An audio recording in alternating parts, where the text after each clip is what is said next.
What's up, everybody? John Maddox here, coming at you with another late-night logical, plausible, probable. We're going to be having an open mic discussion. You never know where we might end up. But I will tell you this, before we're done, we will have put some Evos in their place, because when I'm finished, you done.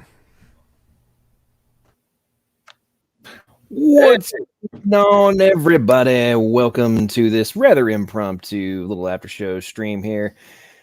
Gonna have some fun. I was, being a little bit facetious with the how to trigger an atheist concept. However, I think these days it might actually be a toss-up between OEC and atheist trigger factors when it comes to whether or not the flood is local or global. It's been rather interesting to observe this over the past couple months, just the ongoing diatribe. So when Raw Matt of the awesome channel Young Earth Creation decided to publish his latest video today in collaboration with SFT, I decided, you know what, we may need to take advantage of this and get some discussion going on and see where things go, because as everybody knows, I do enjoy a good dumpster fire after show. I have been known for this, and so decided to get it going and kick things off. I've got the one and only Raw Matt, also known as YEC. Welcome to the stream, brother. How you doing? And appreciate you putting all that time and effort into your latest video. Oh, thanks, man. Yeah, it was fun. And when I saw you were doing the after show, I realized I kind of have to jump in, regardless if I'm ready, because I mean, frankly, the video is, I've got to defend it. And frankly, the arguments against it, I really haven't seen many yet.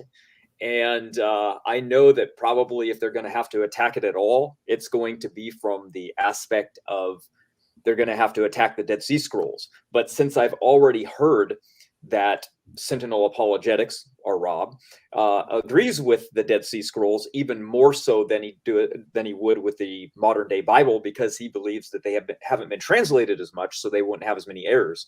So therefore, he's already confirmed that he would agree with my conclusions, and therefore, I would think that he would like my video. Now, I'm not sure, because you know he spent most of his time creating a local flood model. So he's probably not going to like it, because I attacked that very thing.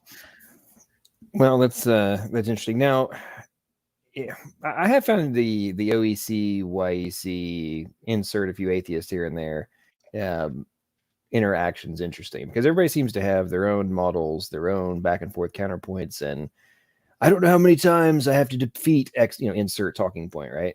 And very often I feel like everybody's kind of goes around in circles and people aren't actually addressing the issues or responding to the actual responses, right? So like I know that you and SFT have put out quite a few things in relation to like the heat problem, for example, multiple models or multiple potential solutions for it, for example. And then the response is always, oh, they never account for it. And it's like, well, you only have to come up with one, per their perspective, their positions. You don't have to come up with one hypothetical which answers something or potentially can answer something in order to remove the rigidity of the foundation supposedly of their talking point, right?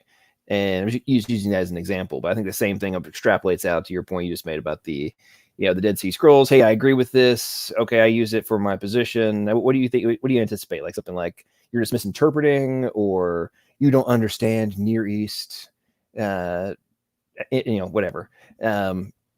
in relation to the conclusion you came to. What are your thoughts on that? I'm not really sure, because you see, I really didn't go the route of science on this one. I didn't do a lot of geology. I didn't get into linguistics too much. I didn't get into translational errors. I really just stuck to saying, well, okay, what does the Bible say about Eden? Where is it? What do they believe? And what can we deem from scripture about it? So, for example, I came up with two areas to place everything in. I said, okay, well, where does it place Eden? And where do we place the flood? Where do we place the ark? So I thought these would be two really important factors. So what I did is I said, okay, let's break it up. What does the Bible talk about when it comes to Eden? Well, it says that Eden is on a raised mountain with a spring that is flowing from it and creates 4 rivers. But the local flood Eden is the exact opposite. It's in a very low region that has rivers always flowing to it. So we immediately have a reverse dichotomy about what scripture is saying about it. Then we have Eden that has rare precious metals like gold and silver and gems and spices, yet none of these are found at that location. And then we can go further and say, well, the evidence for culture in the Persian Gulf is also absent. Of course, using ground penetrating radar and all of the list of other things that I mentioned in the video. And then we have migration patterns. We know that people migrated as soon as the second generation after Adam and Eve, which was Cain, who is said to have migrated to the east. So if he migrated to the east, that would already take him into a safe spot zone over the Zagros Mountains. So see how I'm just using scripture to talk about what the Garden of Eden portrays, and how the local flood Eden location that they chose doesn't really match any of this criteria.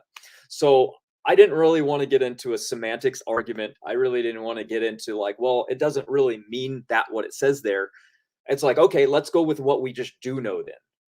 And I'm okay with saying that some of those things might be wrong, but I don't know. They seem pretty clear cut to me. Like you notice, we didn't get into, I would say, debating on whether what Tehom is or Eratz or the other Hebrew words. I really just kind of ignored most of that. So.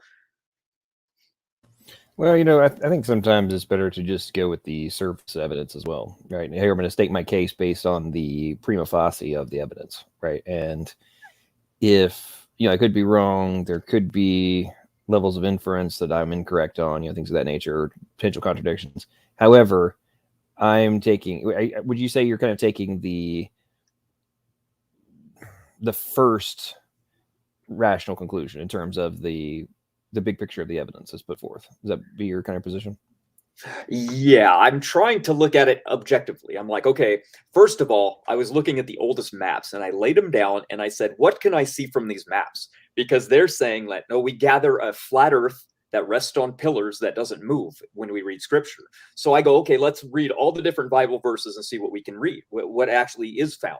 Well, guess what? We can build anything based off of what scripture is telling us about the cosmology aspects that are found in scripture. So if you want to believe in a square earth that has four corners that are resting on pillars, you can. If you want to believe on an earth that rests upon nothing and rotates like in Job, you can. So those arguments get a little hard because you can take one scripture and you can build a theology off of it. And you can also do the exact opposite. So I said, okay, now, since this is a local flood versus global flood, and we're talking about Eden, let's talk about the ark, for example. They said that the ark was made of reeds and wasn't as big as the ark we say it was because it was reduced in cubit size. But they forgot that if you reduce the ark with the cubit size, then you also have to reduce the flood waters being in cubit size. So you don't no longer have a 15 cubit, which is 22 feet flood. You have to reduce that. And by reducing it, you get something below 6 feet if you use some of their math. And if you use the base 60 sexagesmal system, you get a flood that's just a few inches high. That's not very good for them. So you can't reduce the ark and not reduce the flood waters. So that was a logical inconsistency. So therefore I said, okay, well, what else do we know? Well, the scripture talks about 3 cities being built around where the ark came to rest. So I looked at where they believe the ark came to rest and also areas in between that region as well, going all the way north up to Mount Judean, Mount Ararat, and Mount Lumbar. And I couldn't find any of those cities. But lo and behold, if we go to the east, we can find them. So all these things I discovered during my journey. This wasn't anything I really looked into. Honestly, local versus global flood was never anything on my radar. I didn't know anything about the local flood idea until I really was like, okay, let's study the subject. Let's get into it. Why do people believe it? And what's the reason behind it? And if you think about the reason behind it, it's actually noble. And what I mean by that is a local flood proponent believes that a young earth creationist drives people away from believing and into the realm of secular science and eventually atheism. So young earth creation is to blame for that, and a global flood is to blame for that. So they invented the local flood version so that they are compatible with the secular worldview that, oh yeah, the earth has always existed and only mankind only lived in this one little region. And therefore we can resolve this by saying if that area was actually flooded, then we have physical proof that there was a local flood that wiped out Adam and Eve and his lineage. And that's what they created. So I can understand the reason for inventing the model. And so therefore I go, well, what is my view coming from a worldwide flood view of this? Because we look at it from like, well, why in the world were all the animals wiped out? Why bring some of them along if there was a danger of them being wiped out? Clearly, if it was just an attack on mankind, forget the animals, just wipe them out, especially if it's just in a local valley. Who cares about that species? Most of those species that would have been wiped out are dead now anyway. So you can't bring on an animal that for the sake of letting it survive, especially if you don't believe in speciation, and bring an animal on the ark and then it gets off and about 10 years later dies. They're just totally extinct. It doesn't make much sense coming from that kind of perspective. So I really like the genetic evidence. To me, the debate really is solved with just two things. I made it on a video of mine where I said, okay, the low genetic diversity that we find in all life shows that everything was wiped out at exactly the same time. So evolution came along and they said, well, yeah, of course this happened, but it was a bottleneck about 200,000 years ago. We don't know where it is in the geologic column, but it doesn't matter because it happened anyway. Well, we're used to hearing that from the evolutionary side. They don't need evidence. They can just proclaim whatever. But then we discovered fast mutation rates. And now that global bottleneck had to be much more recent. So those two things are my favorite forms of evidence. But I figured that's not going to resolve anything for the local flood people. They want to go by scripture. So I figured, let's use scripture. Let's do it. I don't mind. What really gets me is that scripture says directly that migration came from the ark to the land of Shinar from the east. But if the ark landed where they said it did, which was Mount Judy or Mount Lubar or Mount Ararat, those are all in the north. So it's impossible for the ark to have landed where they said, according to scripture. So they have to refine their model, I think. Interesting. That's my tirade. No. But it's very interesting. I think there is a lot of things on, obviously there's things on both sides of the equation. There's evidence for and against. Obviously, a lot of the evidence interpretation depends on your worldview paradigm. Obviously, the way things are, the conclusions that are reached and such. But I think that it's now time for the sparking of the dumpster fire. So let's let some more folks in here and see where all things go. Before we do that, I want to say thank you very much to everybody who's been being very generous with the super chats. Doki Doki, as always, Honesty Angel, Jamie. There's been a variety of folks who've been putting things in, so I greatly appreciate that very, very much. For everyone, it's great to see CJ. We got Germanius here, Michael the Canadian Atheist. By the way, I don't know if you saw the chat from Michael, but he was congratulating you on. He said something effective. I don't agree with you, but your video production was top quality. I believe is what he said. So he's giving you. Appreciate that. Oh, good, because I was weeks making that. I know you'd been working on that for quite some time, so it was definitely some good stuff going on there. But all right, let's get into this. Oh, and Hurricane Lang is here. Cheryl is here. Oh man, SFT's driving and chatting doing side chats. That's what I do. SFT, stop stealing my thunder, man. Super Redeemed Energy, good to see you too. Redefine Living, man. We got looks like we should have some fun chat going on, man. We got 36 people in the side chat now, getting kicked off here pretty good. We'll see where things go. And without further ado, let's I think Andrew Cummings been waiting for quite a while, and then we got Smokey Saint. What's up, Andrew? How are you doing? Good. How are you guys doing? Pretty good. Tonight he is Raw Matt's biggest I will fan. intentionally make sure my mic stays unmuted for the sake of his roboting effect. How you doing, Andrew? Yeah, you know me too well, Smokey. Yeah, Andrew somehow has not been able to fix that. Are you still doing things on your Chromebook? Yeah, it's kind of the only. Well, I guess I could use tablet I have around, but I doubt that would make anything better. I don't know. But no, I was more out of curiosity. I know it was like a Chromebook issue or not. Yeah, Well, welcome yeah. welcome to the stream, man. What's going on? What brings you to this late night impromptu?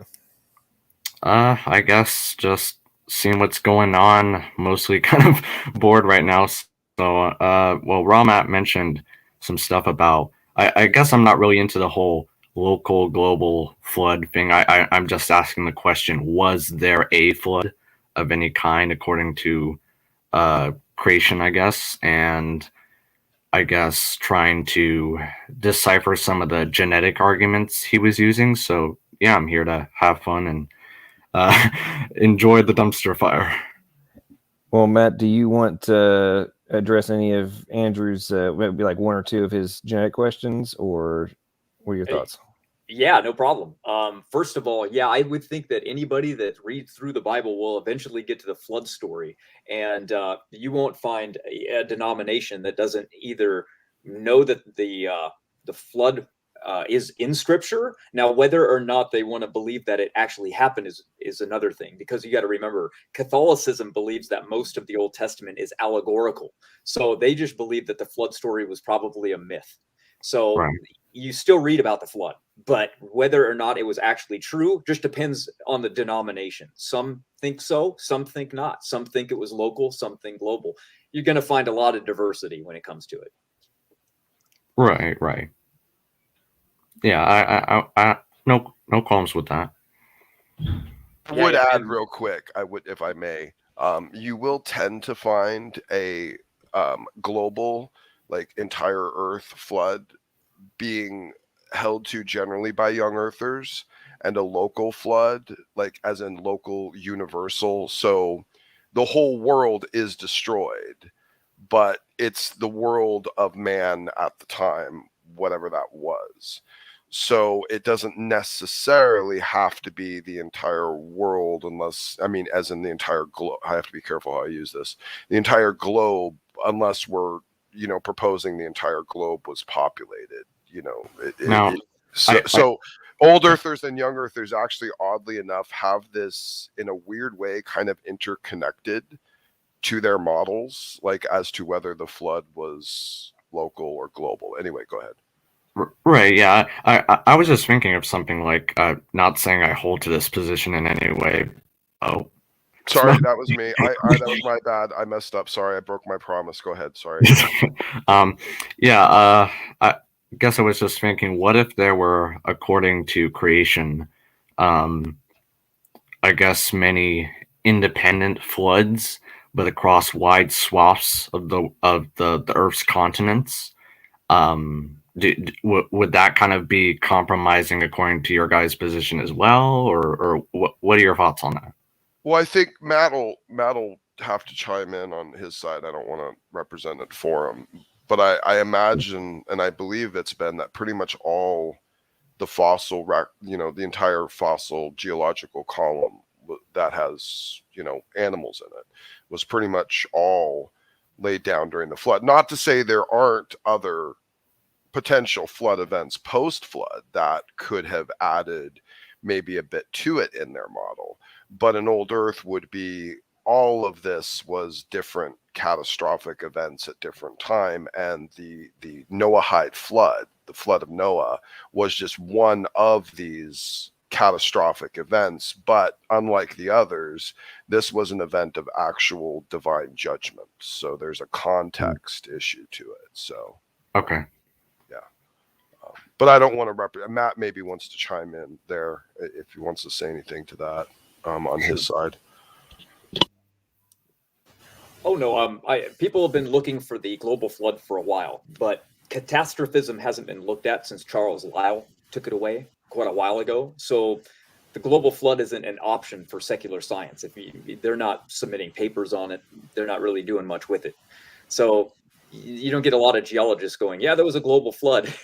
None of them would agree to it because none of them study it. None of them look into it. It's been banned. it doesn't really it's not even addressed. So a lot of people said, well, if there wasn't a global flood, what is being talked about in Scripture? Clearly, there's a flood that's mentioned. So is it allegorical or is it true? Some people believe that the flood was a melting during the ice age of the caps that came down and covered lots of areas. Other people think that it was a flood that went in through the Persian Gulf that was from a tsunami season, and that killed out the humans in that area. That would be Sentinel Apologetics model that he created, which is Rob. And there's others as well, but the young Earth creation, I would say that all of them would believe global, yeah.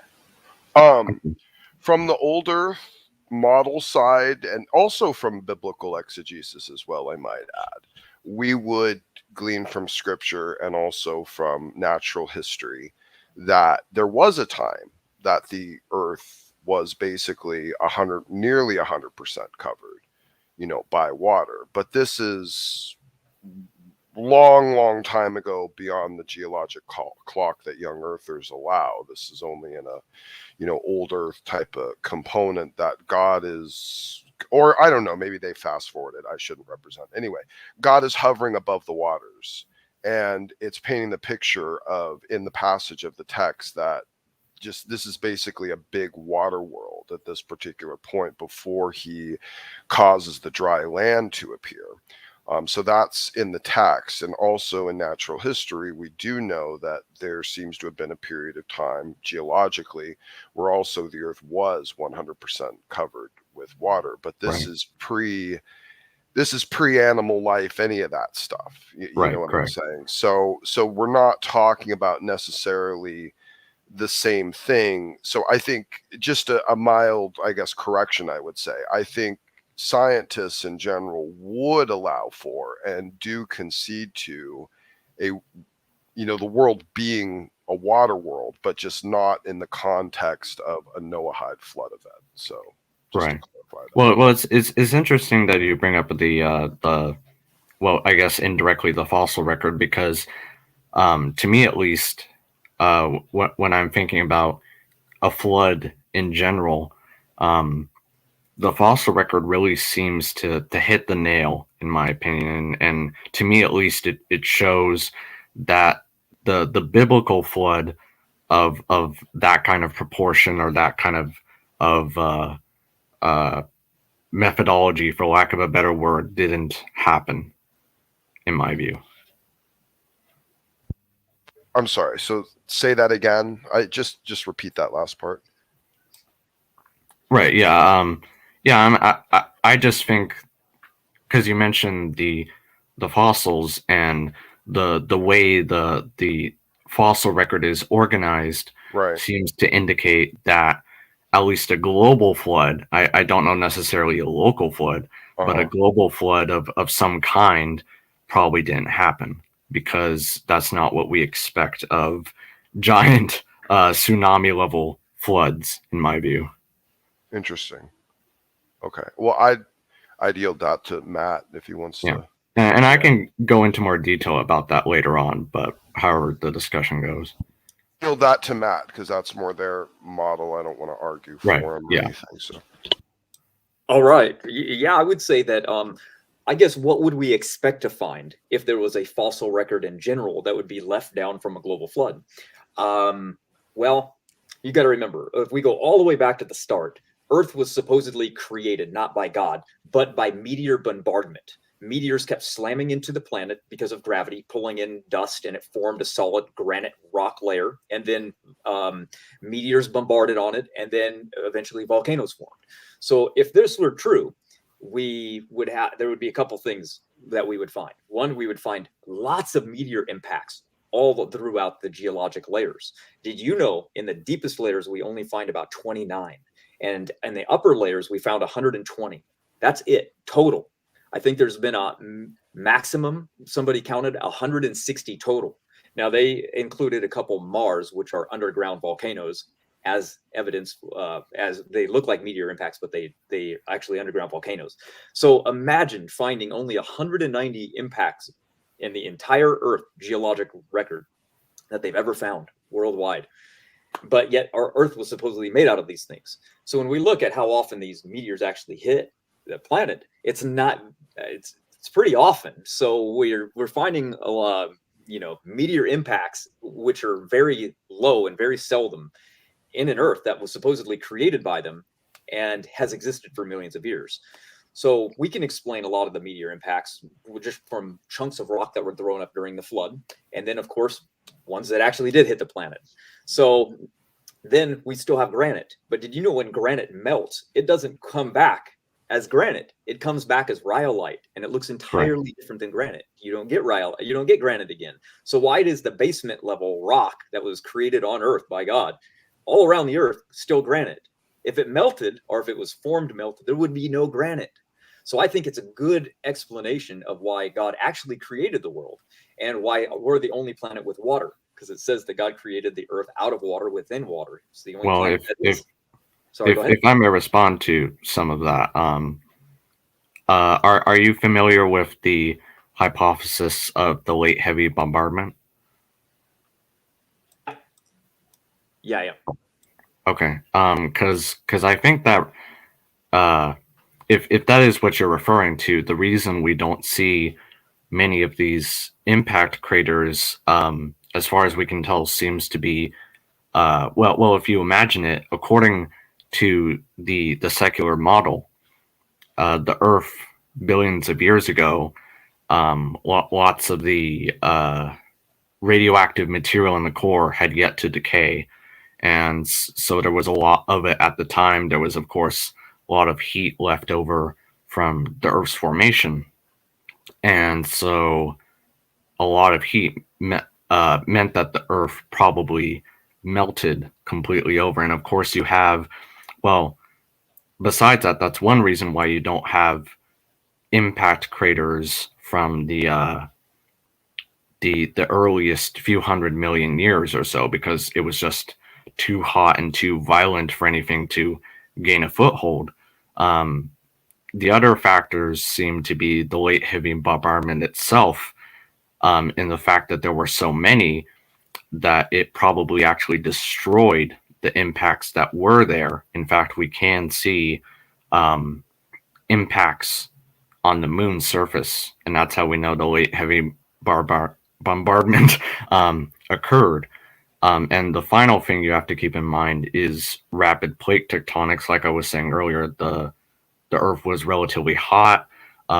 It was relatively pretty violent place, and so we know that under those conditions, like you mentioned, granite, for example, granite, as far as I'm aware, seems to form through partial melting of subducting rock, I think. So it kind of explains why everything isn't no longer granite, because granite is kind of a lighter, less dense rock on the top of the Earth's surface. And so it's not driven down by anything else. I don't know if that addresses anything you said, but I think the real question would be, or my main objection would be, that the Earth was so violent then, we would predict that there in fact wouldn't be any craters left, and in fact the ones we do see are relatively rare, as you said. Yeah.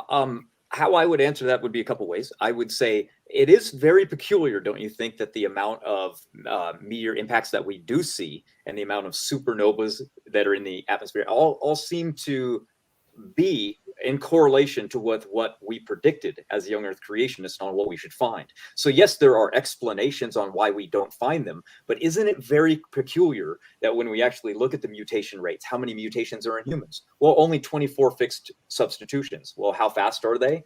Well, one every 33 generations. So you don't go very far back in time before you get to Eve. How many meteor impacts do we see? Well, going right back to, just a few thousand years. How many supernova remnants are there that are over a certain size? Well, again, like 150, yet they happen every 25 years. So yes, there are explanations that can say, well, maybe we don't see them for this reason, or rapid plate tectonics could have eradicated the other meteors. But when the numbers keep lining up with what we're saying, then eventually we go, okay, well, now we've got something. We've got a good model because a lot of the evidence fits. It's like a puzzle. So we realize that there are definitely explanations. We're not disagreeing with that at all. But we're just going with what the evidence is that we have. And then we're extrapolating that this evidence is proof for young Earth creation. Could we be wrong? Sure, it's science. We could all be wrong. We could, every one of us actually. But that's what's cool. And the fact that, like you said, rapid plate tectonics, you get heat from something like that. Yet we have cold subducted slabs near the core of the Earth that are still cold. Those wouldn't be there if the planet was millions of years old. Same thing with the granite. There's still granite. We don't know how granite forms. No one's ever seen granite form and knows exactly how it works. Never. So it's all speculation. I'm sorry. We have more people in the room now, and I go on tirades. So we can move. We can move on. Oh, it's good. Good back and forth there. Yeah, we've got Michael, the Canadian atheist, who he and I used to hate each other. I think that because of Jeffrey Williams, we've been able to reach some level of decent dialogue and back and forth. So I think maybe we're not hating each other right now, which is good. And then Jamie, the one and only Jamie Russell, has joined us as well. What's up, Jamie? How are you doing? Good. How are you doing? I know you had bounced out for a minute. What was the first screen name you had when you? I was just going to point out because earlier I think Raw Matt's biggest fan was talking about if there could have been local floods or whatever. It just says in the text, in the 600th year of Noah's life, in the second month, on the 17th day of the month, the same day were all the fountains of the great deep broken up and the windows of heaven were opened. I just wanted to point that out. So are you saying that the specificity of the date, or so they kind of debunks the premise of like, oh, we could have different floods at slightly different times, kind of thing? Yeah. Point you're making? Yeah, I think that points out that it's pretty specific and particular. So. Okay, makes sense. So now, Michael, welcome to the stream, and hope you're doing well. Everything's going good for you up in good old Canada. Oh yeah, for sure. Thanks for having an open room. And don't be too hasty. I still hate you. I'm just kidding. But first thing I want to say is YEC.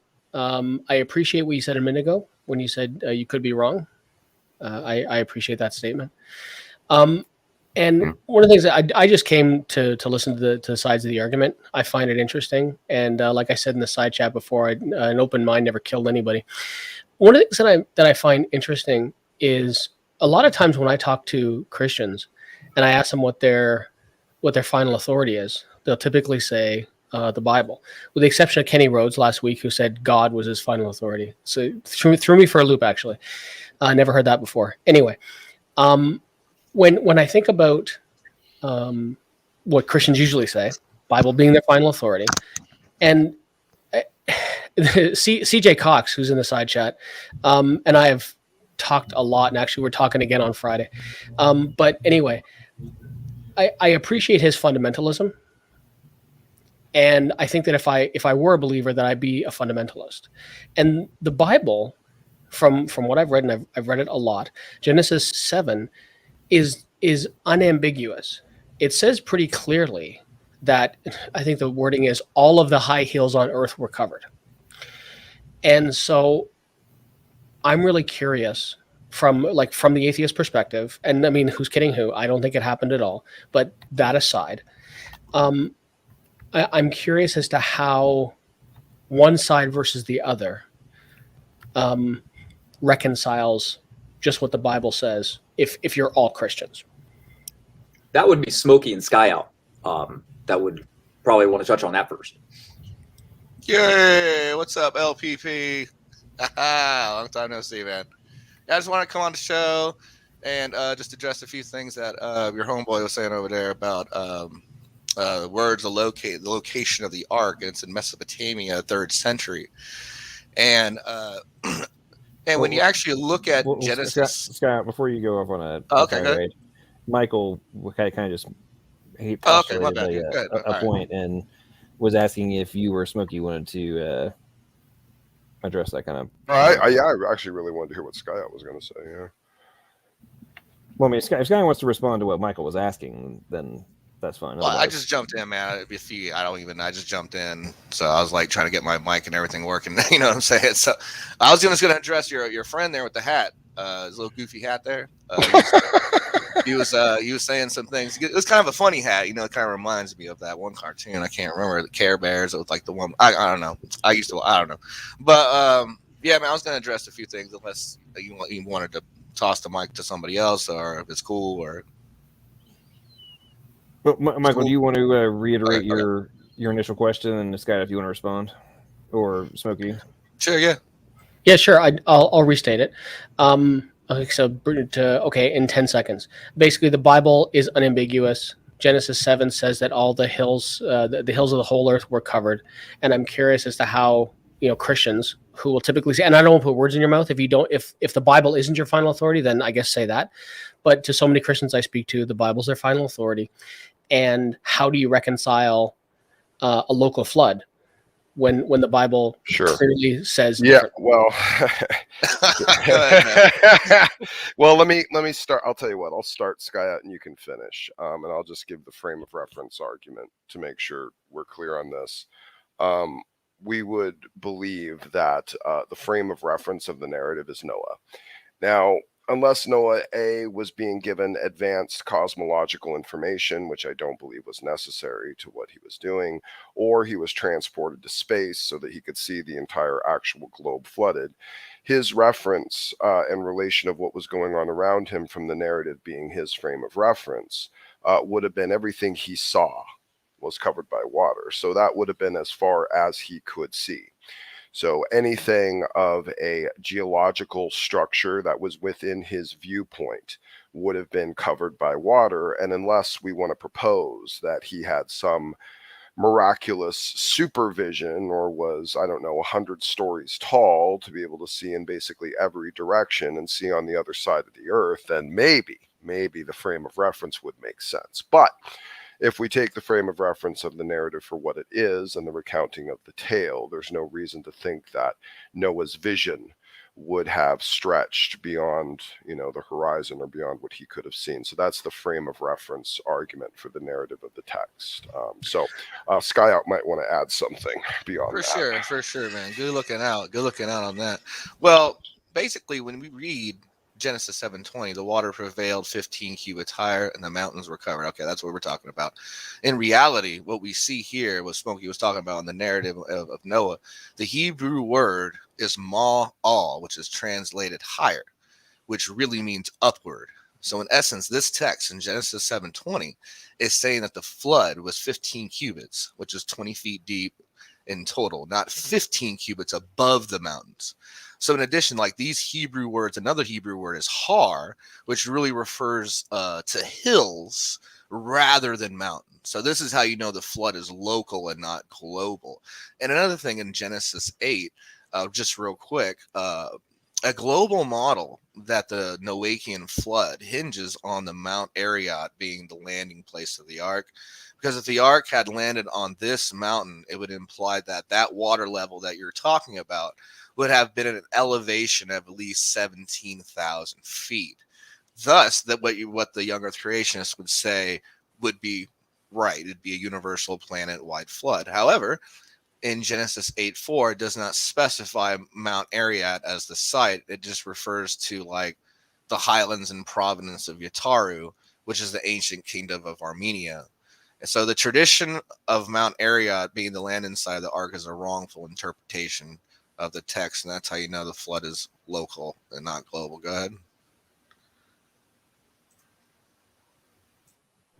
So I'm really curious then, because I believe in Genesis 7, it says that, rain for 40 days. I don't remember just off the top of my head. Sorry, I'm really tired. I don't remember just off the top of my head if it says how long that the waters hung around. But I'm just thinking from a practicality perspective, from a realistic perspective, how, what, unless you're proposing that there were, you're proposing that there were geologic, or like geologic arrangements of hills that would keep a large local pool of water for that period of time, and the water wouldn't just like go down and I mean, because water wants to self-level, and right. So I mean, it's Right. it's not going to like go up there and then stay there unless it has something to keep it, like a big bathtub, right? Yeah. So that's again. No, that's great, man. Glad you brought that up, because like the young Earth creationists have a problem. They don't have a sun until day 4. Where's the sun? So that the young Earth creationist says, well, we have an alternate lighting source. Like, what are you talking about? We only have the sun. So they have to come up with a different lighting source until day 4, because we don't have a sun until day 4. No, Sky out. Years. Sky out. Oh, I'm sorry. Go ahead. Sky out. I know you love to jump around, but what you're saying right now has zero relevance to the point that was just being made. I'm addressing it. I'm getting to this point. We have established how many inches are in a yard? See, if you're gonna do this, every answer you're gonna say to me is 36, so we can just move on from that. So I don't know why you keep bringing that up, but like, let me just. I'm glad you learned. Let me address it. Let me address. Do you remember how many yards are in a mile? Because we got to make sure you understand the basic dimensions. What's 268 divided by 2 LPP? Oh, you don't know it? Okay, therefore you can't move on. So how many feet? No. He asked random math questions. I don't know why you do this. Why do you? 5,280. Yeah, there we go. Thank you. So good. Winner. Go ahead, Smokey. Go ahead. Scott. The only reason I'm bringing that up. 1,405 yards. Thanks, man. It's really annoying when you dance around and don't actually answer questions. It's really obnoxious. You don't let people talk. Dude, I don't let people talk. I've kept my mouth shut for like the last 5 minutes. Actually, longer than that. I'm supposed to be the bad guy. Give me one more. You know what? Adios. That guy is such a twat. I swear. he's banned from my comments. I actually let him in to see if he could actually be remotely coherent for more than like 3 minutes, and no, he can't. He already turns into a twat. What's up, Sledge? How you doing? Hey, brother. I just came in right at the end and heard you guys talking about whether the flood was local or worldwide. It doesn't make sense to me how anybody could view it as local and not worldwide. It's pretty clear. It's pretty crystal clear in my opinion. And again, still the same old point. If why would God tell Noah to build it over 100 years, tell him to build a boat over 100 years when he could just tell him to move? As building the boat was part of the ministry. If he moved, he couldn't be ministering and warning the people, because the boat was a testimony to the statement that this was going to happen. So if he just picked up and left, that's great. He saves himself and then doesn't fulfill the ministry that he was called to actually do for 120 years, which is why it talks about that in 2 Peter as being part of the testimony and the warning of the floodwaters coming. So that's not really a good argument.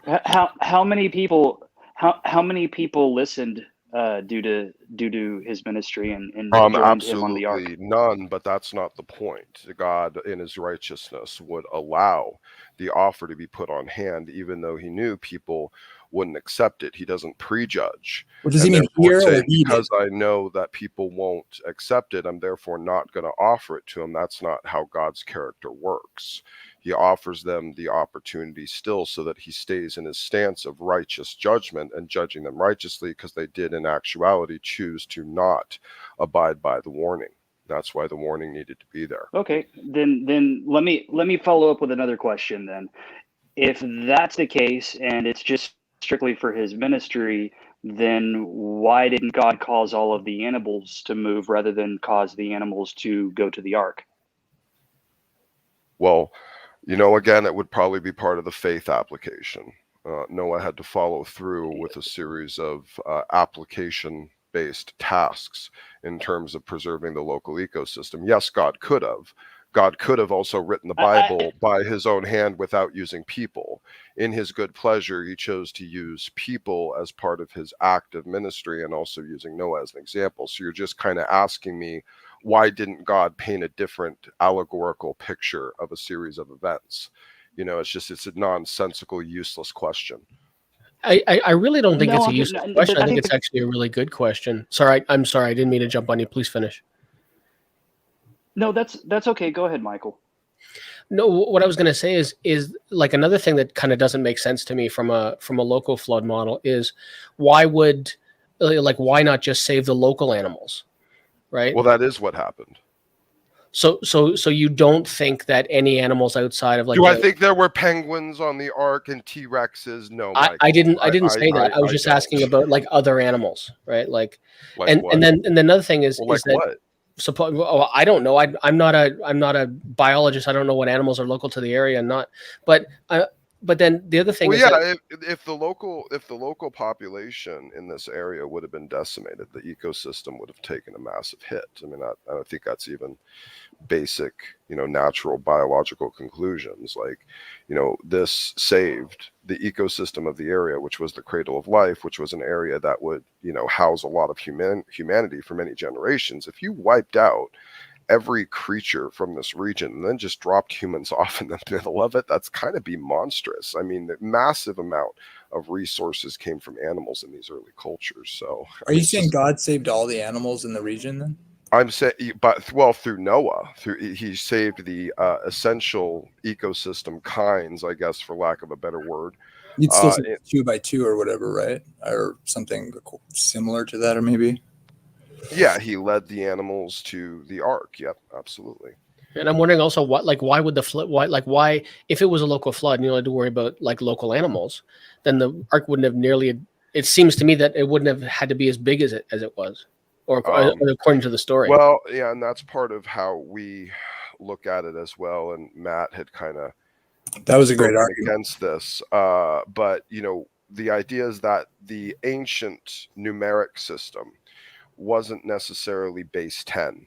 Now, of course, naturally, when you interpret ancient texts and you get to numbers, we kind of just automatically do things like that. In transliteration, basically, is really what it is. But it doesn't mean that we're using the correct actual values, the same values that the ancient cultures used, because it could be Sumerian where it's like base 90, or other ancient cultures where it was base 15, and then these numeric representations end up meaning something slightly different.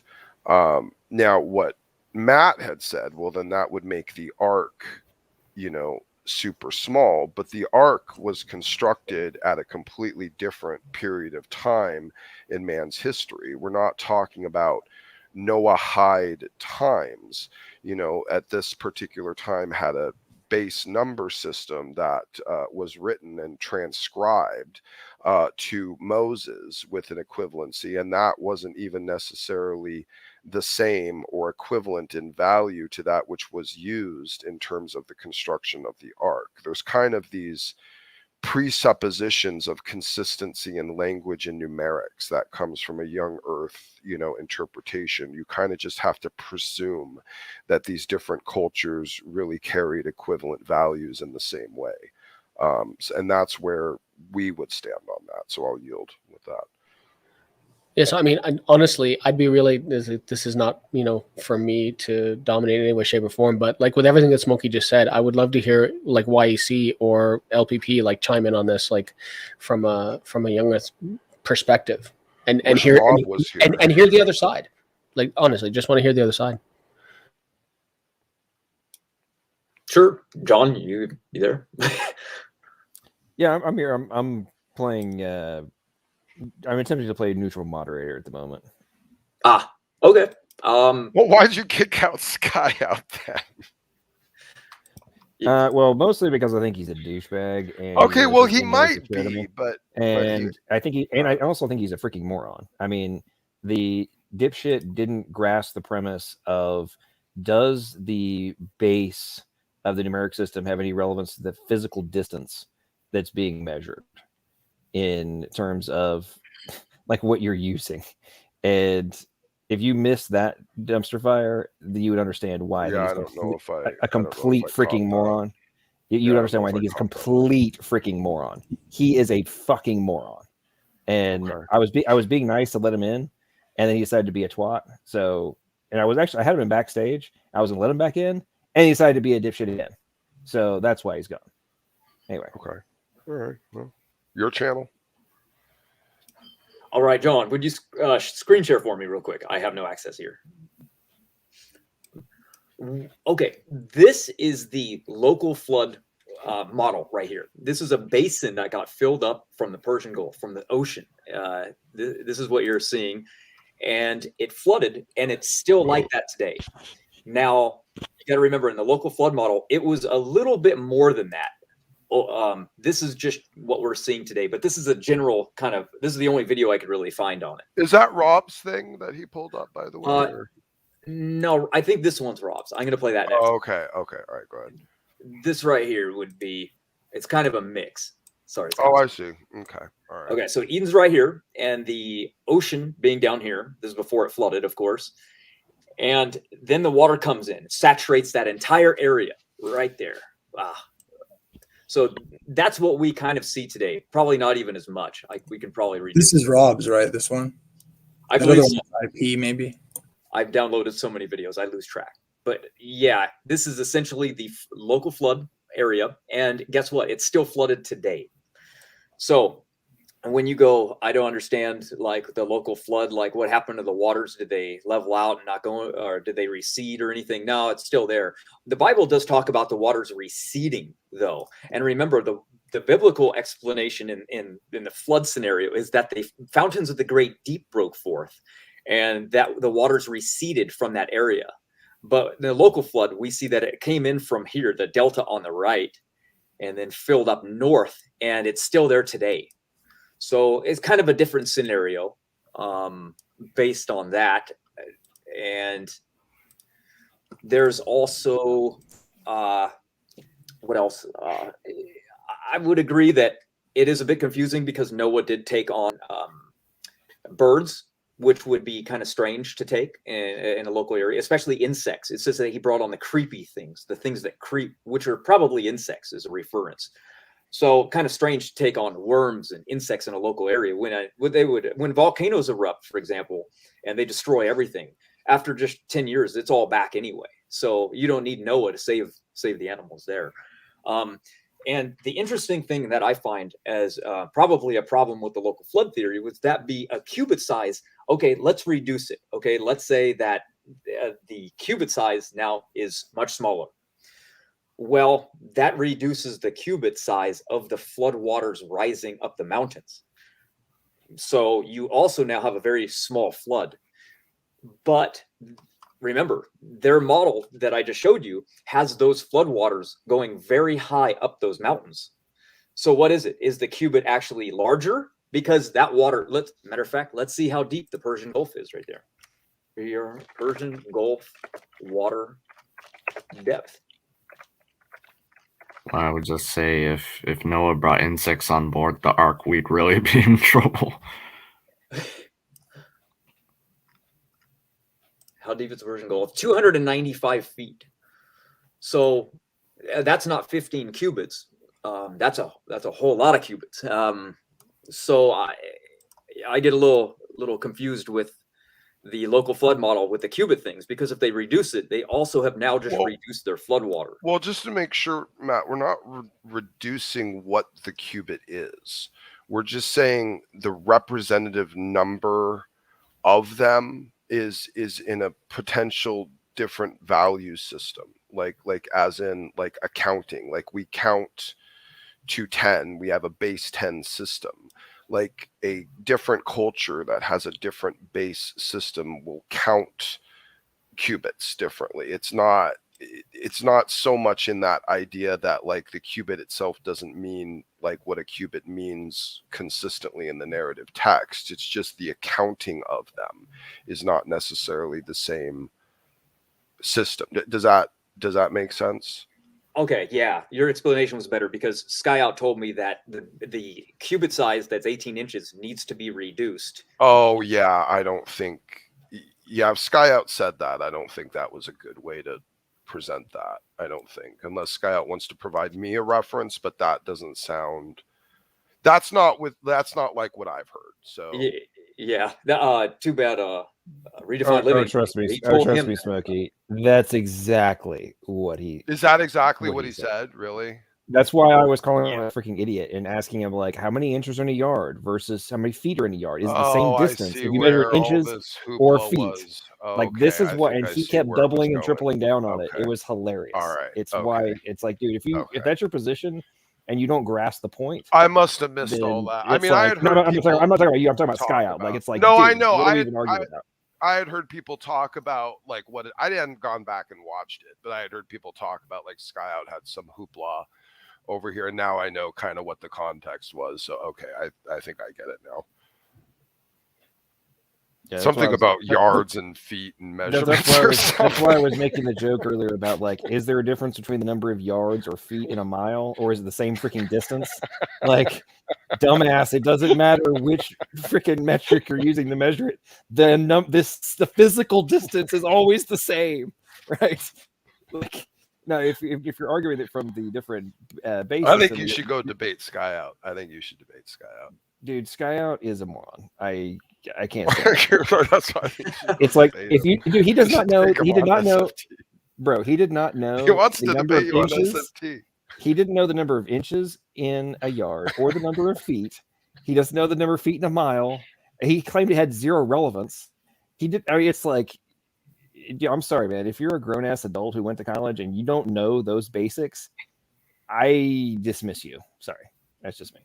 Now, are you, as the position you're taking, Smoke, are you saying that if the base system is different, then the number of qubits would be more like, almost like the equivalent of a decimal of one kind of thing? Each one is actually the equivalent of 0.2 kind of thing. Is that what you're... You know, Maddox, I'll be completely honest with you. It's been a hot minute since I've looked up exactly how the comparative... Like, Rob from Sentinel Projects, we better to explain it. Like, it's been a while since I looked up how the representative equivocations actually could differ with different base systems. Like, Rob does a whole thing about it where he equates to like the size of the arc basically being put into base, I think he says, what does he say, base 90 or base 15? I forget what he says even.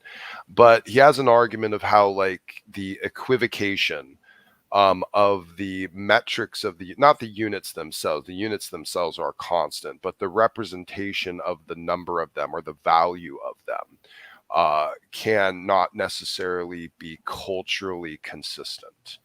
So it meant something in that base system, in the culture in which it was recorded, that didn't necessarily fully equivocate to future cultures. And actually, let me steal my real quick. So let me just give you an example of how this does actually even happen inside the text itself. If you go to, I want to say it's First Kings, I'd have to go find the passage, but it's the passage specifically that talks about how old Saul was when he took the throne.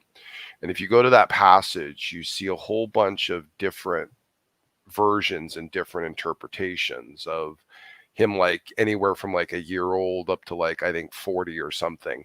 And there's subtext in many of the translations that says ancient Hebrew numbers are sometimes difficult to decipher.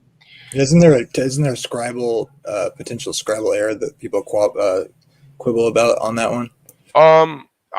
That's not usually what the subtext consideration is. I'd be willing to see a reference on that, Jamie, if you have one. But what I've seen is that just a reference from translators that this ancient Hebrew numbers are sometimes difficult to well, and keep in mind too, right, you know, this culture communicated with like words that had images attached to it. Names had meanings. There were different ways to represent different things, and how they represented things with numbers isn't even really still completely culturally clear.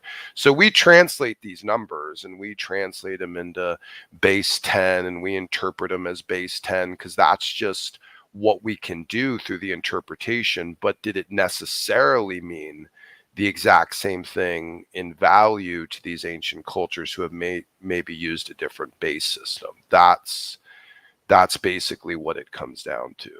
I mean, the truth of the text is not compromised in any way, shape, or form, but the important meaning components is what is carried forward without this necessary, fixation on making sure that the minutia of equivalent cultures is essentially and absolutely carried forward with some sort of scientific precision. That's not the intention of the text. So I just wanted to put that out there.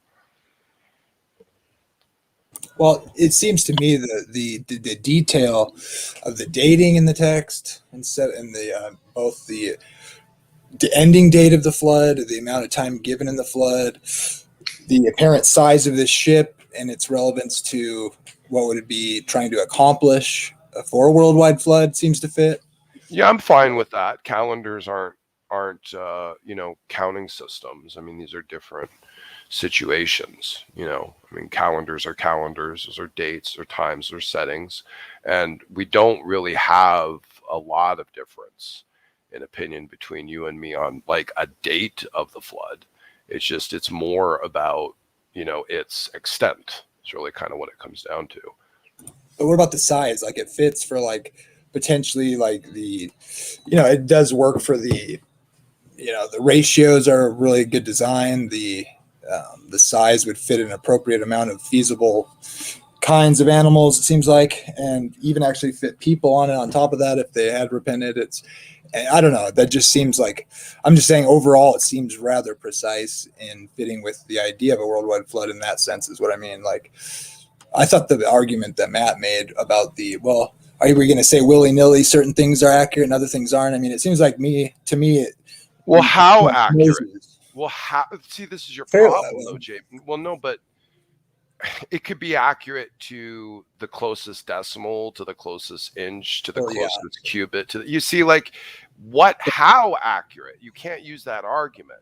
Well, the ratios of because this is not a science book. It's not 15.4389 cubits. Right, but it's a ratio that fits. That's a good. That's what we hope to expect. Thank you.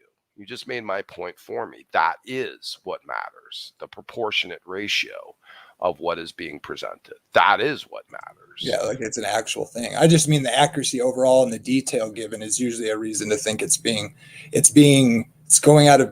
writer's going out of his way to give precision to that level he has. And that as a whole, it seems to be to suggest what I'd rather leading would say. That's all. I'll tell you what, let's yield to rational empiricist. He's the atheist in the room, and also Michael was asking about. Let's not carry this on too much because you do have atheists in the room. Let's get them. Didn't you say, Andrew, you had something you wanted to ask Matt some more things, didn't you?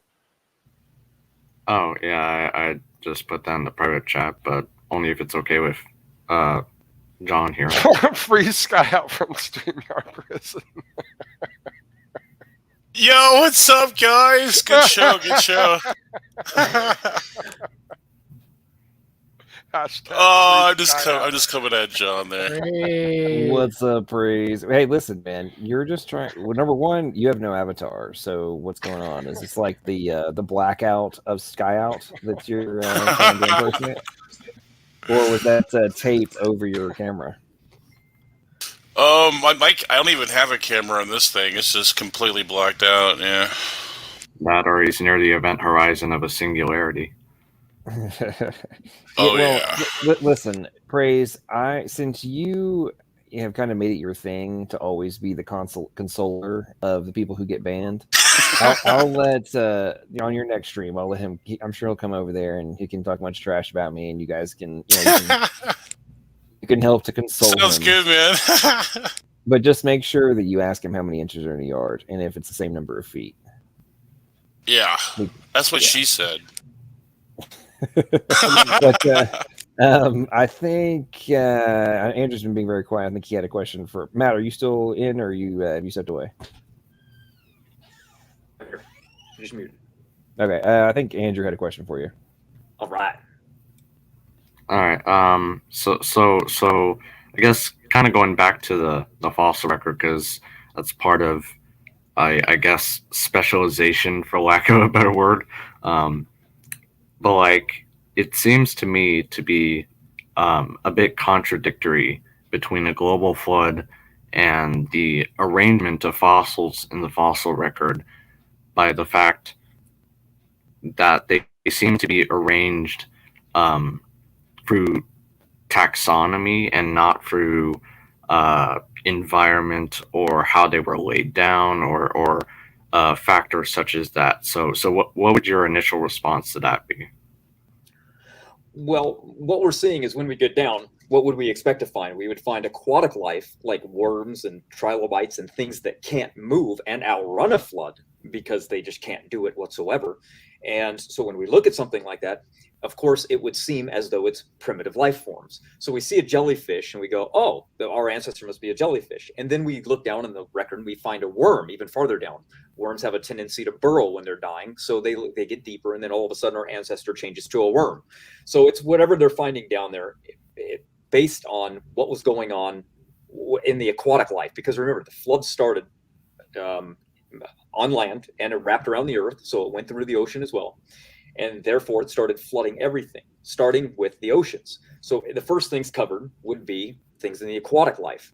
So that's why we find aquatic life there. That's why they say, oh, if we ever find a rabbit in the Cambrian, evolution is overturned. Well, why would we expect a rabbit to be in the ocean to begin with? We wouldn't. Well, it goes the other way as well, because we also see fossils of aquatic life in the upmost recent layers as well. It's throughout the geological record, so I don't really see your point there.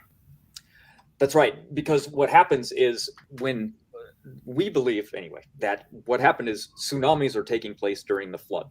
It's pushing things inland, and the mountains weren't as high. So as the water levels rise, we're going to get things like mass dinosaur graveyards, or places where you find dinosaur adults but no young. We find them. We find things like whales on mountains. There would be no reason for them to be there. And like you said, aquatic life at the top of mountains.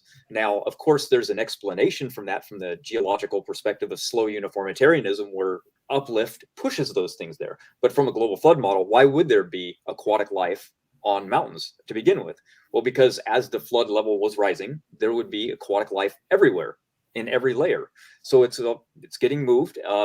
That's why I said the flood started in the ocean, so the layers are moving in and they're killing everything on the ocean. But the ocean still exists, and there's still life in it trying to live. So there's as the flood levels rise up and eventually cover the earth, you still have aquatic organisms still in the ocean. There's more life in the sea than there'll ever be on land. So go ahead. Well, that seems kind of a bit kind of a double standard there, because if you have this mixing and matching of aquatic organisms due to these tsunami waves that you're talking about, why don't we see the same thing with terrestrial organisms then? Well, we see a lot of organisms that can move faster up higher. Matter of fact, we always find fossil footprints before we ever find the creature itself. Why is that? Because they saw the floodwaters coming and they moved up. It's the only way. Well, that doesn't work either, because we also find relatives of pretty slow things today that came after, like, even the fastest moving dinosaurs like raptors or things like that. So how fast or how far they can run, that doesn't explain all of it either.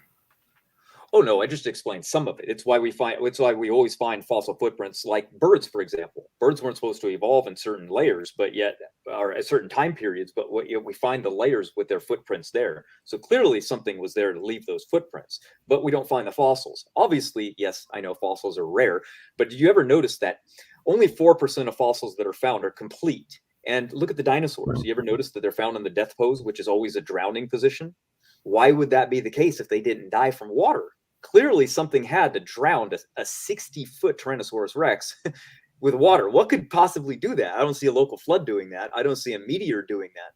But yet we found them drowning, literally drowning. A meteor would eradicate them. There's no doubt. If the Sinai Peninsula, or I'm sorry, Yucatan Peninsula was hit with a meteor, it eradicated them. There wouldn't be bones left, especially in a whole complete form. But yet there we find them right under the mud, drowned, always in the death pose. Very unique.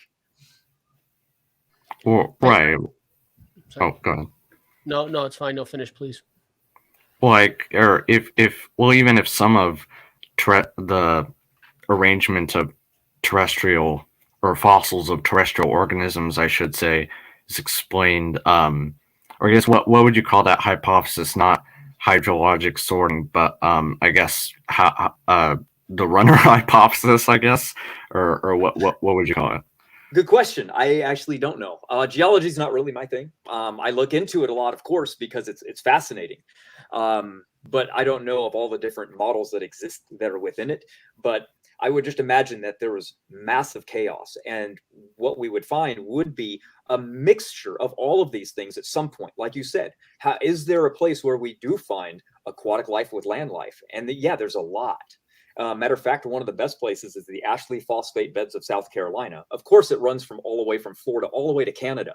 It's the largest dinosaur graveyard on Earth. They've found everything there. They've found Hadrosaurus dinosaur jawbone right next to a human. So we literally have really good evidence for, there's a 200-foot shark that was literally found there. So we have megalodon sharks right next to goat. What's a goat doing with a megalodon dinosaur? Very cool. Well, not just that, but like we have layers of, or say you have 2 layers of around the same age, the same time period according to secular dating, and one part of the exact same layer in one region of the world contains mostly only terrestrial animals, and another part contains mostly marine fossils. And like we've been talking about, there are also layers that contain a mixture of both. And I mean, it kind of seems like if I guess what wouldn't we expect from a flood of the type you're talking about, because it seems like it doesn't really do the things we see of floods, of mixing up animals and like can you explain that? Well, the only simulations that we have on a worldwide flood, unfortunately, only work with the geological layering. They never added animals to the simulation. Most likely because the simulation already was so hard to run that it actually shut the largest computer down multiple times. It was running the catastrophic plate tectonics model. So I highly doubt they could have added organisms to it without even more problems. So remember, I guess I'll grant that, but like if it only works for geology in that case, then I don't think it has enough merit to say it explains all geological or paleontological data at this point. Oh, I completely agree. But here's the thing: nothing can. You realize that, right? Uniformitarianism was looked at and said, okay, this is absolutely true. And then they went to the fossil record and they found living fossils alive today. So they went, there's complete stasis. Then they looked in the fossil record and also found organisms that shouldn't be in that record. So they invented punctuated equilibrium, where evolution happens extremely fast. So the geological layers are all a mess. They don't actually show anything except for complete chaos. Would you mind giving some examples of that, just so I have some context? Sure. As far as living fossils, I would say a couple of the species of mostly aquatic life are found with that, but we find alligators and crocodiles going all the way back before the dinosaurs, way before Tyrannosaurus Rex, 65 million years. Well, I'm gonna have to nitpick that, because if you go back that far, you have things that look like aquatic crocodilians, but you also have crocodilians that look like dinosaurs somewhat and live on land and run around eating the same prey that small dinosaurs weren't able to catch, basically. So I would disagree that crocodilians are that kind of living fossil, because you have extreme diversity going through the geological record. Yeah, and I would say that would be really easily answered with it. It's just a species. Hey, hang on, Andrew. Did you just say because there's different variations, even if there's variations that don't exist now, but the ones that we do see now did exist then? Are you saying that because other variations existed that don't now, that therefore the ones that do exist aren't actually representative living fossils? So I'm pretty sure that's what I just heard. Well, you have to take into account all the traits if you're going to. Well, this gets into ideas of common ancestry, for example. Hang on. Let's be very direct. Are you stating that because there were other variations that don't exist now, that the point that Matt was making about the crocodiles and alligators going back at the same time or potentially even before, just because they exist still, but the other variations don't, or did, that somehow they're not living fossils? No, that's not completely what I'm saying. So if they existed then and they exist now, are they living fossils, yes or no? But they don't exist back then. That's what I'm saying. Well, I think that was the point that Matt was making. You're claiming that because there are other variations that existed then, that somehow the ones that exist now couldn't be the same as the ones that existed then. Isn't that correct? Well, even the ones that live in the same environment aren't the same. Is that what you're saying? Yes or no? Okay, repeat the question. Okay. If you have A then, and A is still A now, just because there were other B and C variations of A that don't exist now, are you saying that A does not exist now as it did then? From a living fossil I guess perspective? partly, but I would disagree with even that premise. So basically you're saying that living fossils don't exist? I mean, like full stasis, no evolution whatsoever? No, of course not. They don't exist. Okay, so we all account for variability, but you're stating that they're just like completely different than what was then versus now. Is that what you're saying? I'm not. What I take. The reason I'm asking is because you spewed a bunch of like, well, there were these variations and this, the crocodilians and blah blah, and the dinosaurs were eating the same things, but they were smaller and blah blah blah. It's like, okay, cool. So there's I'm not disagreeing with the general. That's around the an around the way dance of the point that was being made by Matt. Go ahead, you guys. Well, I might have misunderstood his point, because if he was, what I was responding to is the claim that they haven't changed whatsoever throughout geological time. That's what I take issue with. Of course, you can have superficial morphology stay the same, but you can't see biochemical changes, for example, in fossils. You have to take into account the family tree of that group as well. Like if you're going to say crocodilians as a group, right, but you are have living fossils. But you have basically zero genetic data on those arguments, right? On what arguments? Nothing. Well, the tree that you're creating, you have zero genetic data for the tree from your timeline, right? What phylogenetic trees? We have massive amounts of data for that. Dude, all of the phylogenetic data is from extant life forms, correct? No, there you have trees in paleontology too. How much very, very, very minimal DNA has been analyzed, correct? Wait, are you saying you need DNA for phylogenetics?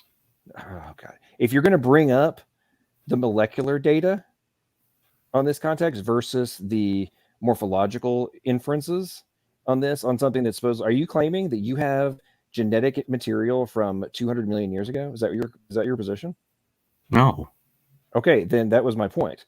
You can't make a genetic comparison to a direct genetic comparison to something that supposedly from your timeline existed 200, 300, 400, 500 million years ago, when the data you're looking at right now is the genetic, other than a very, very minimal amount, is the vast majority of trees created from doing comparisons of currently living or very recently living. And by very recently, I mean like within this timeline, because we haven't even studied DNA for more than 100 years at this point. I mean, again, it depends on the field you're looking at. So you're denying that 99.9% of the comparisons that are made are not from DNA sequences that have been done of either currently living or very recently living? Yes, a large majority of it is currently done using molecular data. Not all of it, though. probably not the majority of it. Right. So the rest of it is done from inference, correct? What do you mean by inference here? Just like eyeballing bones? Oh God. Okay. Continue, guys.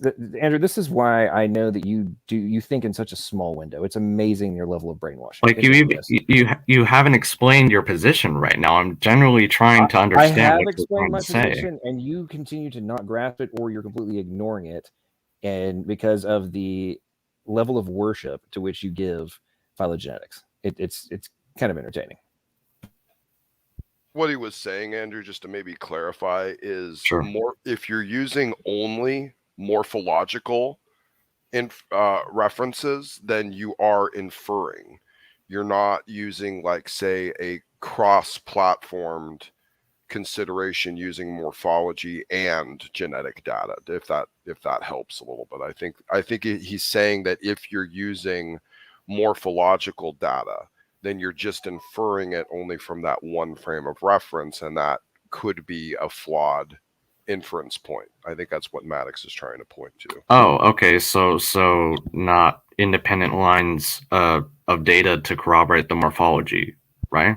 So you're basically dealing with only morphological inferences because that's the only information you have for fossils that are a certain period of time. If they're more recent, we can actually use the genomic information to parse out their ancestry. But from a morphological level, if you only have the bones to go off of, then you're kind of being more inferential as opposed to exhaustive, as you would if you had both. Well, I would slightly disagree. I would say inference is part of molecular phylogenetics as well. You have to use different models of evolution, for example. But like if you're going to say yes, but you actually have actual real time data to make your comparisons to, and then to ultimately reach your inferences. So but the inferences you're reaching are based on real time or very close to real time. What do you mean by real time? Like what we collected in the lab, or it's recent? And Andrew, seriously, dude, let's not play semantic dumbassery tonight. Okay, I'm tired. I've had a long day. I don't have time for stupidity. Okay, if you're gonna play semantic games, so by real time or near real time, again, I've already clarified this. The molecular data comparisons and alignments and everything that are being done are from organisms that have been sequenced in very near time, right? And then when you're doing the analysis, you're doing those in real time, right? And with being run through the variety of models, right? Okay, correct. So you're now making your inference based on data that's taken. I mean, if you want to go with real time, like in terms of like actually gaining the data every second as you're running it through the computer system, that's just dumb, Andrew. So don't even ask. Like, that's just moronic, dude. Any kind of big data analysis, it's been acquired prior to running it through. Okay, right? Well, I mean, yeah, you do grasp that concept, right? Okay, then why are you even asking dumbass questions? Like, what do you mean by real-time data? Like, well, because I'm trying to understand what you're saying. That's part of the conversation. Andrew, are you really not grasping the point? How many times do I have to repeat myself? Is the molecular data that's being analyzed, has it been acquired either very, very recently from stuff that's freaking alive right now? Yes, I already agree with that. Okay, cool. So the inferences that are being made are in relation to the data that can be analyzed from a molecular level, right? Everything else, every other inference has zero to do with molecular data. You're trying to apply the things, the data is being applied to the past, right? But you don't actually have any data to compare it to. None. You have zero data. Well, here's the thing. From a molecular level. So the rest of it, and dude, you go on your tangents about phylogenetic trees and phylogenies all the time. But I've read multiple books on this topic, and they all talk about the inferences and the problems with it and the things that must be accounted for. And yes, we have this data here. We think this is why we think these inferences are correct, and these are more supported than others, yada, yada, yada. We have to do the probabilities game and run it through multiple, all these different factors, right? But it's readily accepted that it's all inference, ultimately. So why are you trying? So why? you were dancing around the premise and playing semantic games. This is why you annoy the crap out of me. Go ahead, guys. I sense a weather report for Maddox again. Hey, listen, I always try to inspire those dumbasses. Their stream today was hilarious. I went and read through some of the papers I read, and those little dumb freaking morons over there somehow think that because we're discovering things in biology that are superior and things that our machines are not yet capable of, therefore, that means that the whole premise of the big technology is false. Like, oh, this is like some dumb moron being like, oh, like in pre-power tools, being like, well, I've came across this this thing that can drill and screw, do all these, and you can run a blade through it. It's amazing, but it's definitely not like a screwdriver. There's no way. I mean, it's like, oh, something superior, therefore it's not actually. Anyway, I'm done. Go ahead, guys. I had a question actually for both sides. First was just a comment. Why you see a few minutes ago, you had said that rational empiricists asked you a question about something. Do you have an explanation for this? And you said no, you don't have one, but nobody else does. And I'm not trying to slap it around, but that kind of sounds like a two quote fallacy. Like, we can't explain it, but neither can you. But more to my question. I'm curious if you can talk about, on a global flood model, the problem of desalination.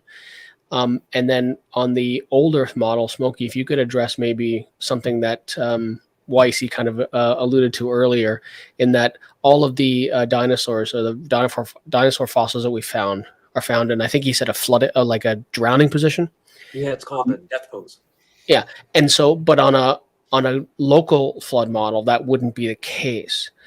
So I'd be curious if YC, if you can provide some type of like citation or something like that to show, like outside of that area, maybe somewhere like I don't know, in the like the Burgess Shale or something like that, or somewhere else where there are fossils found in the mode in the way you described, and how Smokey might answer that on a local flood model, or where he thinks the rest of the dinosaurs went. Sure. Sorry, I know that's a lot. You mentioned, well, actually, real quick, I will answer the rational empiricist thing real quick, because he did mention something. I'll touch on as fast as I can. He basically said, well, I don't agree that there is a species of living fossil alive today that's exactly the same as it was millions of years ago or hundreds of million years ago. And we agree there is a little bit of change in them, because that's what speciation does. You're going to see a finch and it won't look like the normal typical finch, because its beak will be a little bit different. So yes, we see a living fossil example of the same species of fish, but it's alive today. It's kind of like saying we see a pit bull, but we found it in the fossil record 300 million years ago. It looks a little bit different today, so it's not a living fossil. We're like, well, of course it is, because it's still a pit bull. It's still related to it. It's just a little bit different. Not even that much morphologically. You can still identify it as a pit bull. That's how we knew it was a living species. It was so identifiable by its physiology. So could I maybe clarify my point real quick before you continue, if that's okay? Yeah. So I guess my issue with that is, once you, because if you're saying it's not exactly the same, therefore, or that doesn't have to be exactly the same and unchanged for it to be a living fossil. I guess that would make sense, but then it seems that you're kind of going back to what we were talking about with crocodilians, in that the overall body form has remained the same. Well, again, that's what I'm saying, that the overall body form hasn't remained the same. It's changed quite a lot. There are a lot of modifications you can make to it, and it's also a matter of perspective. Like, you can say, or I once heard someone tell me that, an actual biologist, by the way, that if you basically the vertebrate body plan is relatively conserved compared to other phyla. So like if you see one fish, you've basically seen all vertebrata, to kind of put it in a weird sense. But that is true compared to something like insects or arthropods or other large groups of animals. So I think you can't have it both ways, I guess is my point. You can't have it with body forms remaining unchanged, and you can't have it with species remaining unchanged. Okay, I see what you're saying, but that is how we identify some of these living fossils, is because of their very seldom change. And you notice that living fossils are almost always aquatic, meaning that the land life was eradicated. I believe everything that, except for what was on the ark. But we find living species examples. 99% of them are all aquatic.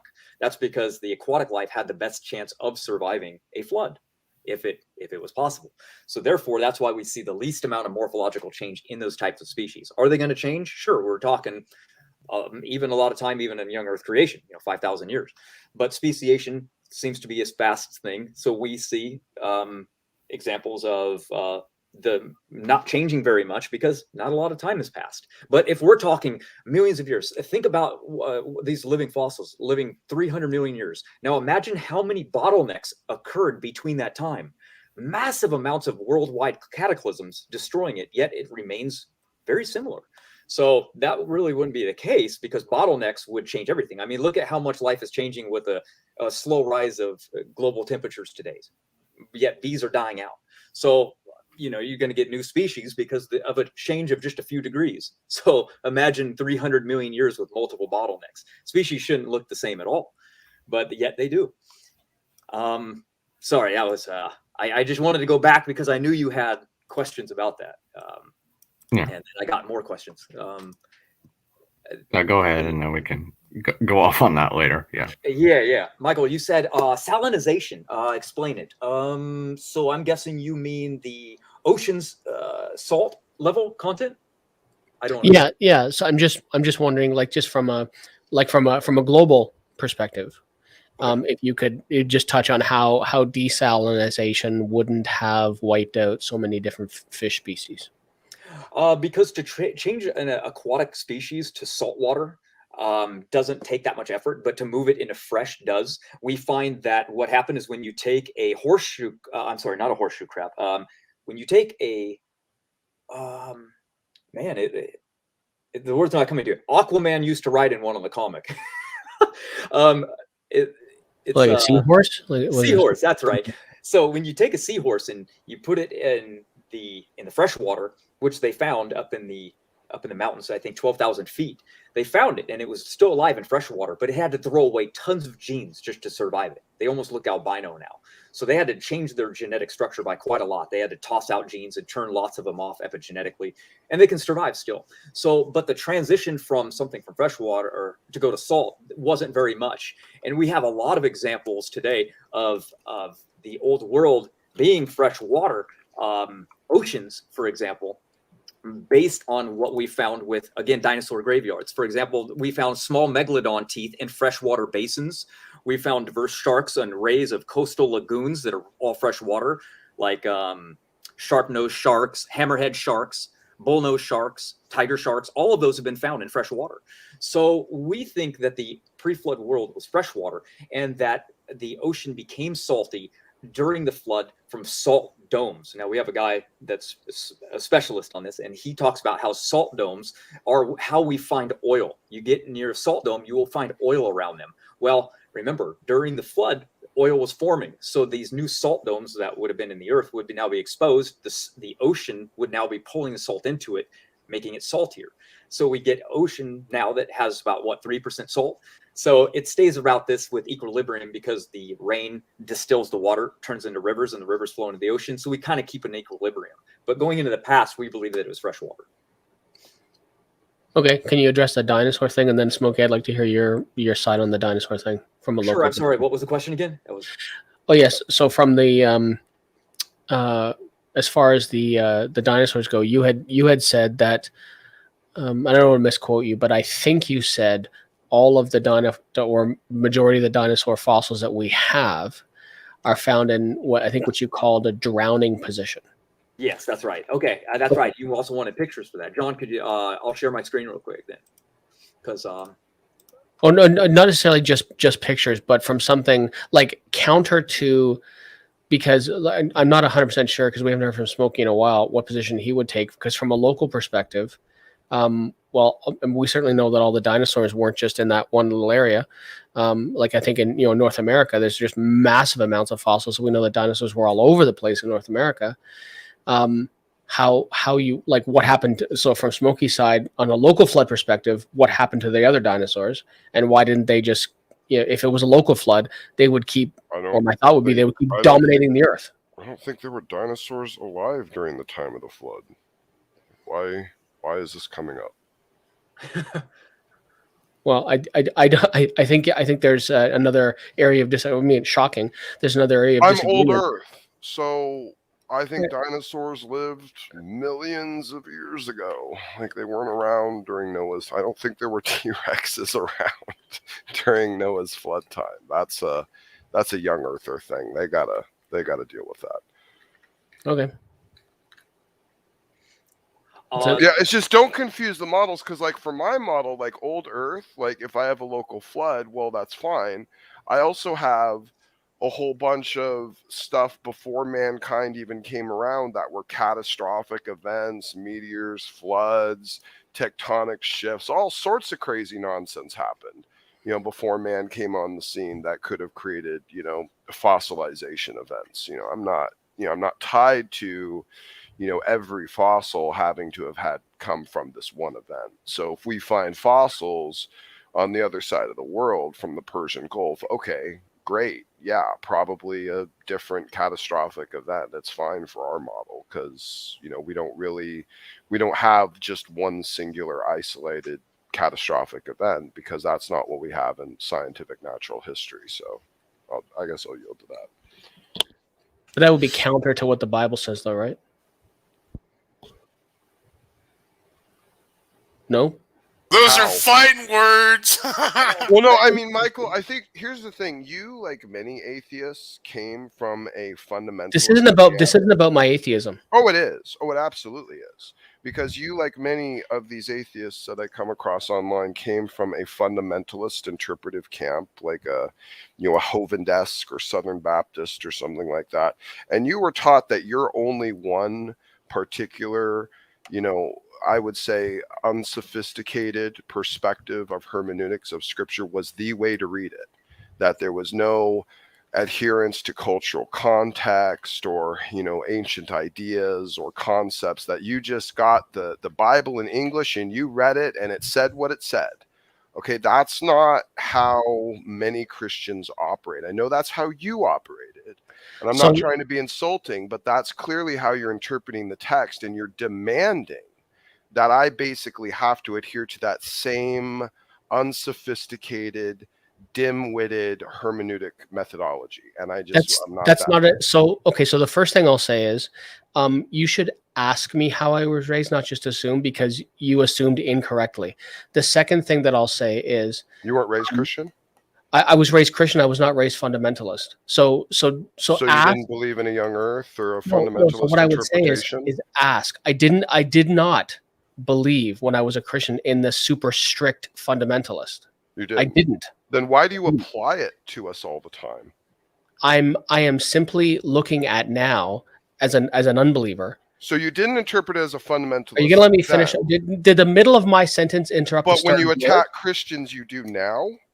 No, your statement doesn't. I'm not attacking anyone. I'm asking questions. Smokey. Yeah, but your statement doesn't make sense. I'm just asking questions. You said you didn't read it as a fundamentalist, and yet you take that perspective to attack it now. I don't know why this is turning into something about me. This isn't about me. Well, you're saying inconsistent things. Do you not want to be called out on your inconsistent, fallacious statements? I'm just. Hey guys, you do not enjoy that. Hey guys, real quick. Time out, yeah. Guys. Sorry. I know Matt picked a time to need to share his screen when I left to go take a piss. So Matt, did you get something you were wanting to? It's like everybody's been talking about. I get up to go take a piss, and it's like share my screen. Matt, did you have something you wanted to? No. Well, I'm trying to figure out. He seems to think that from the Bible, I should believe dinosaurs existed. I don't know where this is coming from. I need some clarification because he said, I guess. Yeah, can we shift gears more to the hermeneutical side of this too? Because that's what I came in for. I agree, Praise. You know what, man? That's a good idea. Let's yeah, I mean, the science, like, it's so semantical. Like, either side could argue for their side, but like, I'm more interested to see how, because like, I'm probably in the middle right now of both. I have criticism of both sides. I just wanted to see how maybe the old earthers and young earthers would respond to some of these. Sure, go ahead, Praise. Yeah, and Praise, to be perfectly honest, that's all I was asking too. Like, I was just asking questions. Oh, no, I was talking about, I mean, because I don't... Like, well, doesn't my interpretation of the Bible go against the Bible? I asked you how you reconciled it, Smokey. All right, whatever, dude. You know what? I'm just saying. Just don't put words in my mouth, man. I asked you how whatever, man. You know what? You should be willing to stand behind your statements, man. Here we go. Attack me now, Smokey. That's what you do. I'm not attacking you. It's just ridiculous. But that's what you do. You attack people. Be honest, Michael. Be honest. I'm that's all I've been. Did you or did you not say that? Oh, my interpretation of the Bible goes against the Bible?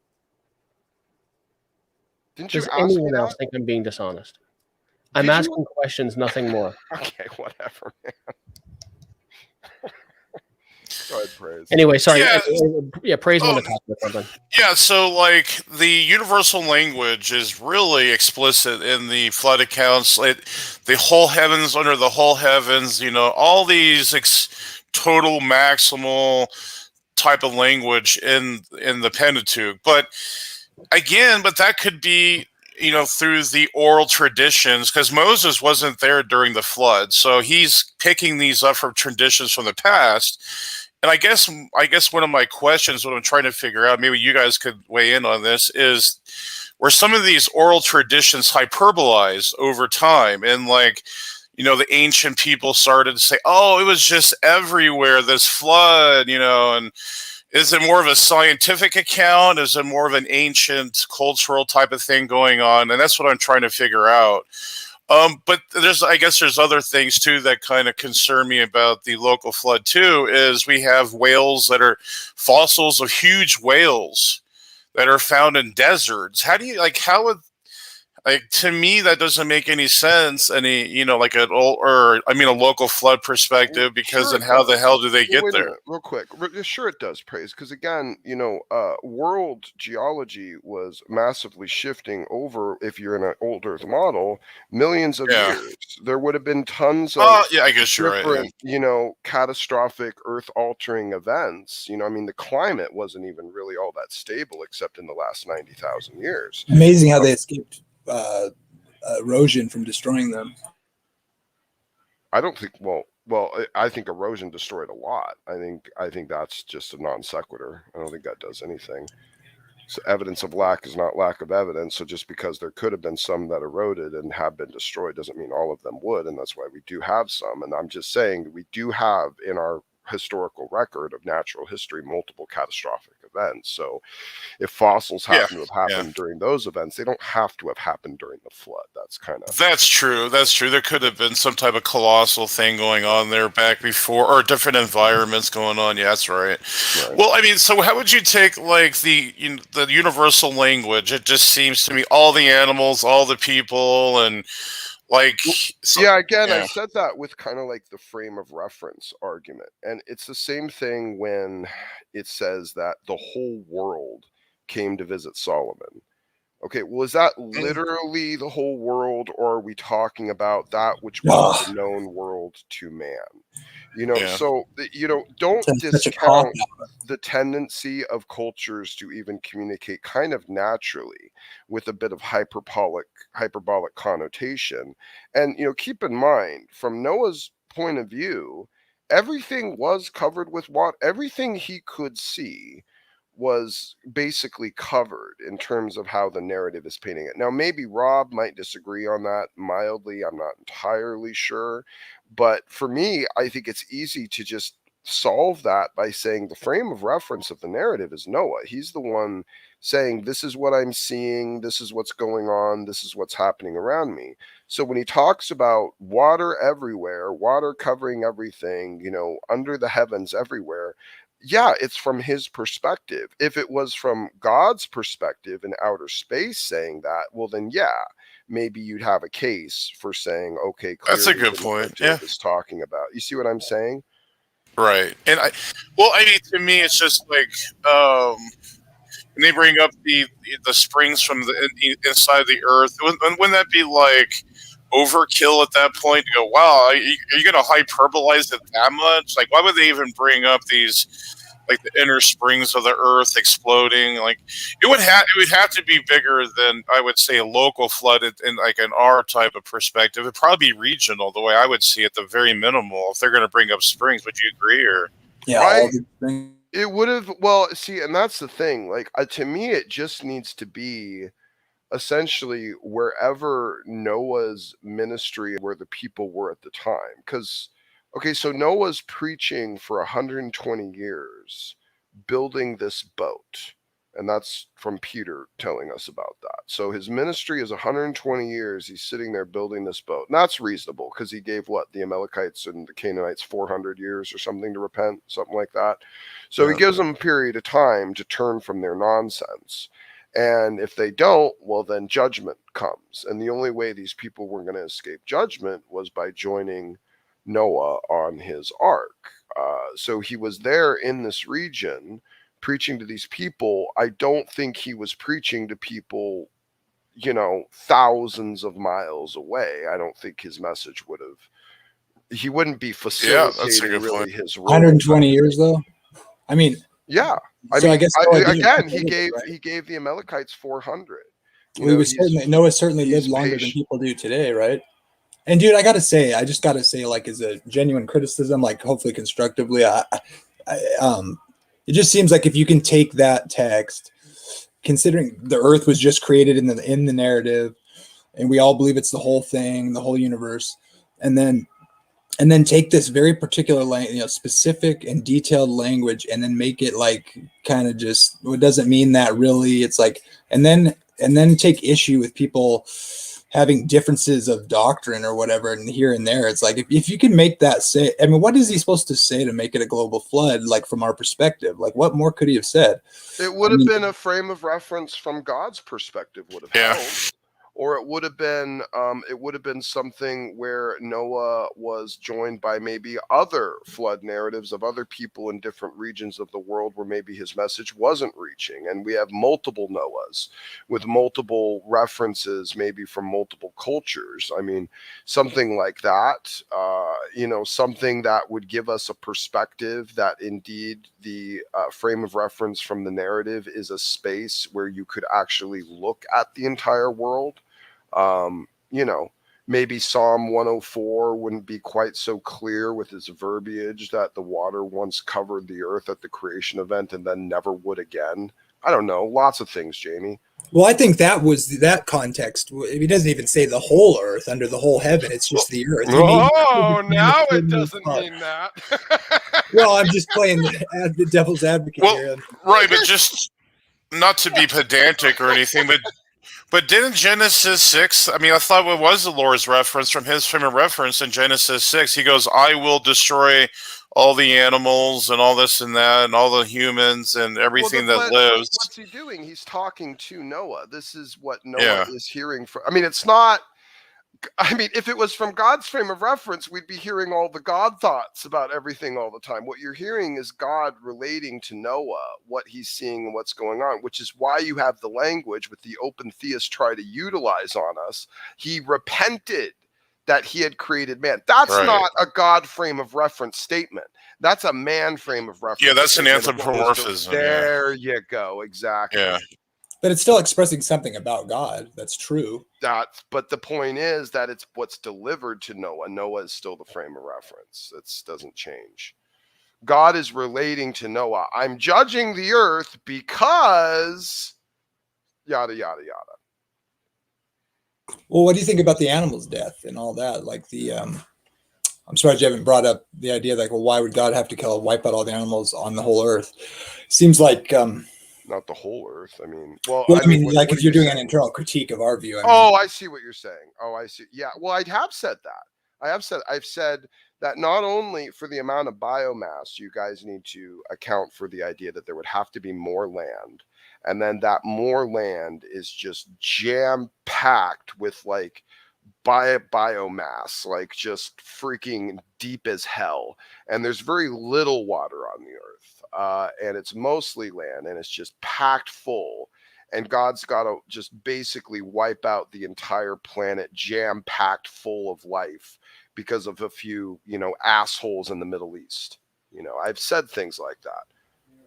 what about even Hugh Ross thinks that God was setting up the earth for our time today, for the end time. I think, doesn't he say that? He does say that. Yeah, he says that all of the actual amount of death that has occurred, all the biomass from all of the different catastrophic events, all the coal, all the oil, all that stuff this is the argument for death before the fall, which is the idea that all this biomass was put here and all of the geological structures and also even the climate has all been fine-tuned and prepared for us to be here to use. Sure. I mean, I think that's providential too. I'd like to see some numbers on surface area, density of the earth, and how they figure the amount of coal that they do, or biomass that you want to say, for energy or whatever. I'd like to see the numbers on all that and see where their assumptions might be. Well, it's something about like if you had the amount of surface area of Earth like today, it'd have to be like 5 times like potentially overpopulated than can be allowable. And so the young earthers, I've heard them say, well, there was more land. So more land, bigger trees, bigger plants. All that stuff. Probably things like that. So possible, but again, it's then like God super packed the earth with life to just wipe it all out. Knowing that it was, on its way, he hyper packed the earth with life, like massively. Yeah, well, I think that's part of the tragedy. I mean, he tells us to have dominion and we screw it up. And it's all kind of but the amount of life you're talking about, Jamie, this is a crowded ecos. Anyway, I would need to do some bigger deeping on the actual numerics of it before I would say too much on it. But I do know it's generally considered an unreasonable amount of biomass to be covered by a singular catastrophic event. But I need to go. I'm not going to say more than that right now till I go look at some numbers and probably try to parse it out. Are you uniformitarian, Smokey? I don't really know what that means. Yeah, like it is kind of an ambiguous term. Well, it generally means that the key to the future is from the past, and it doesn't change. There's really nothing that's really changed drastically. I don't know how philosophically sound that is. I mean, I can and actually we discussed this with Danny a little bit the other night. Like I can say inductively, the sun will rise tomorrow. That's induction based upon sound premises that the earth is rotating around the sun and the sun has an orbit and it has a predictability in terms of what it's done in the past. So I can expect, all things considered, outside of catastrophic circumstances, that the sun will rise tomorrow. Does that mean absolutely beyond all shadow of a doubt, with absolute knowledge, it will rise? No, but I'm inductively concluding that by all reasonable probability it will. So in that term, I guess I might be part. I mean, I think we do have to, in order to think our universe even makes any sense at all, have to apply to certain uniformitarian principles, the laws of logic, the measure of gravity, gravitational constants, cosmological constants. We do have to believe, in order to know anything, that these things are at some level constants or consistent. Yeah. Well, I mean, I thought it usually means like in geological time, they're like the same geological periods just are the same throughout history. It's just what is it like? eons of time, and it's like through these eons of time, the geological layers remain the same, and all this and that. Like, I mean, that's usually what a uniformitarian would say. I wouldn't say that, because I do believe there was cataclysms, like several cataclysms at least, that would change, the geological environments and stuff like that. Right. You need to have a debate with SFT on the gap theory, I think is Well, technically I'm like both sides, because when, like in Genesis 1:1, that would cover billions of years, but then in Genesis 1:1 through 2, and then 2 through 26, it would be young earth. I could be both in a different sure. Yeah. Sure. Look, you know what? I just can't resist. It's Praise the Swinger is what he is. Don't bring up the threesome with Eve now. We don't want to go there, John. I wasn't even going to bring it up. Listen, I know that you're suffering from extreme guilt for all of that. But listen, man, don't project. I wasn't going to say anything about it. You shouldn't think about Eve banging anyone. That's your great grandmother. That's gross. That's disgusting. Shame on all of you. Yeah, pretty much. Well, Michael Heiser did fill us with this stuff. Come on, Smokey. Yeah, with the Nephilim coming down whenever, and doing mating with women. Like, it does get in your head, though. Well, yeah, but that wasn't necessarily of a sexual venture. That's kind of assumed. That's presupposed. They could have been fudging with genetics and all sorts of weird. That's true. I think that's what LPP holds to. Yeah, I don't. It was some. There's nothing to necessarily say that they had the quote unquote equipment. You know what I mean? But they were doing some sort of fudging or fuddling, with mankind and perverting God's creation and turned it into something abominable. Whatever that was. But yeah, they were playing around with something, and that required that whole region to be wiped out. I think they were doing stuff with the animals too, which is part of why the animals need to be wiped out. Yeah, that's what Enoch kind of alludes to. Yeah. So, but would you say Enoch is canonical, or would you say it's inspired? No, I think it has a skeleton to it that's inspired. But because of its textual history, I don't think it's something we could look at as reliable or canonical. But that's not to say it doesn't have some, truths or some very interesting, traditional cultural understandings of this era at the time that was passed forward through the generations. I just wouldn't take it with any scriptural authority or anything. It's interesting, and I think it does give some interesting potential clarifications to some things, but I wouldn't. Yeah, I wouldn't take it as anything. Paul utilized it, but I don't think he was saying it was true necessarily. But he used it. Paul utilized secular, information, sources, literature. He did that too. It doesn't mean he was verifying it as canonical. He used lots of things at his cultural disposal. So that could just be, again. They would have recognized the story. Oh, here's Rob. I got him. There's Rob. He's a beast. It's obviously good to study the language, what was in the minds of the writers of the scripture. I'm pausing. Rob's here to tell us. You, fine gentlemen. Rob, everyone is throwing a raging fit about you having said that Yahweh is the greatest of deceivers. And I had said they were calling me inconsistent for not calling you out, and I had said you were. I guess they didn't understand my claim. They didn't understand why you were being. I had anticipated you were being hyperbolic with the claim that Allah was the greatest of deceivers, and then Sam didn't know that there was use of deception by God in the Bible. He didn't seem to be familiar with that, and that you were just being hyperbolic in your communication. And not just that. Allah is also called Al-Haq, and I'm just sort of trolling, tongue-in-cheek trolling. Right. Why are you? I could go down the precept route, and so Sam's all about how you attack Scripture and you attack God and you hate God. And you hate his word and all. So I was just trying to clear the narrative for you. That's all. Yeah, that doesn't bother me. He can do what he wants to do, and I'll just continue with what I need to do.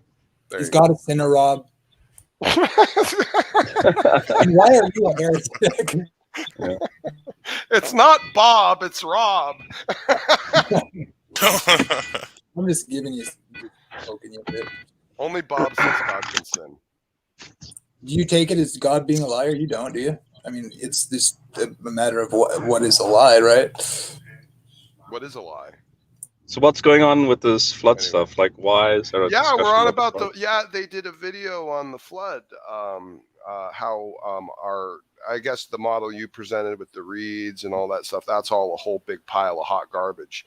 So there was a video just recently done on it. So I sent you a message on Discord if you wanted to review it with me.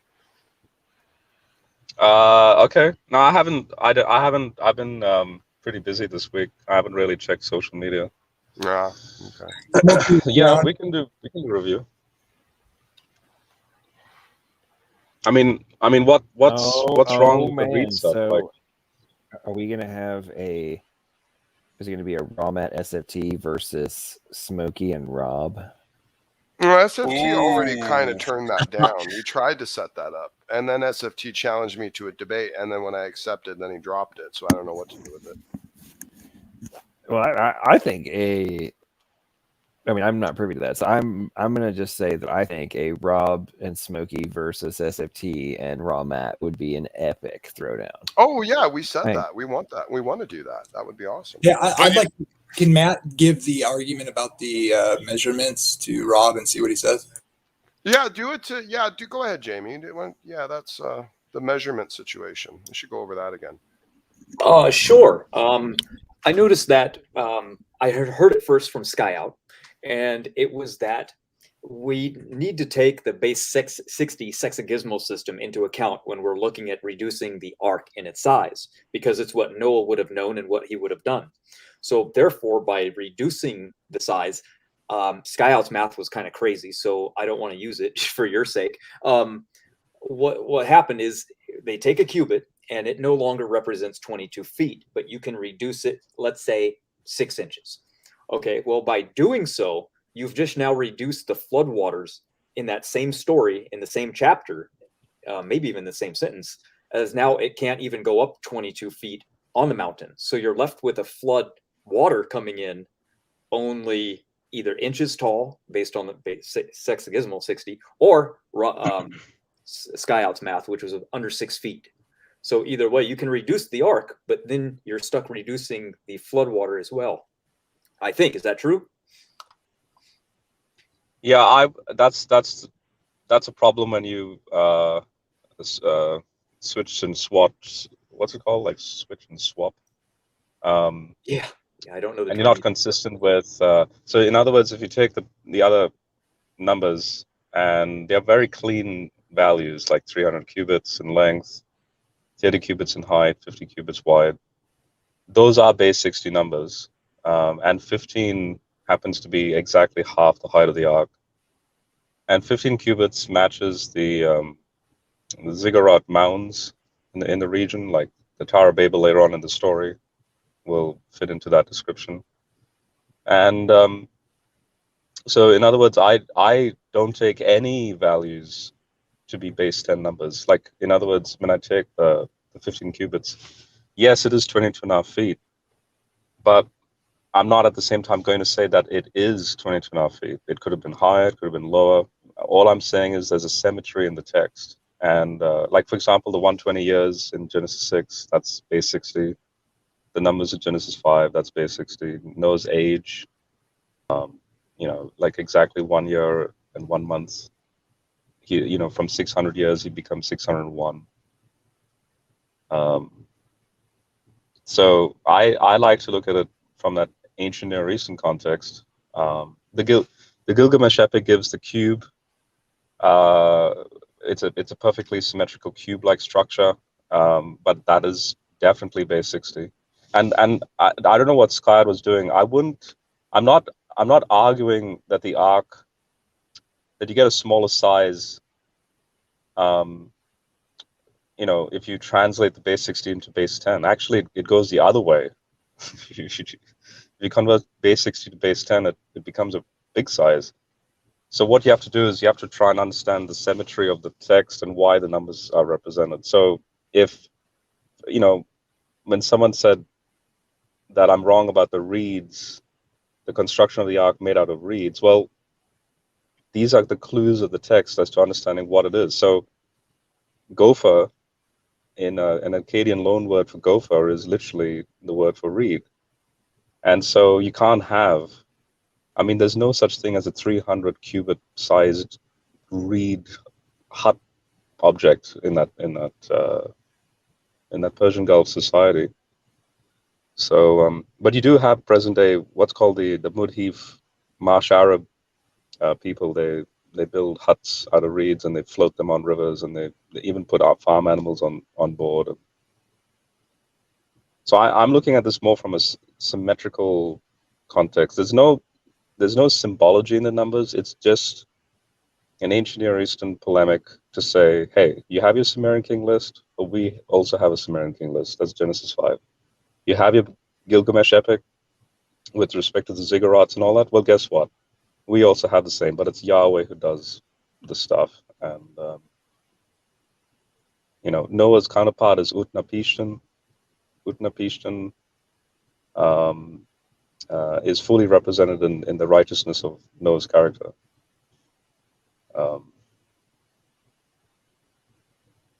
I don't see what the problem is, like, when you see it that way. Well, you haven't watched the video, so you can't know any of this. So I don't want to spring it on you live because you don't get a chance to be like, let me think about that. How would I answer?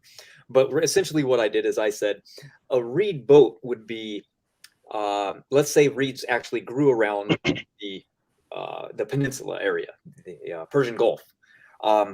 Well, the text mentions that there's an ark that's built for 3 stories and that it's used with pitch. Well, you can't make reed. You can't even make reed homes 3 stories because the weight-bearing load problem becomes an issue. And they also don't use pitch. There's no need. They can just twist them and bind them together. So we have kind of an ark description that doesn't match what can be done with reeds. That was all. Also, I will say, just a quick comment on that. Actually, it does, because there's 3 loan words from Akkadian. So it's not just the gopher. There's the word for compartments, which is where you get that 3-story translation in some translations. And then there's the pitch, the tar, the pitch, the bitumen. Those 3 words are not original to Hebrew. So they are loan words. And there's a very subtle clue. And this is something I find humorous with Ken Hovind. He's like, look, see, the text says a 1 cubit sized window. So then he goes into this, like, this conjectural tangent, thinking it's some sort of hydraulic thing inside that pushes the air in and out. The word actually means roof. So so then the ark, especially to Jews with their temples, like Solomon's temple and all that, the ark then becomes the symbolic temple-like structure. And in fact, the size of the ark, it has the same dimensional proportionality to, say, Solomon's temple. And so when it says window there, that's a faulty translation. It should say roof, like a church roof. It's triangular. And that the height of that roof is the when you're talking about the perpendicular height, that's about 1 cubit. So It was instructed to have a slope to the roof. Is that what you're talking about, Rob? yeah, basically, roof. Yeah, like roof, like an A-frame, like it's yeah, take a triangle, and then the perpendicular height of the triangle,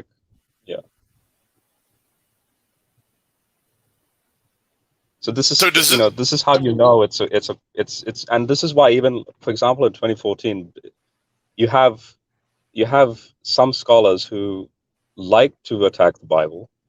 Not many, there are few. So Irvin Finkel, for example, he came up with that whole coracle reed boat. It was a coracle craft that Noah constructed, a circular craft, purely because he came across this ancient Near Eastern cuneiform and translated it and was like, oh, see, this fits even more with the original conditions. And I'm like, all the other scholars who know this stuff just yawned at that. And it's like, give us something new. All you've done is give further credence to the historicity of the text, but it doesn't debunk it. It doesn't like make it a myth.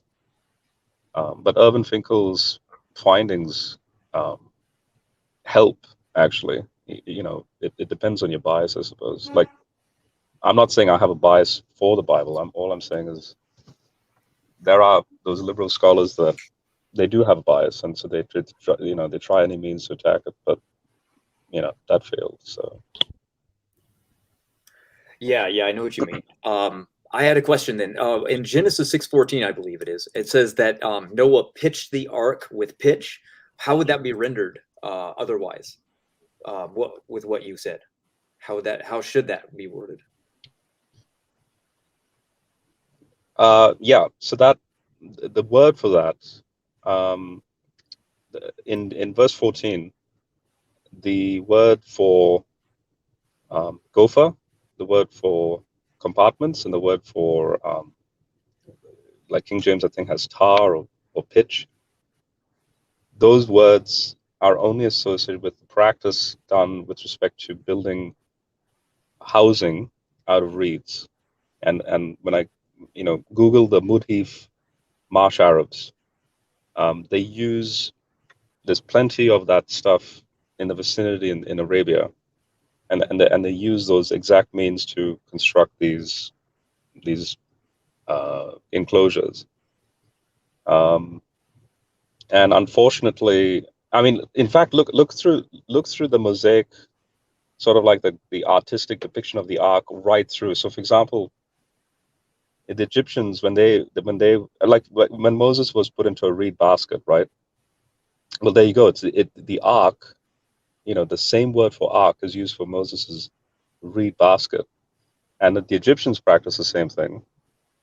And when you follow through into Second Temple Jewish literature and the artistic depictions of the ark, it's always looking like a chest. Literally, there's one mosaic depiction of the ark in an ancient Christian church. The ark. Hey, you're cutting out a little. Yeah, you're roboting there, Rob. What was the last thing I said? No, I mean, we heard you up until. Can you hear me now? We just warned you right away. Oh, okay. Yeah. So you were talking about reeds and the pitch, and yep. There's pitch mentioned, but we're trying to figure out what the pitch is. I think where the question's going. Did you hear me mention about the legs in mosaic art? No, we didn't cut. Yeah, we heard the mosaic art. We didn't hear about the legs. Yeah, that's where you kind of cut out. Oh, okay. Yeah. So in those ancient synagogues and ancient Christian churches, they have like legs underneath this chest box, and then you have Noah reaching out, sending a dove, and he's reaching out from a triangular roof. So even these ancient understandings of the ark have absolutely no connection to Ken Ham's ark. They didn't see. I like the Wisdom of Solomon. I'll give you this one. The Wisdom of Solomon explicitly says, in the days of the giants, this is like chapter 10 somewhere, Noah was saved on a cheap raft with cheap pieces of wood. He was saved. And then you have this theme play out. It's like, well, guess what? Moses was saved on cheap pieces of wood. And so then the implication then is, by the time you reach the Christians, they're like, oh, look, see the cross, like, the cheap piece of wood, but yet, he can obtain this massive salvation for anyone. That's sort of the theme that plays through. That's kind of interesting. Yeah.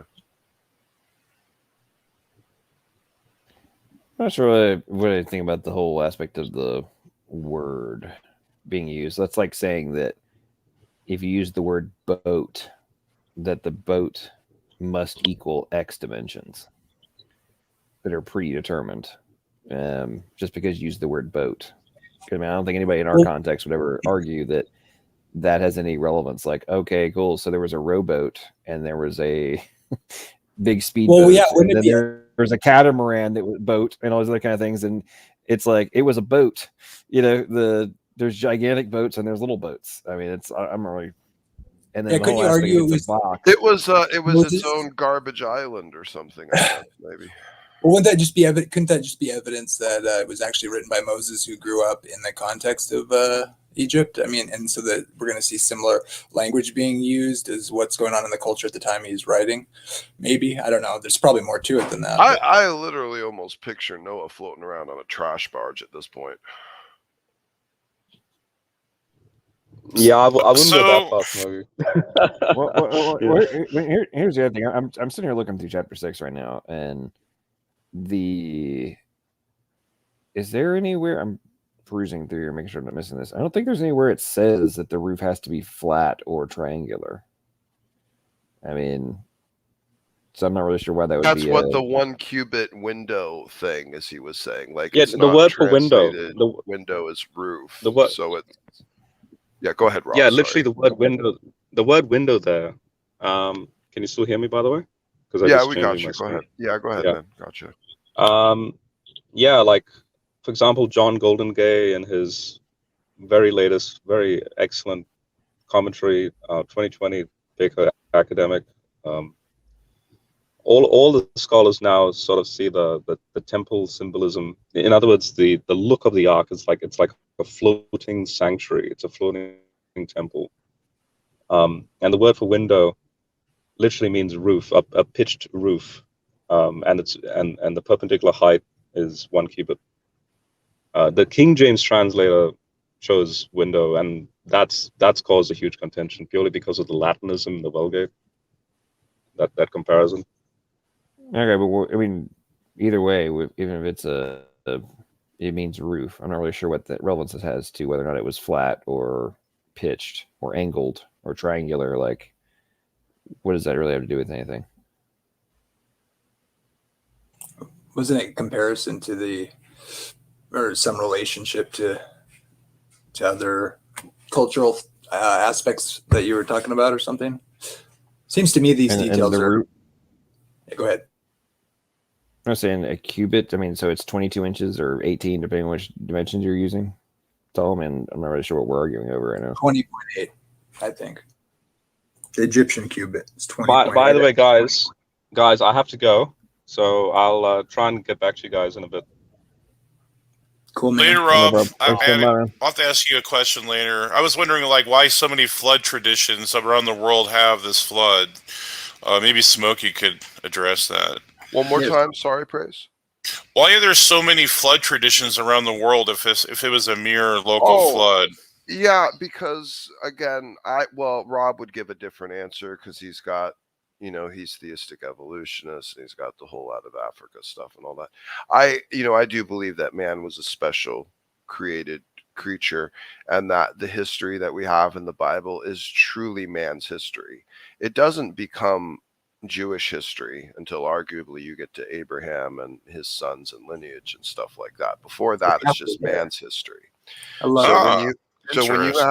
So when you have the Tower of Babel event, basically, and we don't need to discuss, necessarily specifics of that, but say you have the Tower of Babel event, everything that the people at the Tower of Babel experienced, like in their predecessors, they knew the story of Adam and Eve and the garden and probably the two brothers that one of them killed each other, the first sin, the first murder. They had all these stories. They knew their own history at this time. And then when they were split up, when God confused their language, however you want to think that was happening or done, whatever, but confuse their language, then they would separate, they would spread out, and they would take these tales with them, these ancient stories that were carried orally from their predecessors, and they would come up with their own versions, basically, their own cultural tales. The uniqueness of ours is that its consistency, coherency of the claim, and its preservation helps us believe that this is the true inspired, true work of the true God. So this is an inspired work giving a take of the history that is really, really actually true to the history and true to the claim of who did it, which is our God, Yahweh, the God of Christianity. He's the one that preserved his text. He's the one that kept it coherent. He's the one that demonstrated himself with proof of knowledge of the future and prophecies with the deliverance of his son. He's the one that laid claim to all this. He's the one that followed through with it. So he's the true God.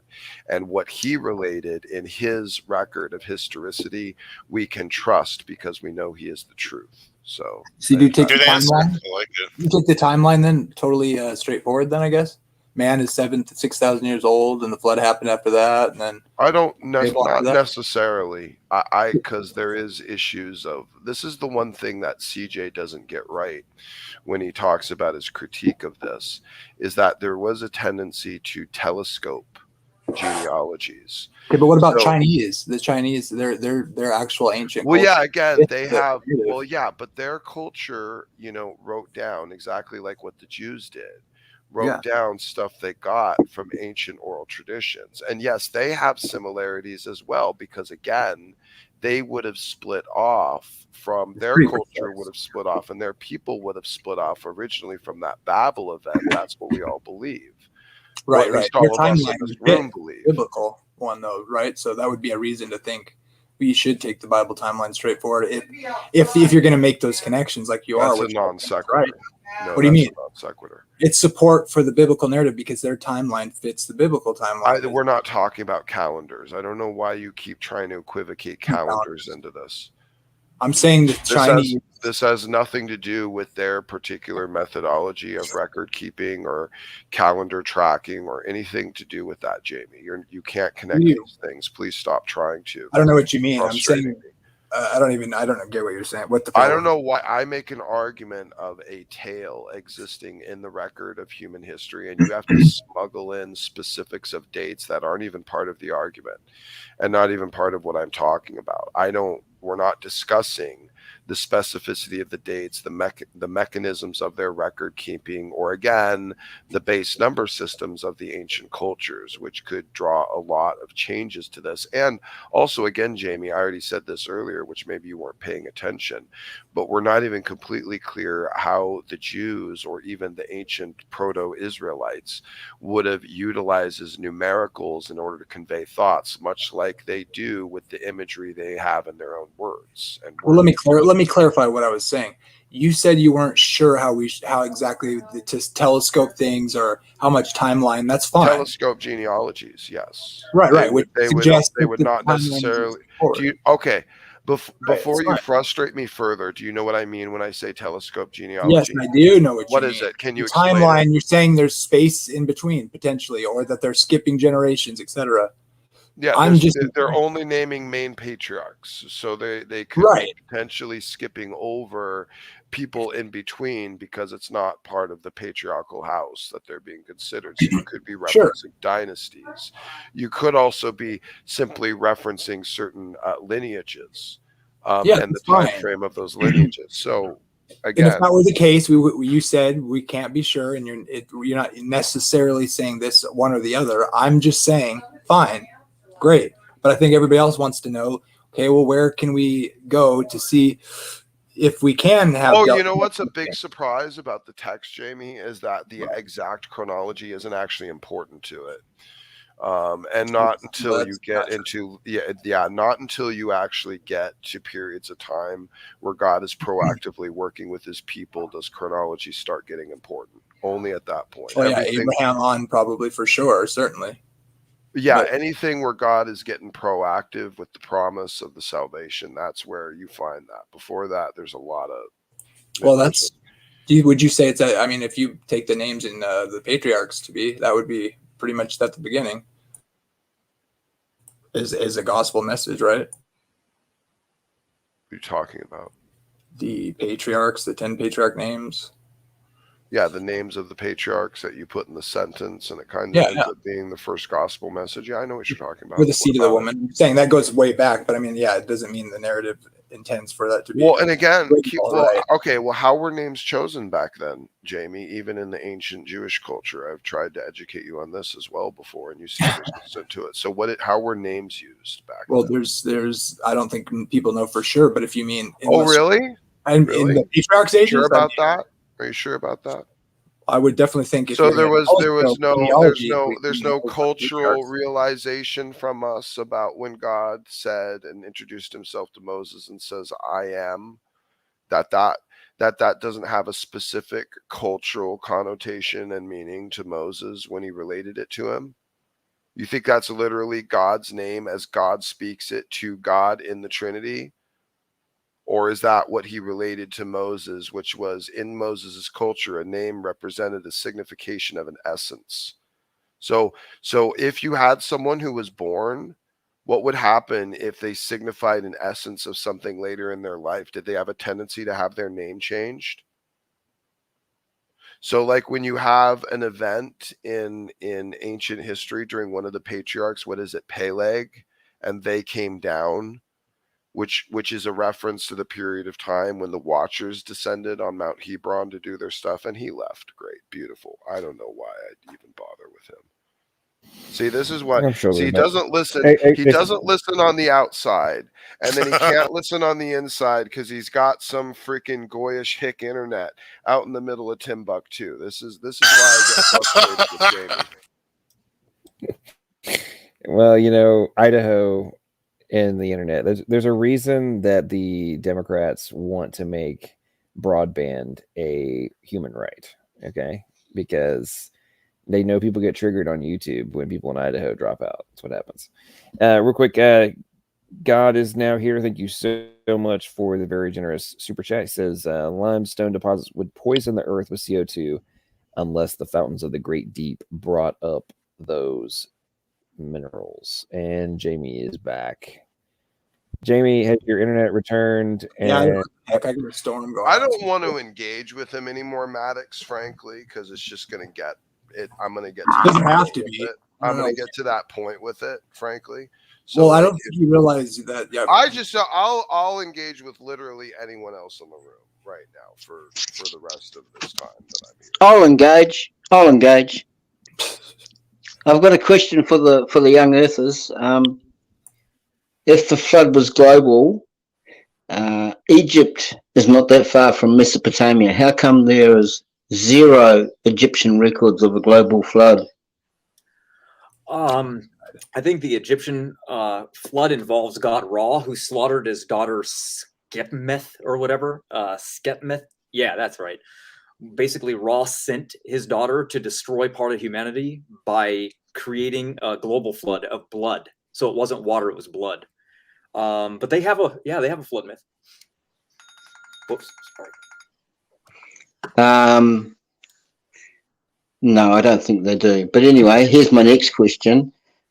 Fossil fuels like oil deposits, for example, take a long, millions of years to form.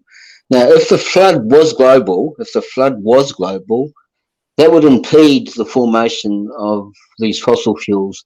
There'd be pressure, but there wouldn't be enough heat to generate fossils transforming into fossil fuels.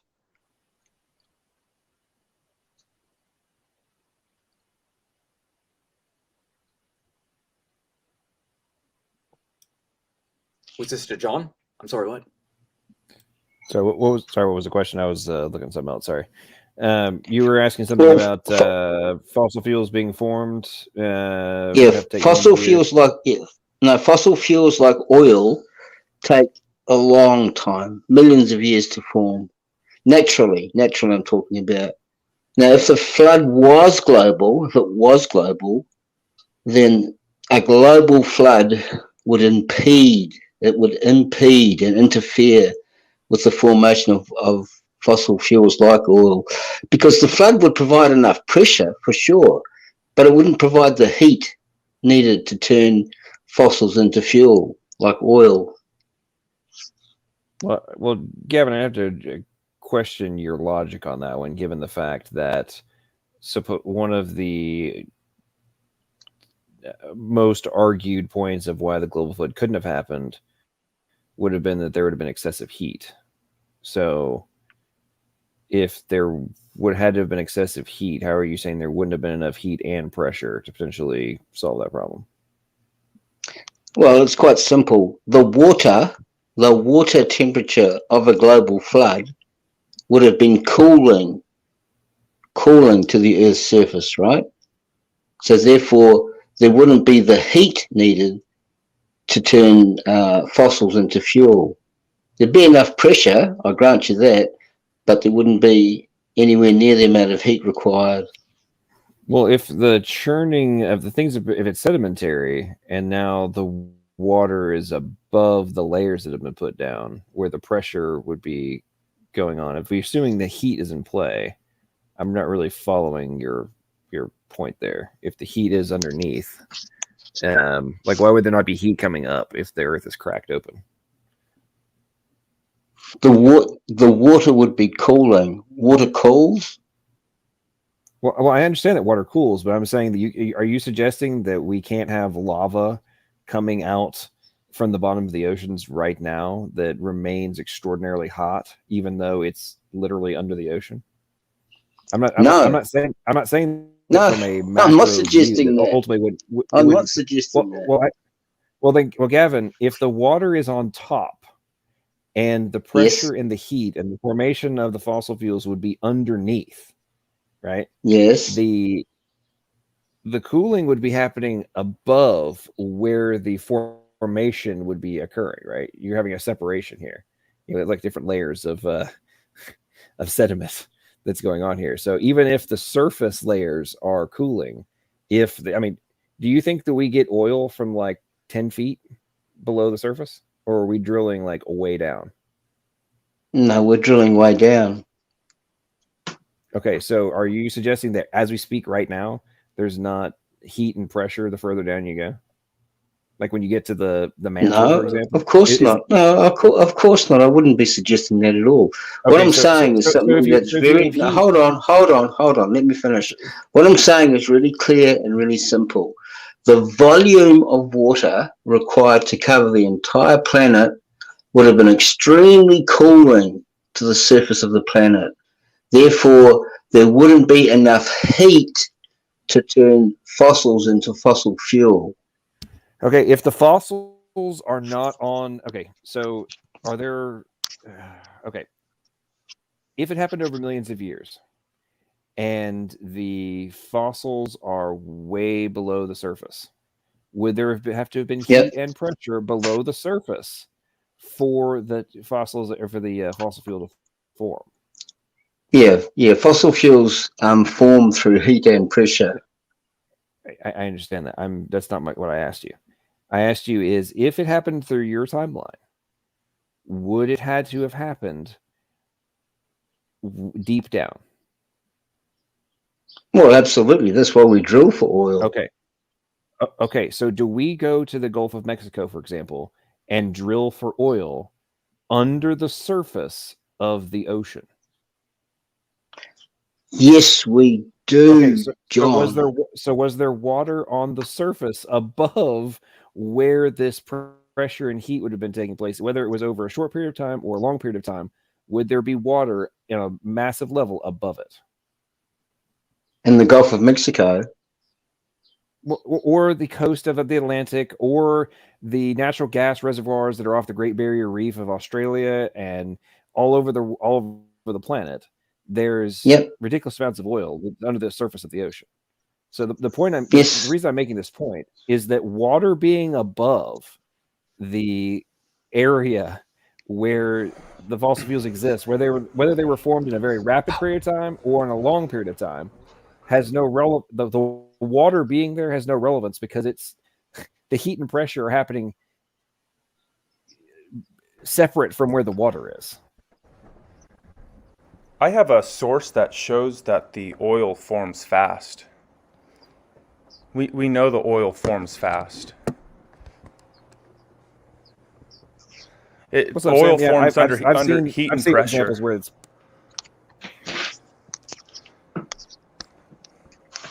Would you like me to? Oh, sorry. Go ahead, John. No, I have seen some of those instances where it's been shown that can be.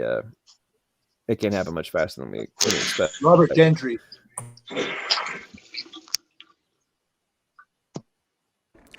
Yeah, so oil forms with heat and pressure, not time.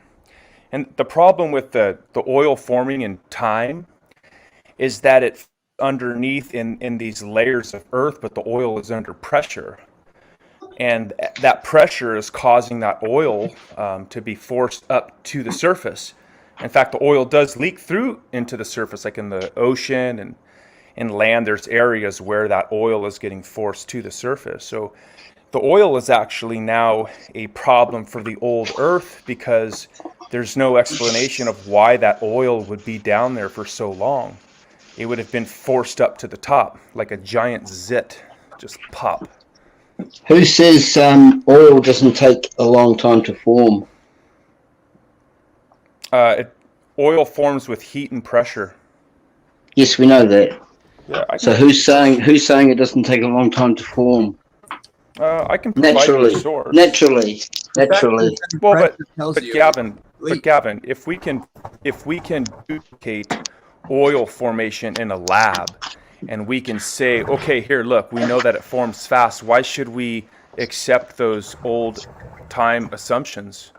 Because now we're comparing... Sorry, Sam, I just missed that. I missed it, but yeah, can you go back like 5 seconds? Sure. I lost my connection.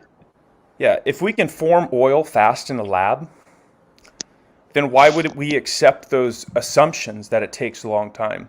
That can't be demonstrated. Well, if I may, real quick, to answer that, for the same reason we don't believe abiogenesis is possible, even if it could just be done in the lab, because that doesn't necessarily conform to the conditions. Okay, I'm sorry, guys. My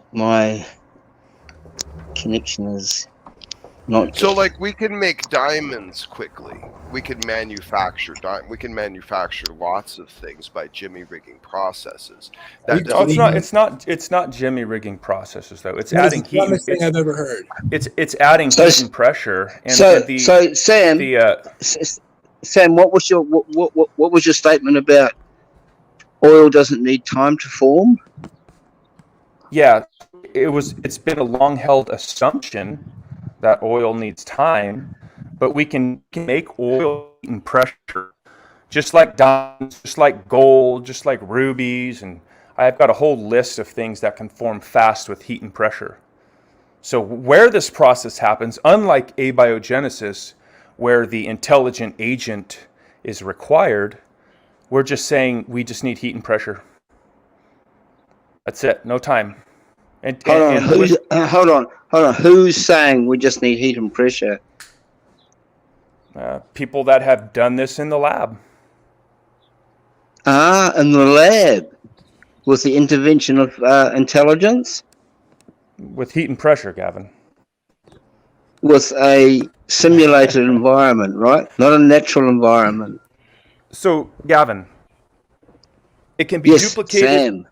It can be duplicated in a lab with heat and pressure. Okay? So, you want me to these processes that have taken of years when we can in a lab rapidly with heat and pressure? Of course it can be duplicated in the lab because you can impose unnatural amounts of heat and pressure to make oil form quickly. I'm talking about fossil fuels forming naturally. That's why they take millions of years. Gavin. John. Okay, Gavin, you really need to think about this for a second before you keep making these assertions. So I'm not making an assertion. What I'm saying is what silence, Gavin. Gavin, I know you. Oh, hold on! I've got to be silent. If the amount of pressure and heat they're being able to generate in the lab to reduce perform this is less than the amount of heat and pressure that would be available in the natural environment. That's rubbish. That's nonsense. Wait, Gavin, do you talking about? Sam, hang on. Gavin, are you suggesting the amount of pressure that we're creating in the lab is greater than what 1 billion tons of rock is on top of something else? The pressure that can be created by the planet. Are you suggesting that we're being able to surpass the pressure available from the mass of the planet. Is that what you're suggesting? The amount of pressure and heat that would be artificially needed to form oil quickly is far greater than what would be required for the natural formation of oil. Yeah. Well, you're just making stuff up now, and Gavin, you still hang on. Gavin, are you suggesting that 300 degrees is more than the heat of the like underneath the planet's surface? Are you actually suggesting that 300 degrees is like a supreme heat? Because that's how long they had to do it for 30 freaking minutes. We heat it to about 300 degrees and keep the water high enough pressure to keep it liquid as opposed to steam. We cook it for 30 minutes to an hour and we get crude bio oil. I'm reading from their statements. Yeah. Whoopie do. Everybody knows that, John. Everybody knows that. No, are you suggesting that 300 degrees is greater than is being generated under the surface of the Earth? Are you suggesting that lava is less than 300 degrees? Did I suggest that? No. I'll say it again. No, Gavin. I'll say it again. Gavin, you're not thinking, buddy. You stated. Don't be projecting at me, John. Don't be projecting at me. Gavin, for oil deposits to form naturally from fossil fuels, right? From fossil fuels takes a long time because there needs to be time, there needs to be pressure, there needs to be heat. This is Geology 101, man. Okay, you're not grasping the point that's being made here. Go ahead, Sam. Oh, I'll ask if Gavin can break down just a tiny bit. But anyway, Gavin. So now your argument is between what can be demonstrated, a higher quality science, that which is observable, testable, repeatable, and falsifiable, and your deep time assumptions. So, at this point, that's the argument. And you still have a problem of how that oil can stay down in those deposits under pressure and not come to the surface in that deep time. That's a problem that you should look into. Why is it a problem, Sam? Because it's under pressure, and that pressure is forcing it to the surface, and that oil can't stay under there for deep amounts of time. It would have come to the surface. But it does, doesn't it, Sam? That's why we drill for it.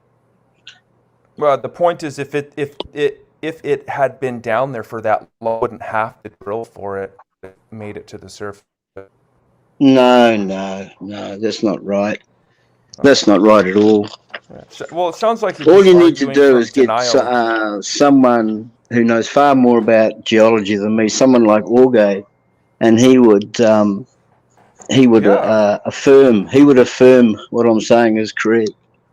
Yeah, a confirmation bias. That's fine. Well, maybe like after you've looked into these things and you have an actual response, we can go. Sam, you're not conducting yourself like I'd expect a Christian brother to conduct himself. I don't think there's any need to be rude or condescending. Gavin, is where you live right now going crazy like it is in Australia? Because Australia looks pretty crazy. No, we're pretty good here. I'm just saying, Australia looks pretty crazy. You seem to be doing fine.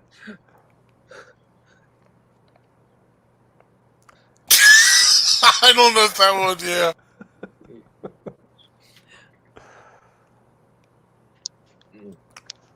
That was all. Anyway, that was off on that was a side note.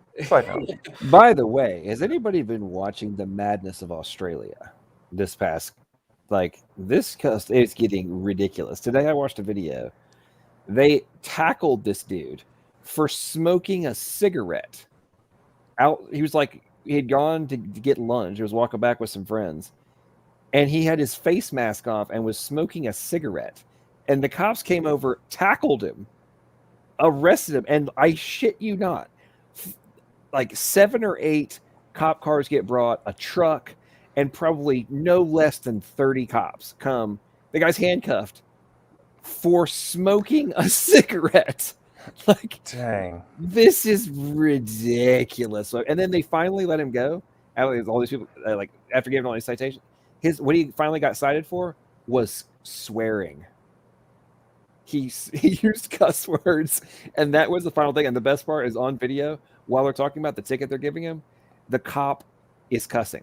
He drops the S, like, says shit, bloody, damn, all this kind of stuff. I'm like, so all of you guys came down here and, like, had a freak out session over a dude smoking a cigarette and saying some cuss words. Then you're saying cuss words in conversation. Like, aren't you guilty of what you just charged him with?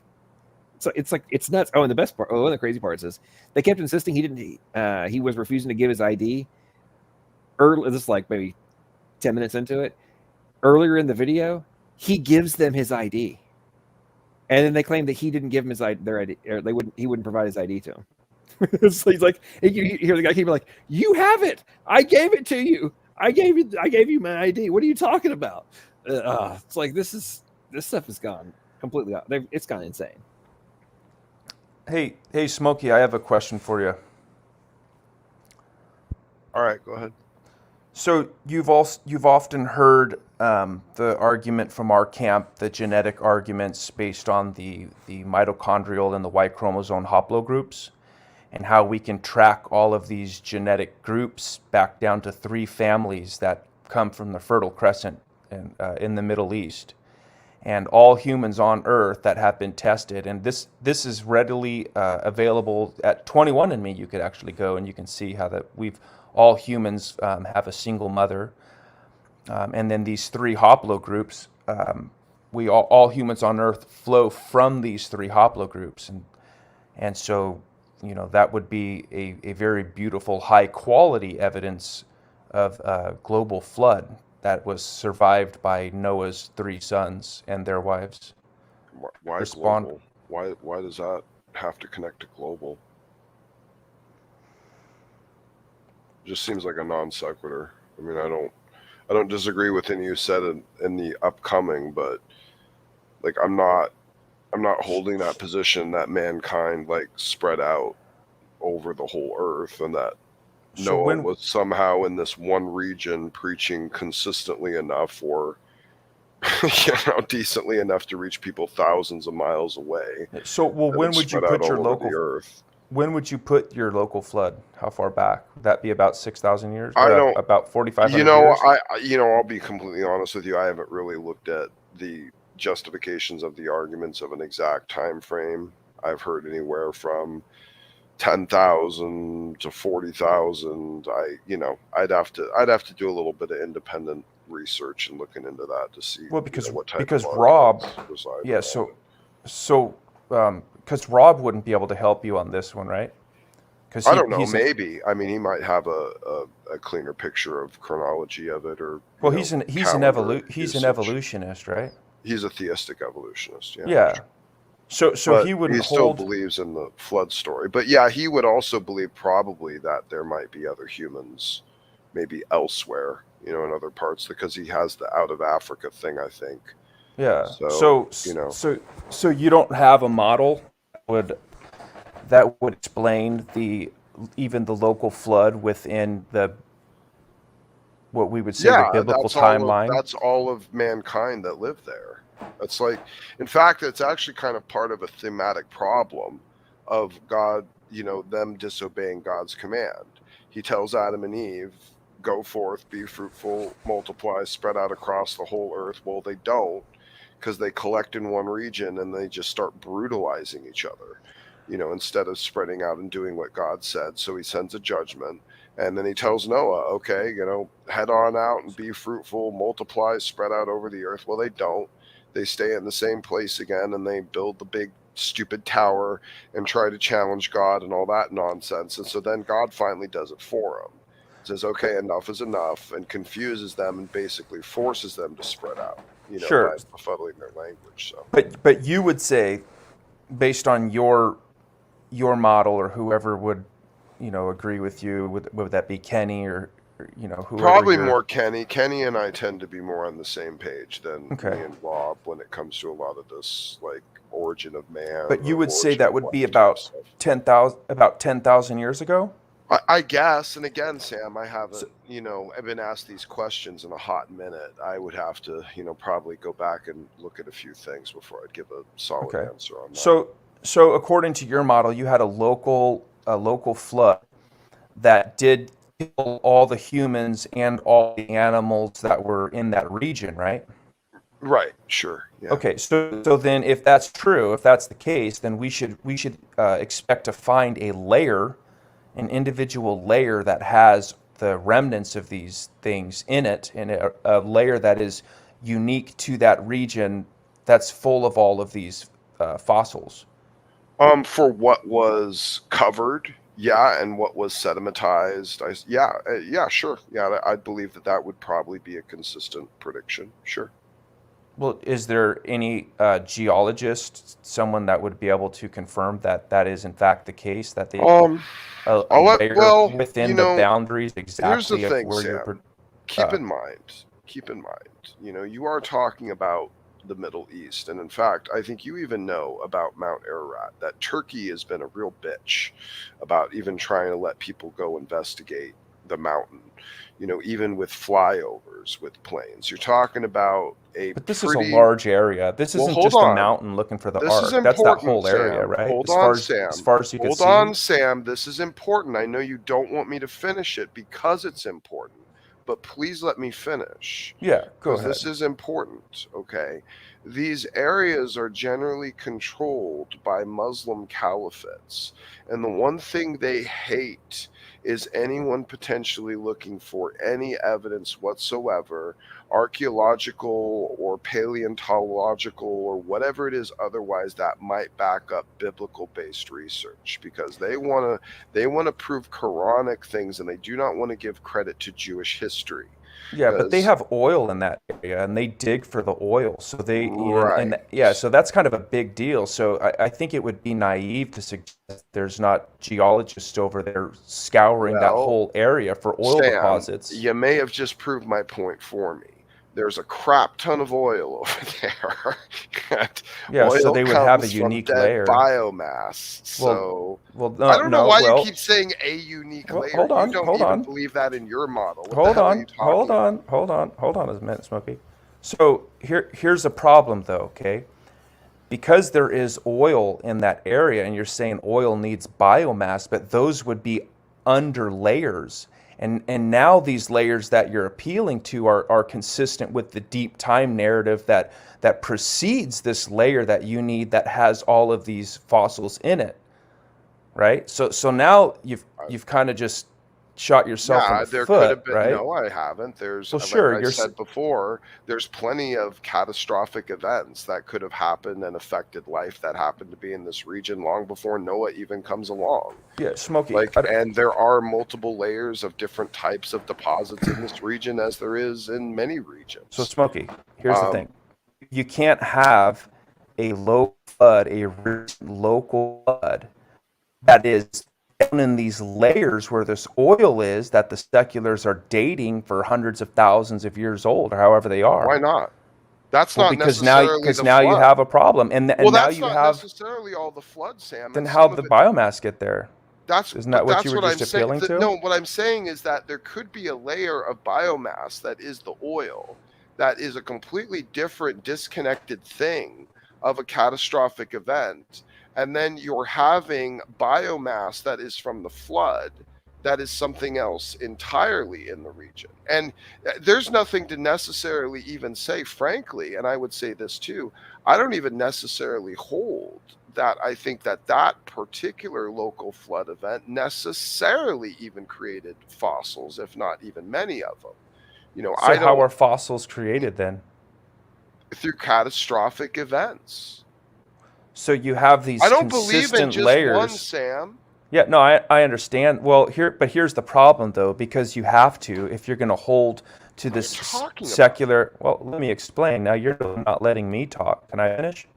You're appealing to this secular consensus and this secular explanation of the geological column that represents these deep time ages. And according to their model that you're appealing to, these layers run consistently around the world.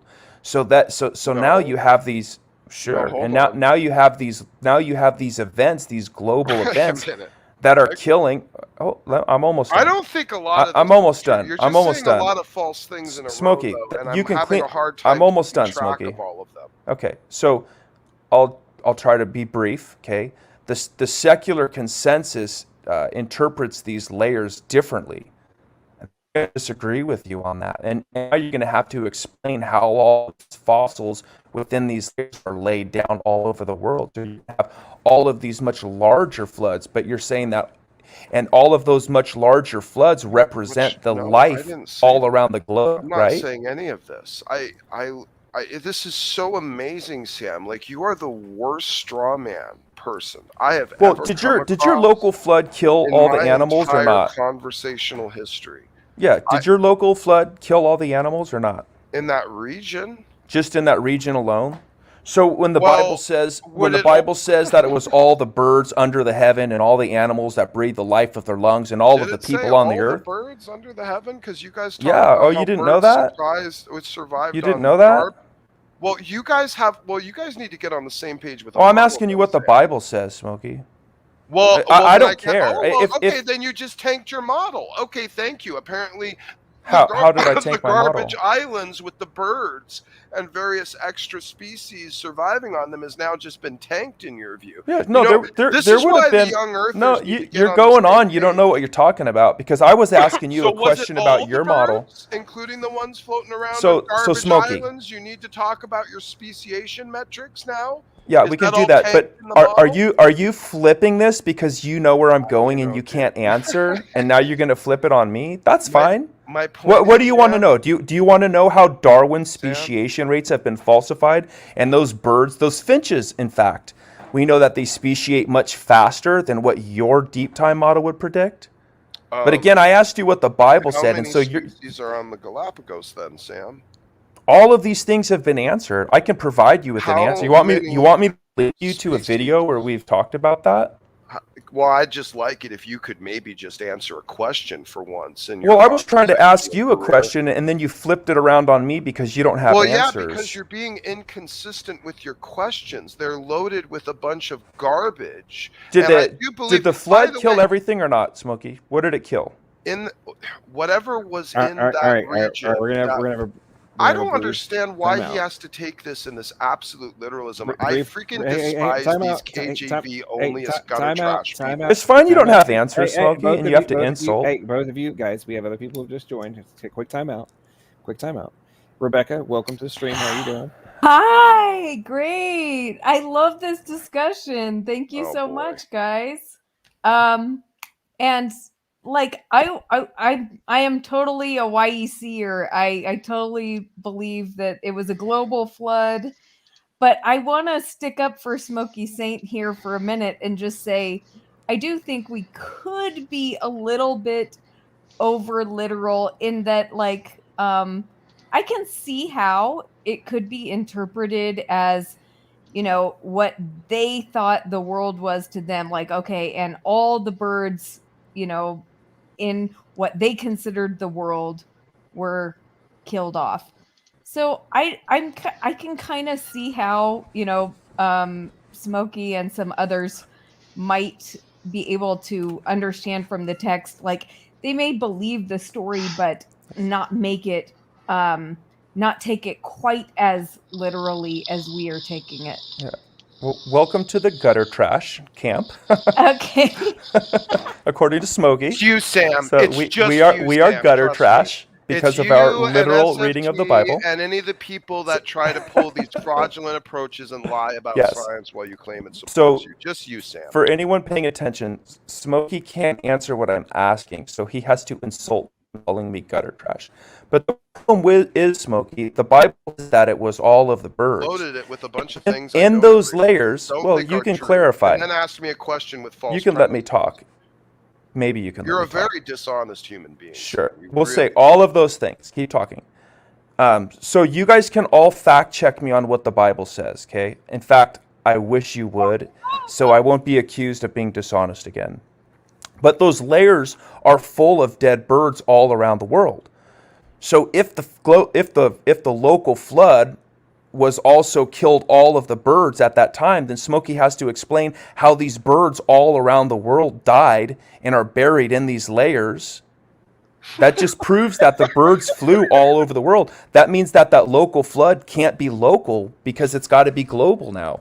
Yes, there were Because there are birds animals all around the over. world. There were birds around the world that suffered various catastrophic events at various points in Earth's history before mankind came on the Earth. It's part of our model. You have proven literally nothing, Sam. You have Well, just if put you out talk more if you hot talk takes.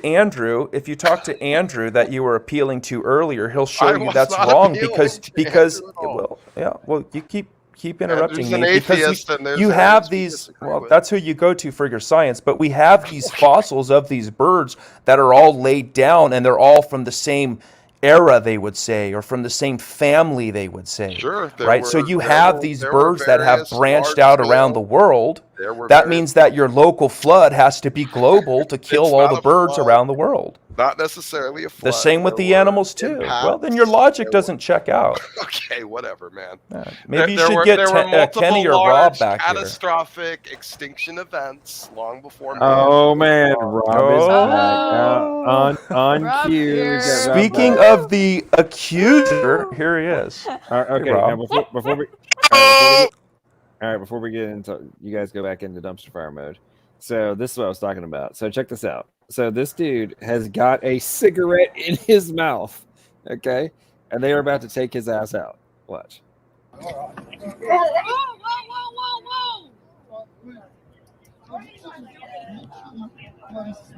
No, yeah. Give us some space. What's those girls? What's those girls? What do you mean?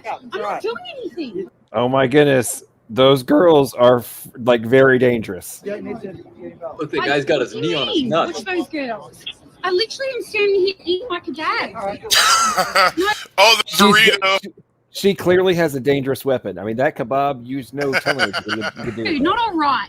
How are you meant to calm down when people are doing this? We saw your friend up here earlier on. We've asked him, we've given permission to move on, and he's returning. So. He lives 500 meters that way. Yeah, we told when him you guys to are turn, headed out, it's going to be really awkward. I'm not going to argue with you. So what? Okay, can I ask what he's been arrested for? Watch me.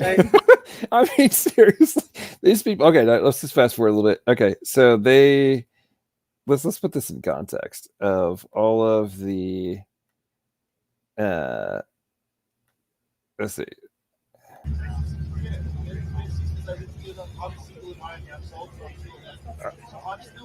Anyway, it just keeps going and going, and the thing, I'm just like, my mind is blown when you look at the sheer number of police that end up showing up to this whole deal. The guy was walking right by his condo building, and they bust him for smoking a cigarette. I mean, it's like, you can't make this stuff up. This just gone. Things have gotten insane. I don't know how anybody can justify that stuff. And later, like I said, later on, they're like yelling at him for not giving him his ID. And we kept watching, you see them take his ID from him.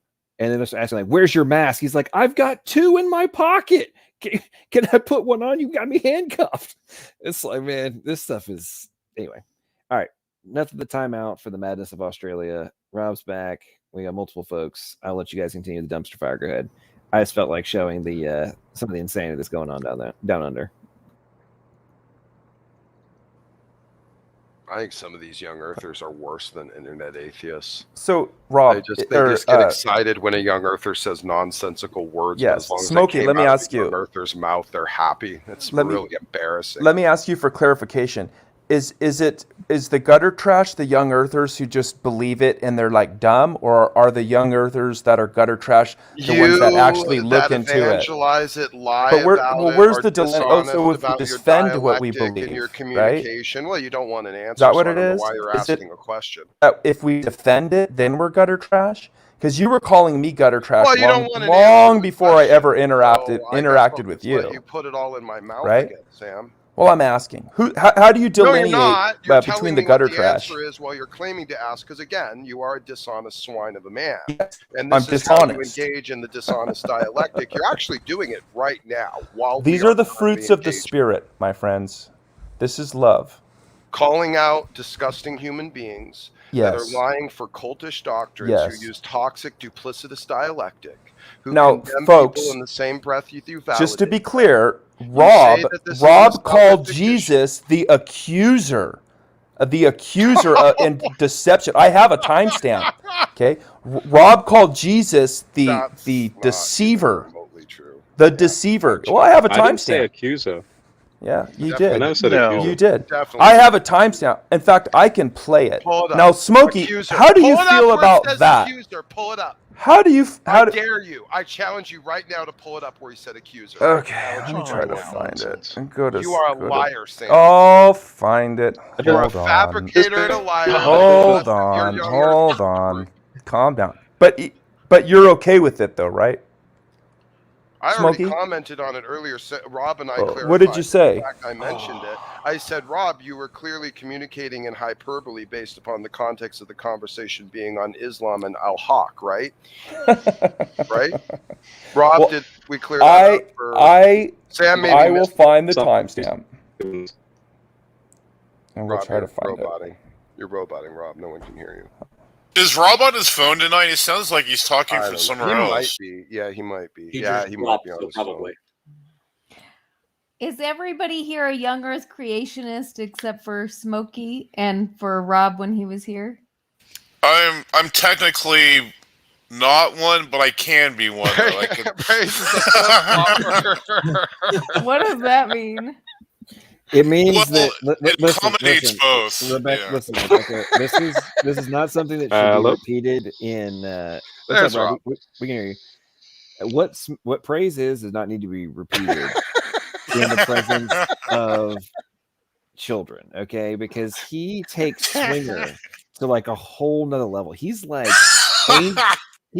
ancient Greek brothel meets Sodom and Gomorrah when it comes to his football. No, okay? that's It's like I believe in the gap theory. That's not. That's talking about something else. Good gosh, John. No, what that's an allusion to, Rebecca, is there was this period where praise was down on some like some kinky stuff, that went down in the Garden of Eden, basically. So, we staged an intervention. He's recovered, but now we have to give him a few jabs every once in a while just for fun. That's all it is. Yeah, that's hilarious. Okay, so I stand corrected. Because in my humanness, I'm not perfect. Rob accused Jesus of being the greatest of deceivers. All right, here we go. Let's hear Rob's response. And then he tried to support his claim with two verses out of context, which I corrected, and I will be happy to correct again. And the reason why Rob accused Jesus of being the greatest of deceivers in context is because that is the defeater of my argument that God is the source of all truth. So my argument was God is the source of all truth, and we can know this because God is not deceptive and God cannot tell a lie. And Rob said, no, actually, God is the greatest of deceivers. And then he went on to support that. And Smokey allowed it. But I'm a piece of trash because I believe in an honest reading of the Bible. Well, let's not let Rob respond to it or anything. Let's just let. Well, I'm Sam accusing make sure you he too, gets Smokey. the full narrative. I'm accusing you too, Smokey. Yeah, ignore everything. Yeah, you just sat there and rolled with it. Go ahead, Rob. You want a timestamp? Yeah, Rob, we heard you, by the way. I'm wondering if what did Rob mean by that because Rob, he tricked Satan into like I think Rob should just get the chance to respond if he'd like to unmute his mic. Yeah. I mean, that's a wild accusation. Well, I guess that's not going to happen. Rob, are you there? We can just play it in context, and Play then it if we can eliminate any confusion if you want. I think even a little bit of your misrepresentation Rob towards dropped the off end again. too would be Okay, good fixed as well. Hey, before we do that, Jesse's been in for a while, hasn't had a chance to say anything. What's up, Jesse? How you doing? Doing all right. These guys have a conversation, so I'll poke in when I can. Okay. I think Jesse might be an old earther too, actually. I think. Yeah, you can I'm jump an in, old Jesse. earther. That's fine. Yeah, I'm an old earther. Kill him! Yeah, that's what's going to happen. Put him to the stake! Oh, I'm just kidding. I'm just Listen, poking. I'm just going to channel Henry VIII and say that I'm going to form the Church of Maddox, and we're going to start executing heretics. Cult! So if I could make a point without Sam cutting me off, I'd like to say something real quick, because I have been accused of this by Sam and many others. But like part of the issue is like the duplicitous dialectic, because like Sam will say that this isn't a salvific issue, and out of the other side of his lying face, he'll talk about how old earthers are compromisers, rebelling against scripture, making Moses a liar, making Jesus a liar, all this stuff. And it's that same type of toxic dialectic. I think you're lying. I never said a liar. I never said a liar. I said it makes him a bad communicator. But Smokey, you can be a compromiser and still I knew be he saved. wouldn't let me finish. I knew he wouldn't let me finish. Well, because you're accusing me of lying as you're lying right out of the side of your smoky face. So in what other context, Sam, Okay. if you look at a human Okay, Smokey. and say And since you're I've cleared it up with you multiple times, you are blatantly lying as you accuse me of lying. So I have made it very clear that I said it's not a salvation issue. this question, So then. as you accuse me of lying, you are in fact the I blatant would like liar. you to notice the cowardice So, of Sam. for the record, everyone, it is not a salvational issue. Okay, you So can be in a what other compromiser context- and still be saved. Still not gonna To let be me ask clear. the question. Okay, go ahead. So in what other context would you look at someone and say, I'm confident you're saved even though you compromise scripture? I didn't know that we had the authority to judge salvation, Smokey. Where'd you get that? Boy, oh boy. We Where'd are you get actually that called from? to judge sound doctrine, Sam. We're commanded even in 2 John. In fact, you're supposed to not even With teach it. salvational things, Smokey? Oh yes, salvational So, things. let me ask you then, because Like I did dangerous hear you. doctrines, teachings of devils, that you're supposed to regard those things, Yeah. watch out for them. Did Solomon not do those commune things, with Smokey? them. What does that have to do with anything? Was I'm he talking about saved? church practice. Was Solomon saved? I don't know. Maybe. Probably. Maybe not. You know, what about David? Was he saved? I imagine so. Yeah. You imagine so? So wait a minute, because I have every how does good that make sense? Because David committed adultery after he knew this woman was Yeah, and married, then he repented. and then he killed her husband. No, he didn't repent. Sure he No, did. he was found out, and then he repented. Yeah, exactly. He repented. Yeah, but he no, didn't no, repent. that's a big difference. So Because what? because you use people to hell, you condemn them right to a regular channel.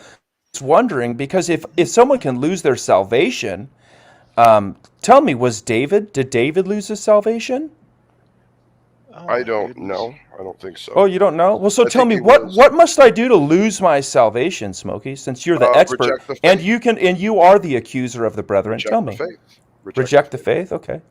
So in as fact, it so says now you're in the liar. Now you're the liar and the two-faced smack talking blah So blah you're blah. saying you can't I'm depart sorry. the If I could just borrow some of your flow of insults? I'm not good So as you can't depart the faith? Yeah. No. You're Well, calling see the Holy that Spirit a liar? you're changing the calling the Holy subject. Spirit a liar Can you by not saying defend you your can't depart positions the and faith? your Well, assertions? I have a verse that Can you says not that defend your people- assertions? I can from the Bible. Can you? Can you not defend your? Then why are you running right now? Why are you dodging right now? I have a verse that Why are says you that- dodging right now? Dodging what? Dodging my question. What is it? Was David saved when he committed I don't adultery know. It and then doesn't matter. committed murder of a bunch of people? I have He no sent a idea. whole. Well, but you accuse people of being whores and gutter trashes all the time, and you accuse them of their salvation. So if you don't even know if David wasn't saved or not, how are you going to accuse somebody else for maybe having a drinking problem or maybe sleeping with one or two people? How are you going to do that? How are you going to do that? Okay, I see. That seems awfully I'm inconsistent. never going to tell someone that they should bank on living in a life of sin. And Well, I just figured since you accuse Now, people you of their would. salvation all the time, you would know. I thought you were the expert I'm not, accuser. well, first of all, I don't accuse people based upon anything to do with their personal discretions of life choices when it comes Oh, to you don't? morality. It always has to do with theology. and that's why I focus on No, errors. no. That's not Okay, true. give me an example of the otherwise then. I'll find one. No, you in won't. In because fact, I don't do that. Hold on. Let me ask you this. Was didn't Solomon worship false gods? Why do you have to keep? That's a theological disaster right there.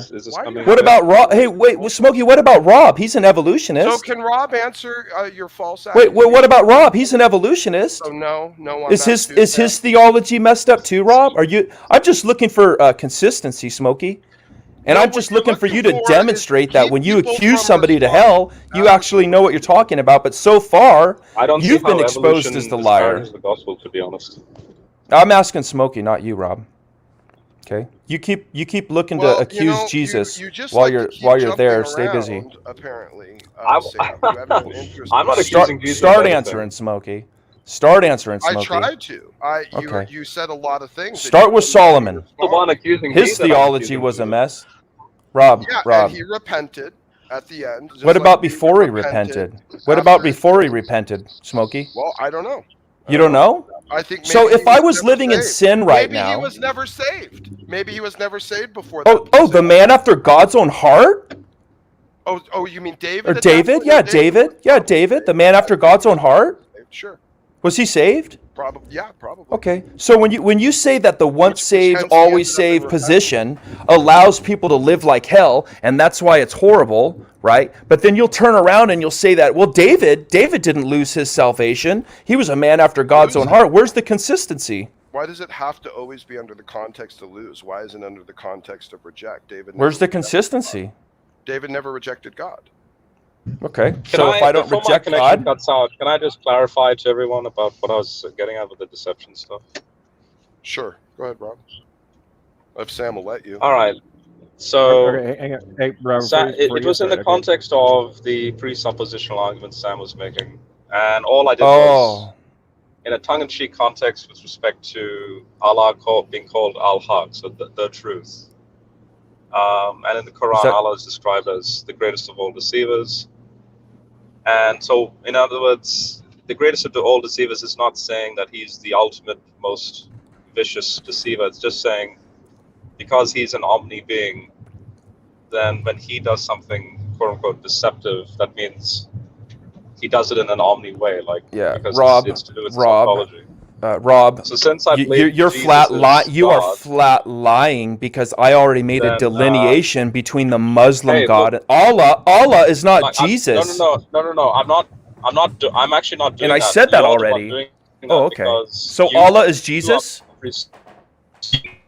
I guess all roads really do go to heaven. And it wasn't tongue in cheek. You were citing passages to support what you were saying. It wasn't tongue in cheek. Sam, can you shut the hell up and let him finish? I'll try. Okay, I'm sorry.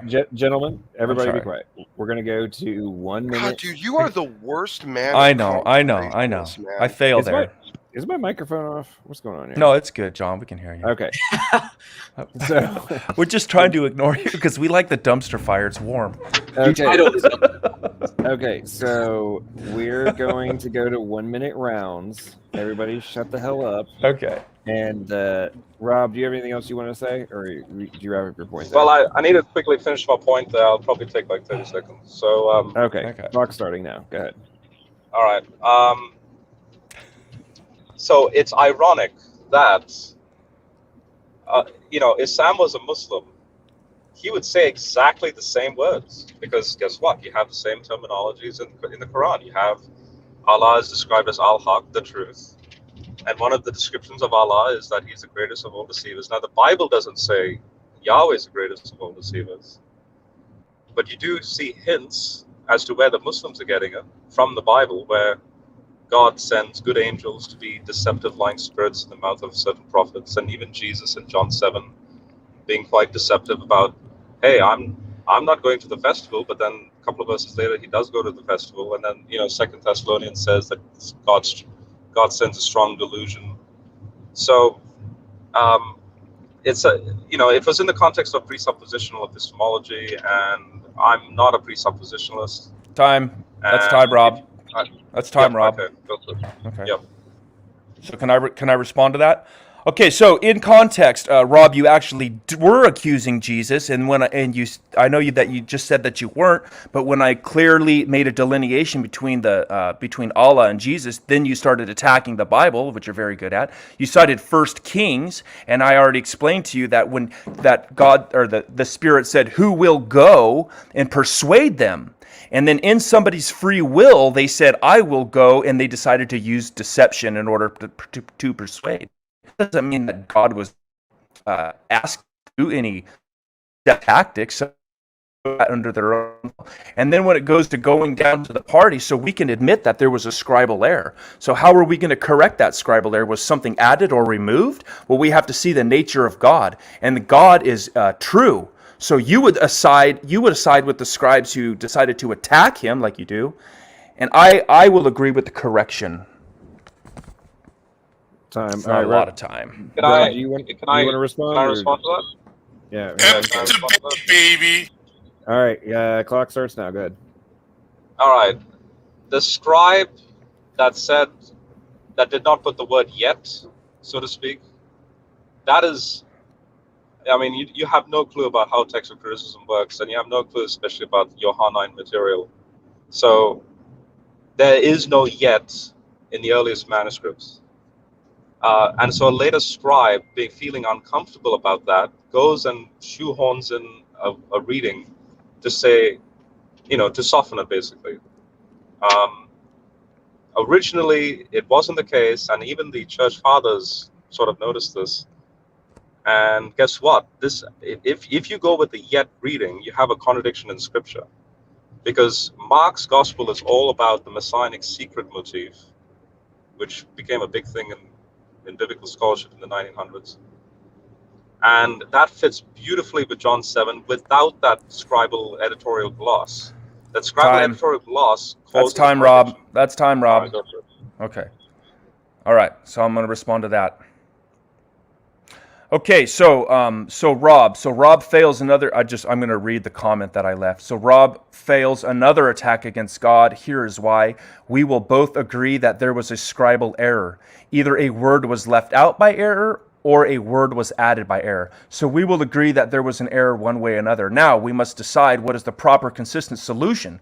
We can understand through Scripture that God is truth, or we can accuse God of being deceptive. Okay, so we can agree that the scribe who defends the truth of God, or we can agree with the scribes who accuses God of being evil, which is deceptive. Because God cannot be a contradiction and be both the source of truth and a lie, I will agree with the scribes who defended the truth, the true nature of God. Rob will defend the atheist attack on God by the falsely accusing God of being deceptive. Either way, we are correcting an error. Now you decide what solution is best. That's time. Yeah, so what you're doing is you're allowing a scribe. Hold on, you're not on the clock yet. Later, Hang Am I on the clock? Hang on. Reset that clock, John. All right, go ahead, Rob. Wow, Sam. Go ahead, Rob. First word.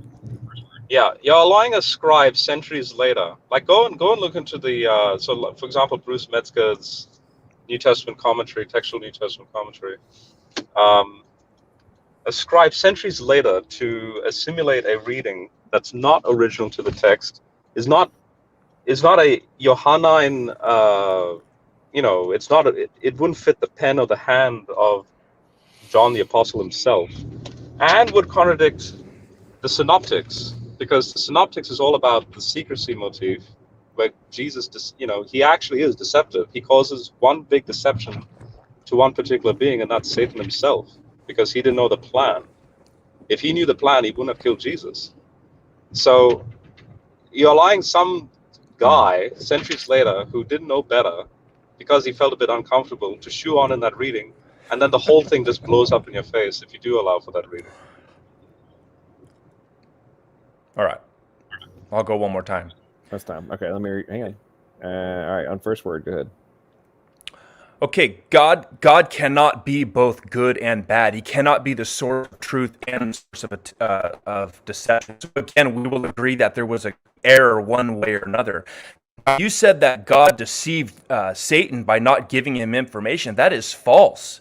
God didn't deceive somebody by not informing them of their plan. Would you say that one military would deceive another military because they're not sharing them? Is that how it works on a football field?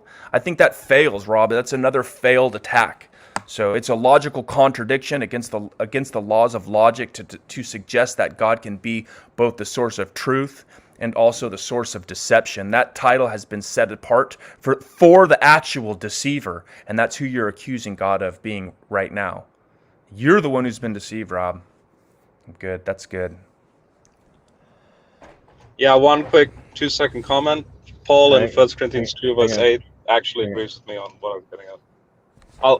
By the way, I'll be right back in maybe 10 minutes. Hold on, but I Rob. just wanted to say that. Rob, before you go, I would like for you off the clock. Let me. No, I don't have a full minute. I have to go right now. But no. What was that verse that you just cited? That's what I'm looking for. 1 Corinthians 2 verse 7 and 8. Read that. 1 Corinthians 2, 7 and 8. Because the rulers and authorities are to do with the fallen council members in Pauline vocabulary. All right, go ahead. I'm just going to make one more comment. Compare that with Job 15:15 as another an Old Testament example of the full counsel of God and the way He works with the whole thing. So, okay, well, so I mean, far Smokey, you and I have discussed failed. this before using Casino Royale as a analogy for the Job what? keeping things Job what? So far your attack on 1 Kings 22 failed. Okay. No, it's God, not. God, It's yeah. Well, part God of the didn't same ask. thing. Yeah, God didn't. By the way, ask I need to who go. will I'll be deceive. back in 10 God minutes. said. Well, I don't want to talk while you're gone, but well, since Smokey was there and Smokey agrees with Rob here, so maybe Smokey can. So God didn't ask. If you actually open up the Bible and read the text, God didn't ask who will deceive. God says who will, or the Spirit says who will persuade. Now that persuasion could have happened anyway, but the person who decided to do that persuading, they decided to do it by way of deception. Okay, and we have free will. And was that evil? If what you're saying is true, then we can blame God for everything that He allows us to do. No. Sure. No, that's If not God if God was wrong for allowing that person to do something by You way don't of know how deception, my- you then don't that means God is guilty for every sin. You don't. And notice how Rob and Smokey are here don't know attacking how the Bible, like I said. You don't as listen. I don't even know why I bother with you, Sam, because you don't listen and you don't care to listen. You Oh, just so wanna hard to straw listen man. to you guys. You just want to miss. Well, Sam, you just summarize it. You're not interested in listening. You simply want to come to your very dim-witted. Yeah, go ahead. No, you're not going to sit here and run your mouth. This is why I don't listen to you, Smokey, because you're so used to people going on your show and you just run your mouth and you talk a bunch of smack and you call them names. I'm not going to listen to that crap. Why should I do that? You know what, Sam? If you're an intelligent person, then you don't need to use insults. Now, I haven't insulted you know once, what, have Sam? I? I've been trying to be very reasonable with you up to this. That's whole fine. point, even though I think you've been very conversationally horrible. That's fine. Really. Hey, you do it I without don't insulting. Think you let people talk. I think that you're obtuse to try and converse with.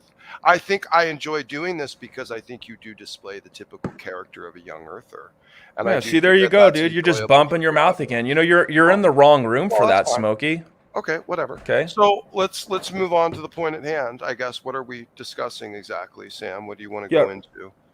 I just would like for you, if you know that Rob said So God Job. said you will go and do it and you will be successful. So basically gave him his blessing to go and deceive. So, and I'm sure God was fine with the people that protected the Jews by hiding them in the floorboards and lied to the Nazis. I'm sure that there's many instances that there Sure. have been virtuous deception. Sure. That has Sure. occurred, including the virtuous deception of, you guys are just like two trains passing each other in the night, because you're talking about Jesus withholding information. And in the withholding information, that allowed his audience to come to a conclusion that wasn't exhaustively true. He could have. He doesn't owe anyone that. Agreed. He doesn't owe anyone that. That's not deceptive. I agree. My point is, Sam. Do you have kids, Smokey? Obviously you don't.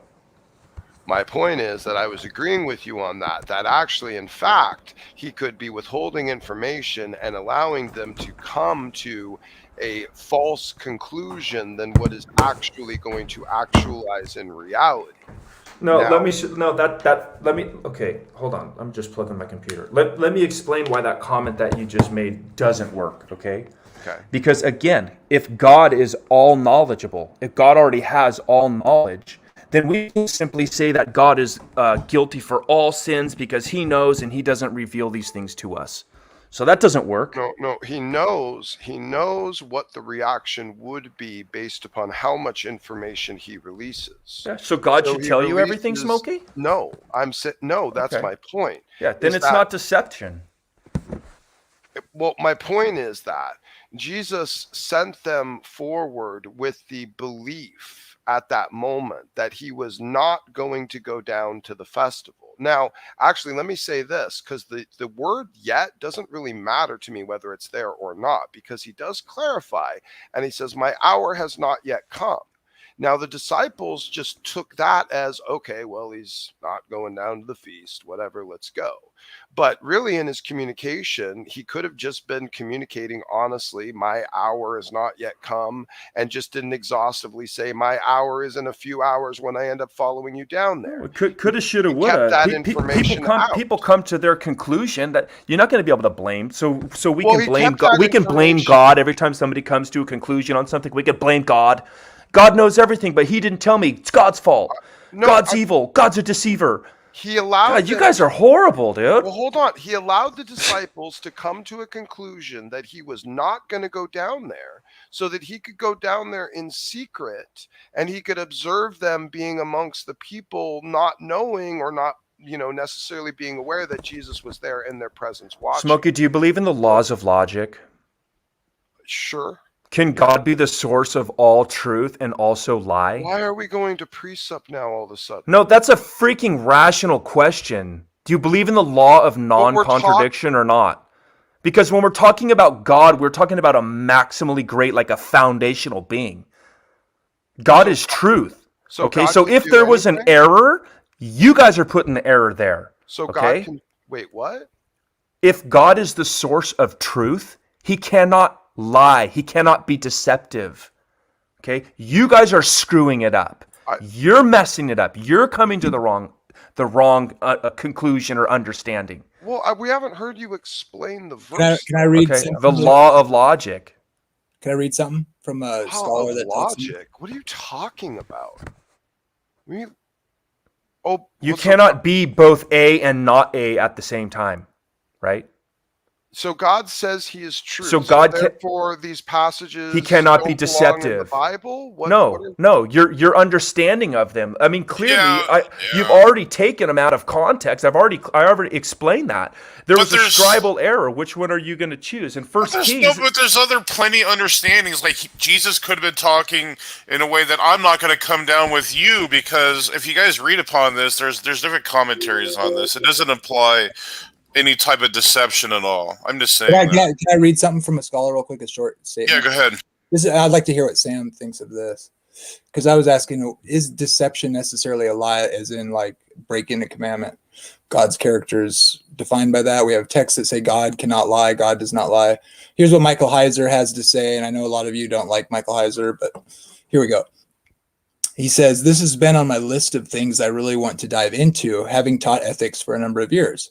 We know that there are specific statements asserting very clearly that God does not tell lies, such as Numbers 23:19, Titus 1:2. However, God does use deception.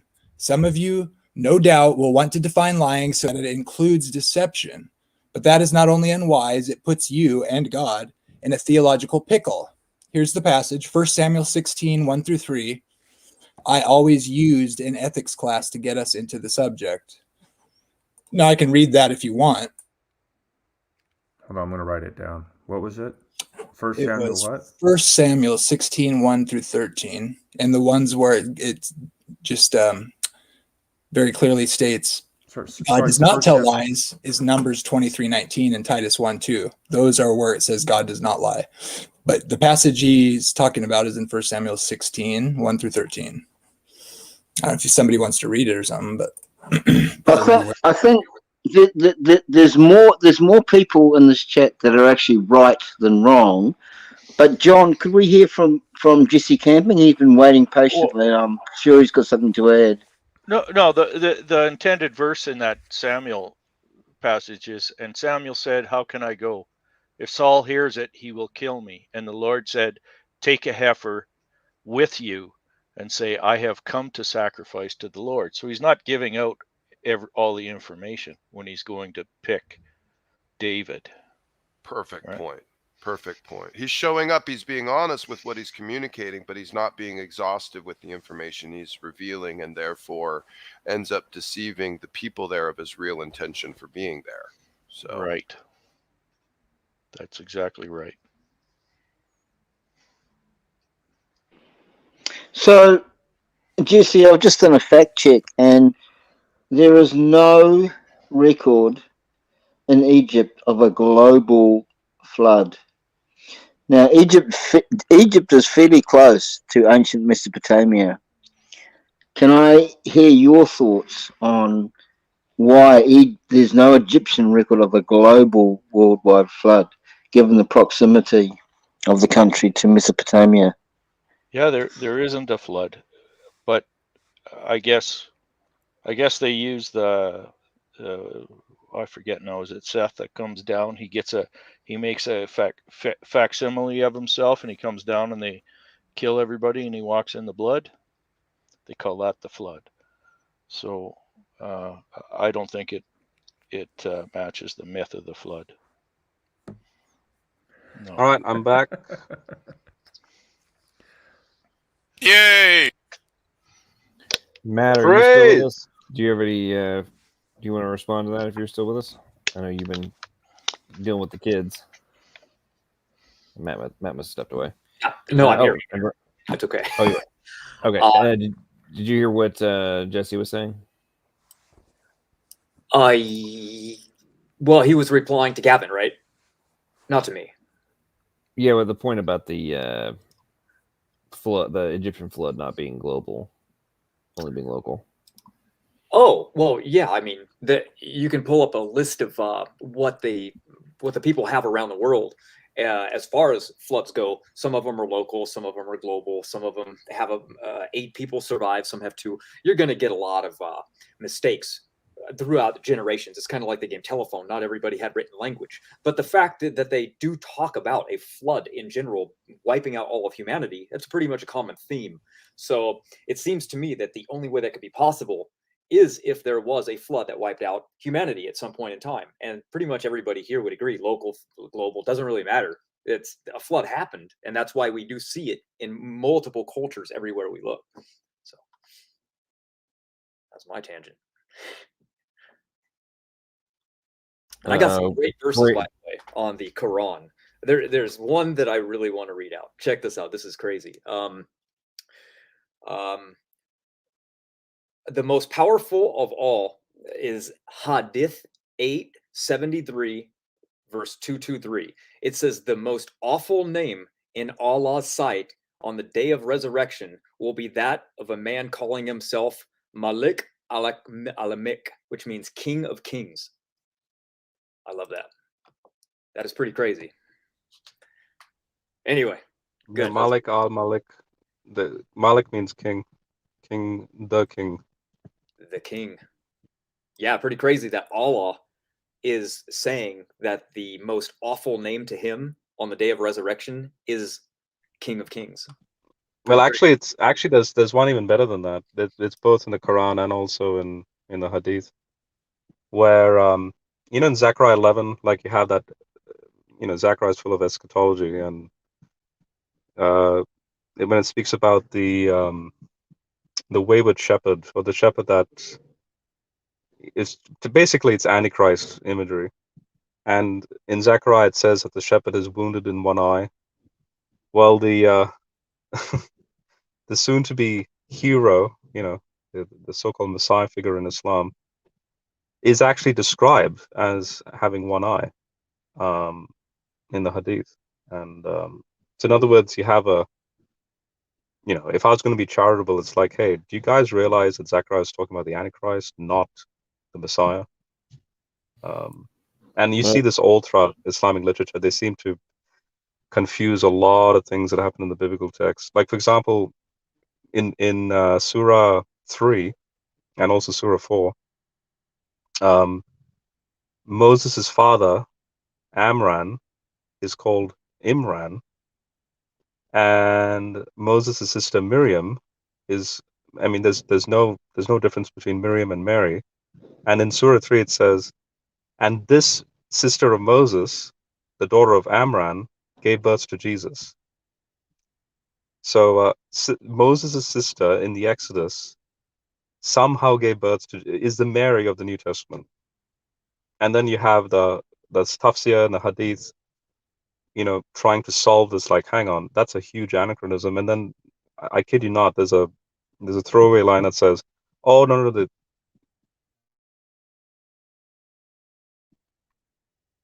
can you guys hear me? Yeah, you're coming through. I seem to have caught up. The angel of death preserved her body for 1400 years, and then and then she gave birth to Jesus. It's just like, the Quran is nothing but a mishmash of, you put it in a grinder, like just take all the Jewish literature, the church father commentaries, even Gnostic literature, just put it in a grinder, and then out comes a smoothie called the Quran. And that's quite funny. Yeah, I wonder what the jinn are. Are they the Nephilim to them? Because they have the jinn running Oh around. yeah, no, the jinn would be those demon guys. The funny thing is, Muhammad's wife Khadija, the way she tests that jinn that was choking him, she goes and does some sort of like sexual, like a tease to the jinn.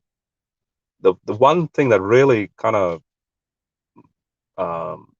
raises my eyebrows, she has Muhammad first sit on her lap and a few other things, and then she keeps asking the question, oh, is the jinn still there? And he goes, yeah. So she does one final test, and that is she uncovers her hair. And this goes back to that head covering stuff that we were talking about earlier in another stream. And then she asked Muhammad, okay, is the jinn still there? And then he goes, no. And then she goes, oh, so it's a good angel. And that same jinn then becomes Gabriel. And then Gabriel, it's so ironic. Gabriel's like feeding all this information to Muhammad, making him believe it's from Allah, because Allah is not actually directly talking to Muhammad. I mean, if ever there was a religion that you can make up conspiracy theories, well, this definitely is it. Yeah, it sounds like Book of Mormon. I can Exactly, yeah. But Yeah. only I can see it. Yeah. Yeah. Man. Well, as somebody who has recently read the entire Book of Mormon from cover to cover, that is some interesting stuff. Oh, it's exactly this. In fact, there's a book out there by a guy who was a Muslim, then became a Mormon, and then he left both. I don't know what he is now, but he literally, the book is called The American Muhammad. I think it's called that, The American Muhammad. It's absolutely it's fantastic, because everything that happens to Muhammad also happened to Joseph Smith. Everything. I mean, the cultures are different, the language is different, but the method and the approach, it's like, oh, I had this visitation, like from that moment onwards, exactly the same. Well, I would argue that it's the rational conclusion that both Islam and potentially Mormonism are. I wouldn't claim that there wasn't a revelation of some kind. I would just argue that what the source was is what's in question, and I think because of the twists of, Well, it's kind of like right now, like Islam, the religion of peace, and all that kind of stuff, and it's like, when is the If they were, religion of peace? Like there if is there no. was a radical Muslim, right? Okay, look at this. If you know the so-called radicals, right? So if you're a radical Muslim, you should be the most radically peaceful person ever. Yeah. You know, if it's a religion of peace. And then it's so ironic. It's like, no. These people that are committing all these crimes, no, they're the radicals. But hang on, you just said it's a religion of peace. So that means they're not radical. You know, these people are like the anti of what Islam is meant to be. So you know, which is it? Yeah, there's just no way around it, in my opinion. Like it's the obvious twisting of the truth, because for those who don't look below the surface, right, which is, let's just be honest, that's the vast majority of humanity. Oh yeah, they believe in God, and like, yeah, they think Jesus was like real or whatever, and there's like prophecy, and there's like afterlife. Yeah. It's like, what's the difference? It's just basically the same thing, just like a little bit different, But if you actually go and look at the doctrines, right, you realize that, wow, this is categorically different, right? On so many levels. And then when you get into the Islamic eschatology, it's almost like the polar opposite of not polar opposite in terms of the things that happen, but in terms of who are the heroes, right? Versus it's like the reciprocal antagonist protagonist, right? Like the part where Jesus comes back, but then tells the world that he's not actually God. Right, like I'm like, hold the phone, man. Like this is like some straight up. It's like the yin to the yang of Revelation, right? Like who is going to be the Antichrist, right? Or sorry, not the Antichrist, the false prophet, right? Yeah. I'm like, well, in Islam, Jesus returns, and then but lets you know that he's not. But then he like travels around the planet and performs miracles and like calls down fire if you don't convert to believe in Allah. Like, hold on. That's if you were trying to convince the world, right, of who to believe in, who like I think something gets glossed over, especially in Christian eschatology topics or discussions, is like, how does the world end up like worshiping the beast, right? The Antichrist. Like what results in this? Something has to happen. Because like right now, the world as we know it, with all the people just don't even believe in much, or atheist or whatever, aren't really expecting for a divine being to be in front of us, worthy of worship, right? But if you have somebody who calls himself Jesus, who's like walking around the planet performing miracles and such, or at least what we perceive as miracles, and then saying, "I'm not the he, this is," I mean, when you look at how the world's religious knowledge is being split up, it's like, I think the latest projection was by like 2050, they're projecting that the world will basically be completely split evenly between Christianity and Islam. Yeah. And it's like, if that reality comes true, and then you basically have slightly different angles of both sides' underlying core concepts appearing to be being actualized in front of them. And for people who aren't actually true believers, just like surface level, it's not that great of a leap, in my opinion, that they would suddenly, be swayed and conclude that, oh wait, this must be the real thing, Can I say something here? Because I'm pretty passionate about this topic. Go for it, Rebecca. It's nice to see you here. So I have lived around Muslims. I mean, we just moved from, majority Muslim country, and I've lived in 3 Muslim majority countries and spent a lot of time with Muslims. And, of course, that still doesn't, even 3 Muslim majority countries, and it doesn't give me a taste of the entire spectrum of, what it means to be a Muslim. But I do think that there is something good happening with Muslims in the world. And I don't think Christians should consider that Muslims are going to be the source of, the Antichrist and all these things, even though everything you're saying about the Quran and what Islam says is going to happen at the end, that may be true, but that doesn't mean that that's what's going on in the hearts of Muslims. And, of course, yes, you do have the terrorist extremists, but then you also have what I've experienced, which is mostly positive. And in fact, I would say I feel very comfortable around most Muslims. I love being around Muslims. I love their faith, their devotion. And of course, yeah, they don't believe that Jesus is the Son of God yet. But if we, I don't treat it as that means they don't know God. I just, believe that they just don't know yet about the plan of salvation. They're confused about who Jesus is, but they do honor him. And so, yes, they're honoring a version of him that's different than ours. But in my experience, when Muslims are presented with the gospel, they're hungry for it.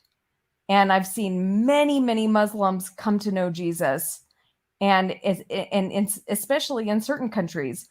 Right now in Iran, Muslims are coming to Jesus so quickly. Even when we lived in Turkey, I baptized Muslims from Iran all the time who came to know Jesus. And so, I just feel like we need to separate what the religion teaches from what's actually happening with the Muslim people, and that God is working within that faith group.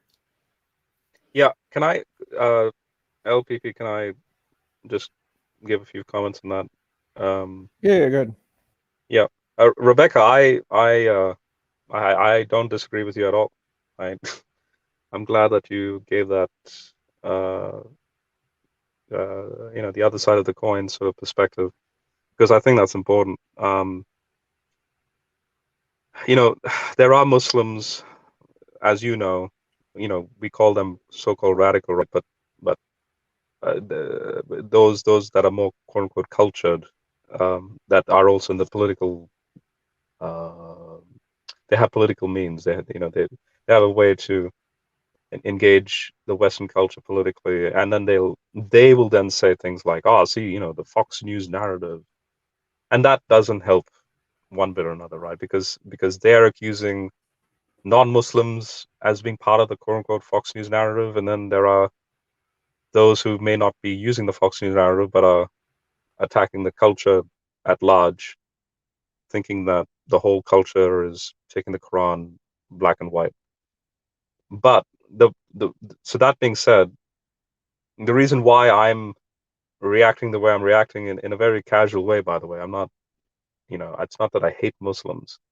I do absolutely despise teachings of the Quran because, oh boy, when I just look at the data points of the Quran alone, like take Surah 1, the surah that is meant to be recited when they go and do the daily prayer.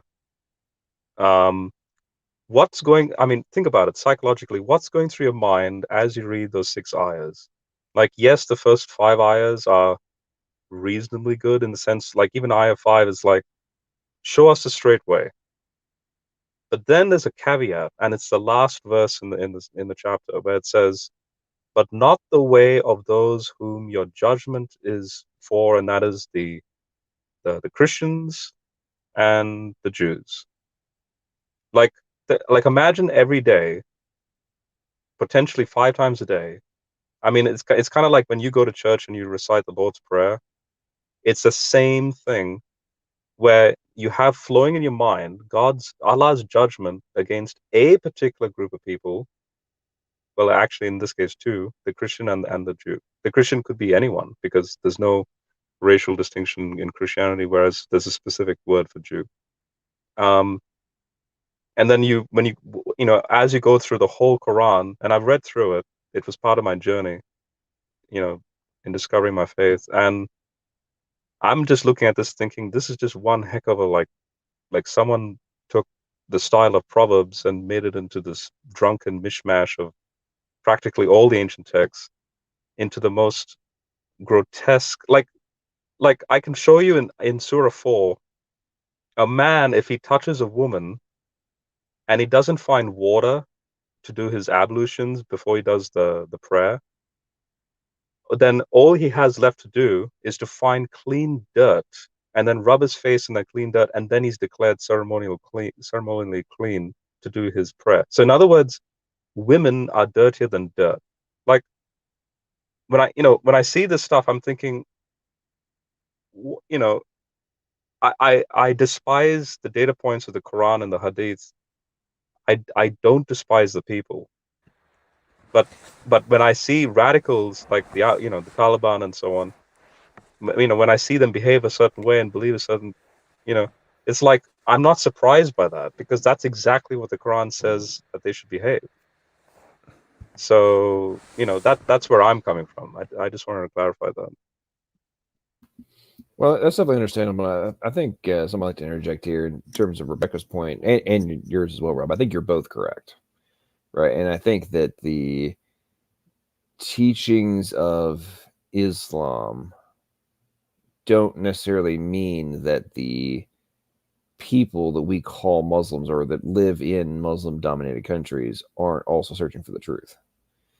And because I think on the flip side of that, you could say that there's plenty of people who are, let's say, here in Western civilization that are atheists, for example, right? We could run around and claim that they're, we don't agree with X, Y, and Z, but it doesn't mean that they're not actually searching as well, right? Or there's somebody who's a Satanist or a pagan or whatever, that I think all people are ultimately searching for the truth, and when it's presented to them, will, can't have their eyes opened. And that's obviously the power of the Spirit, but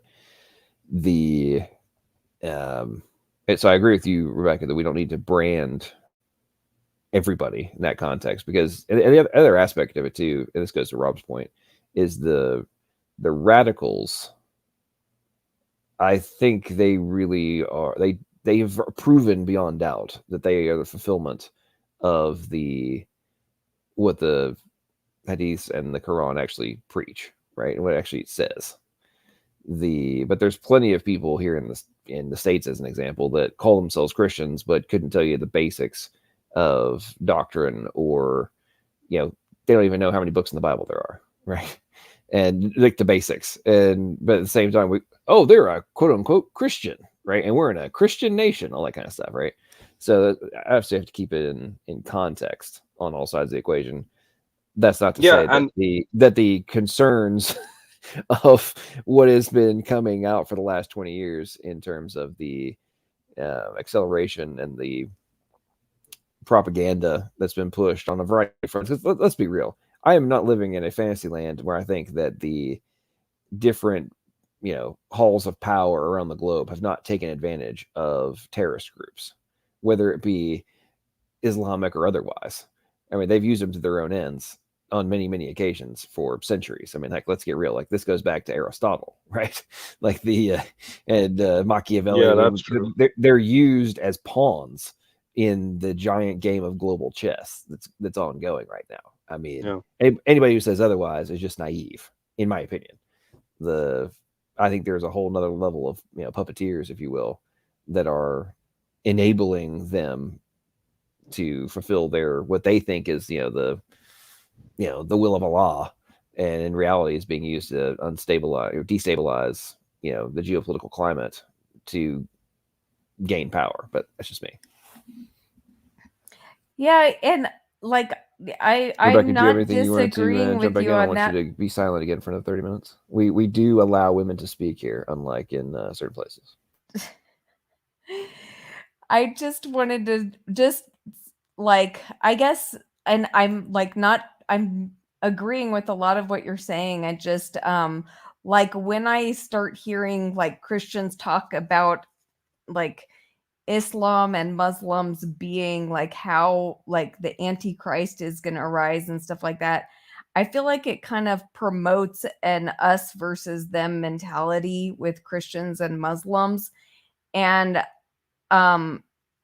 so that kind of just, I don't know, what's going to happen at the end. But I just feel like for the time being, like we should endeavor to like build bridges between us and Muslims as much as possible. And people are already kind of getting the worst idea about Muslims from what they see on TV and everything. And like in Christian circles, you know, if we talk about, you know, just like if we focus on the radical side of Islam, and I know we need to point out when people are doing awful things, but I just feel like there's like kind of just this like enemy mentality that seems to be present, and that's actually why I wrote a book about this. So yeah, Yeah, I want to get that book. well, I will send it to anyone who wants to read it. I would love to send it to you. Rebecca, one point of clarification. I didn't suggest that they were the ones that were promoting it. I was saying from a global perspective, how would the Antichrist and the false prophet actually achieve their objective, right? Yeah. And the point I was making was, if the majority of the planet, let's just be honest, let's assume by 2050 the global population in general perspective is split between Islam and Christianity, right? So you now, from certain perspectives, right, you have two slightly different sides of the same coin, especially with some of the more progressive and weird interpretations, shall we say, of the Christian belief, right? Things are getting very skewed on all sides of the equation, both on the Islamic side as well as the quote unquote Christian side, right? So my point was that if you have the planet basically divided between people who call themselves one or the other, right, but don't necessarily have any real underlying knowledge of what is taught by either side, right? And then suddenly you have these players that come into the equation that are, case in point, let's say someone who calls himself Jesus, right? Well, if you're on the Christian side, you know that name, right? And then he's performing all these miracles, all this crazy stuff's happening, right? And on the flip side, the Muslims recognize Christ or Jesus as a prophet of Allah, right? So he's also performing miracles, but in his context, he's now saying, I am not actually the son of Allah, right? But I've been sent by him. And he's performing miracles and doing all these kind of things, right? Well, obviously they're going to believe that this person is real, right? Because it's not an alien that's come into the equation. It's a character that both sides have resonance with, right?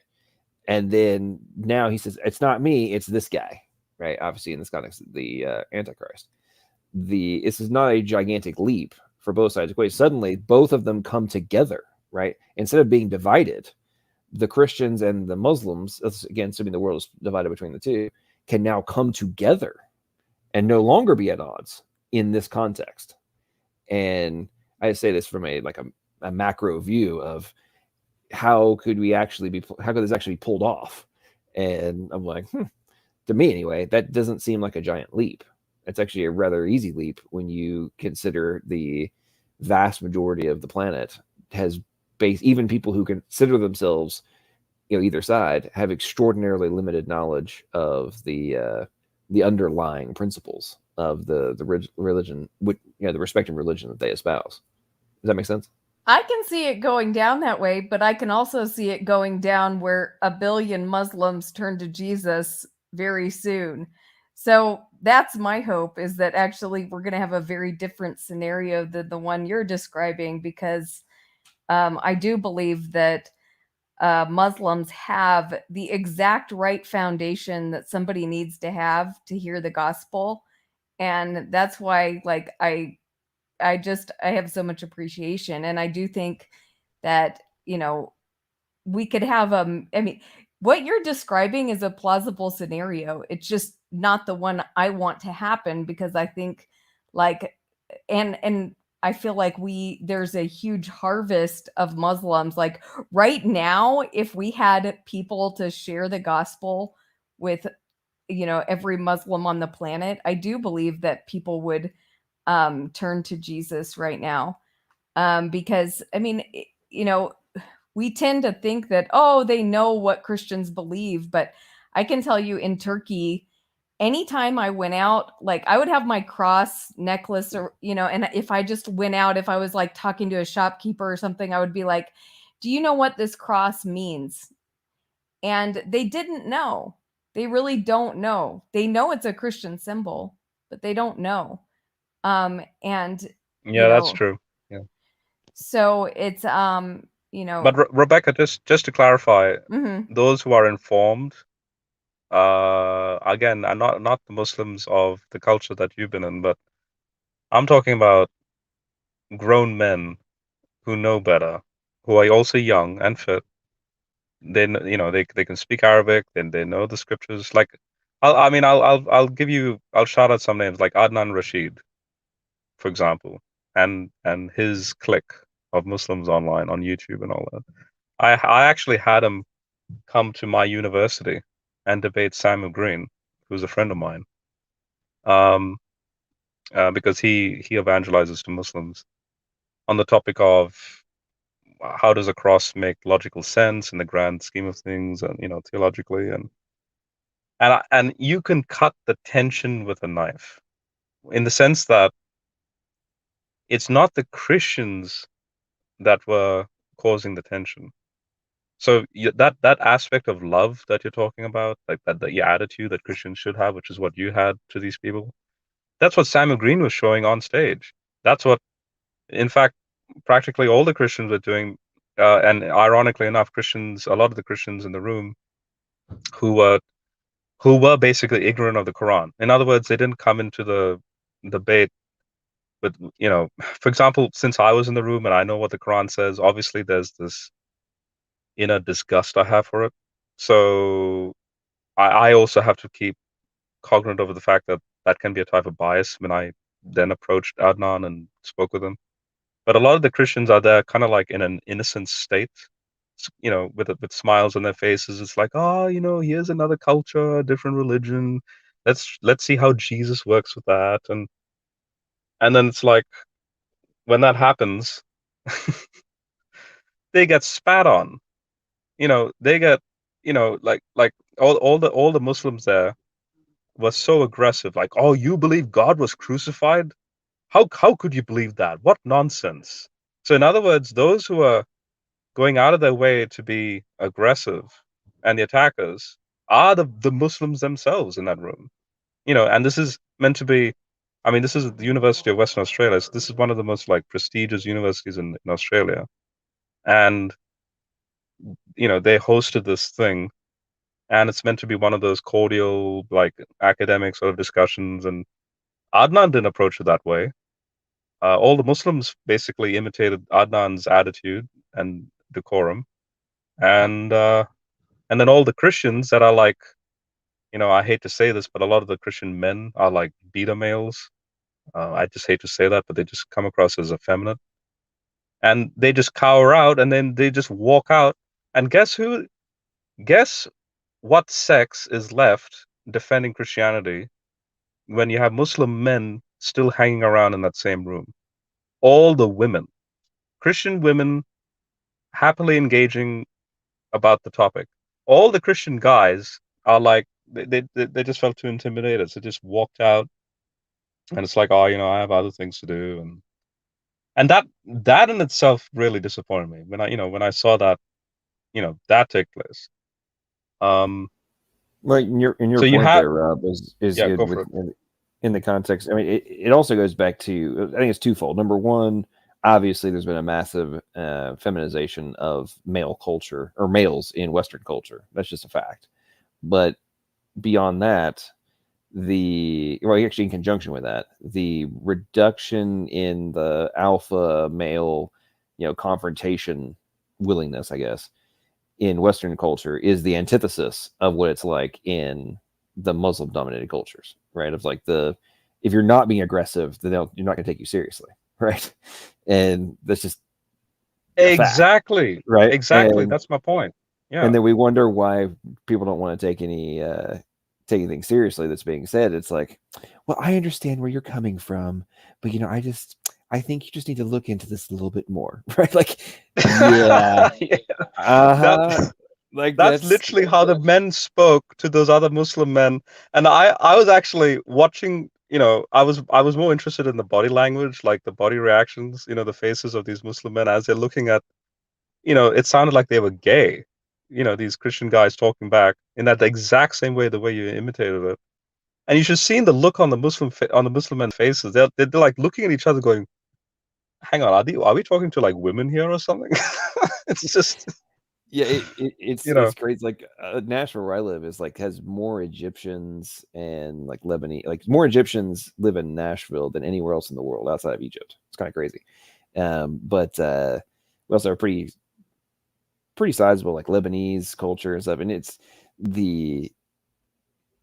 I used to hang out with a bunch of guys in that group. Well, back in my days of playing poker and stuff and backroom games and such, they're everywhere. And we used to have like crazy shit talking sessions, right? To anybody from an outsider perspective would have thought we were getting ready to have a fight in the middle of this poker game, and it was actually just a bunch of normal, trash talking going on. Yeah, and that's basically that's how I grew up. I come from that family my folks were hunters. My uncle is, he has a potty mouth. He's a smoker. I grew up just fine. I grew up in an aggressive environment, and again, I don't want to. This is, whatever LPP and myself are saying. It's not like we're trying to like show off our alphaness or something. No, we're not doing that. We're just sort of reacting to, come on, guys, like you're meant to be men. Stop being. I was going to say, well, the P word. It's typical Aussie lingo, but I won't say it. But I think we can observe that the world is in a weird place because of the. Well, okay, it's not a wrong position to question the approach and the actions of the quote unquote modern male when it is a documented fact that testosterone levels have dropped by over 50% in the last 30 years.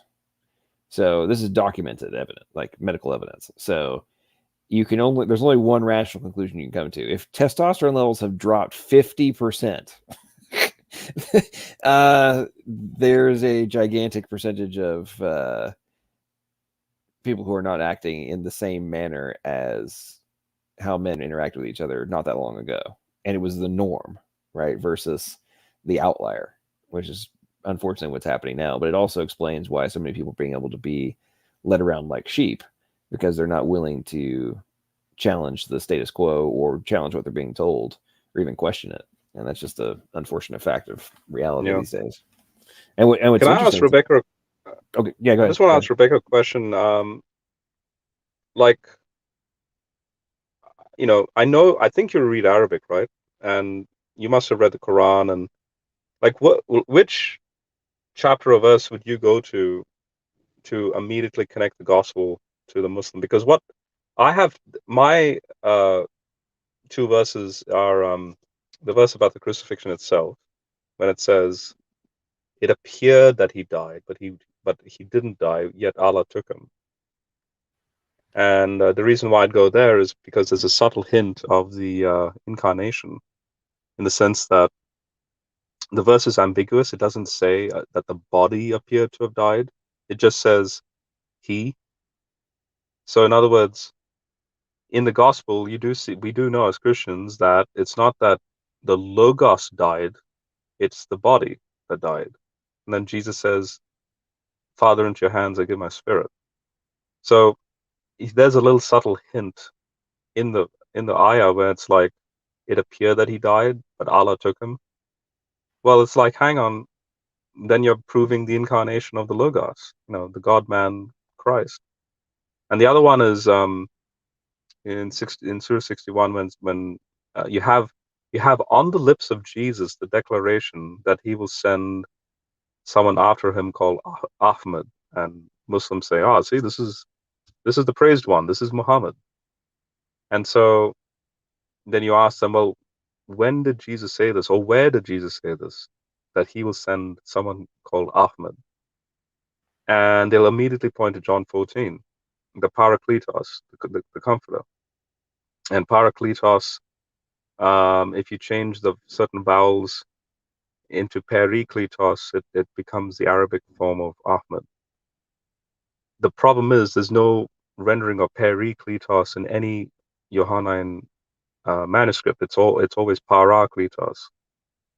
But even if you go with the perikletos reading, well, this is how I communicate to the Muslim.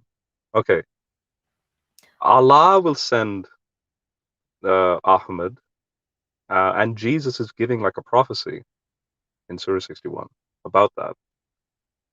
But when we go to the statement itself that predates the Quran in John's Gospel, it's Jesus sending the Parakletos. So now you have Jesus and Allah playing the same role. And so wouldn't that fit under shirk?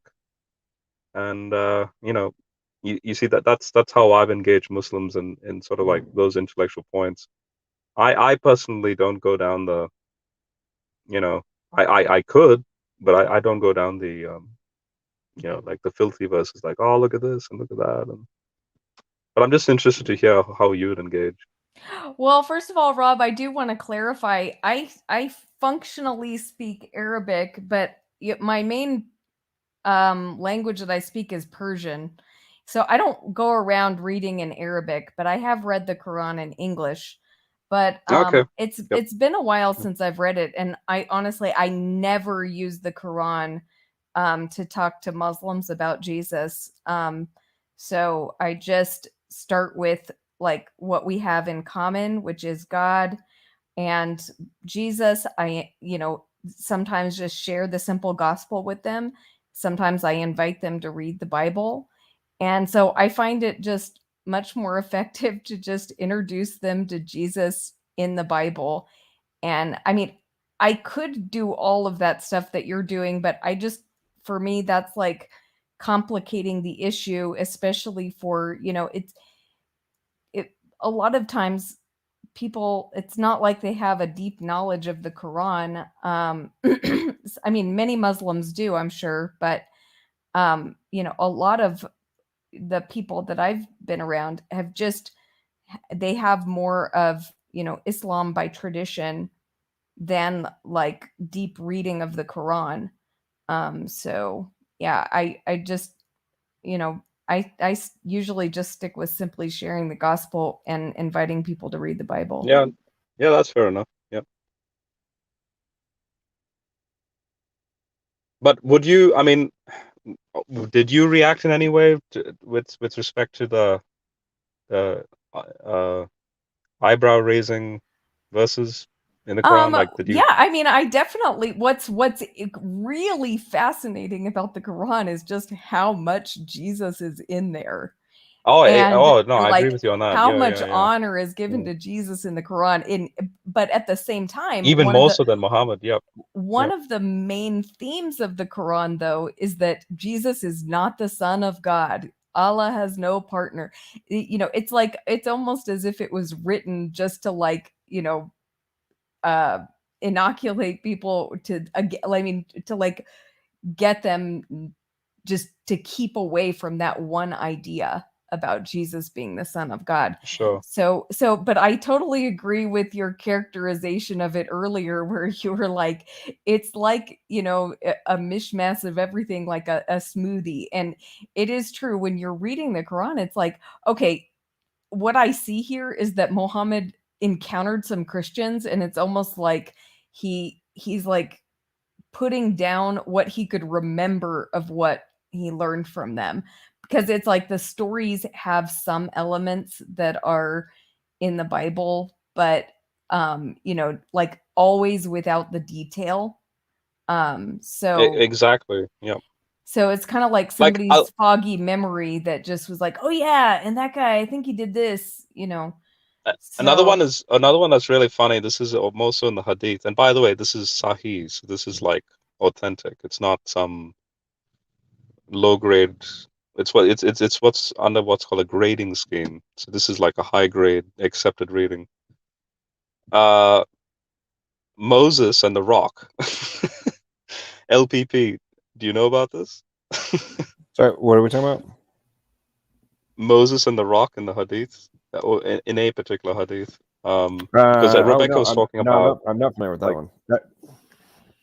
okay, you know how like we know about Moses hitting the rock, right? So in Exodus when it says, and I think also time, Paul says the same thing. Which time? Sorry?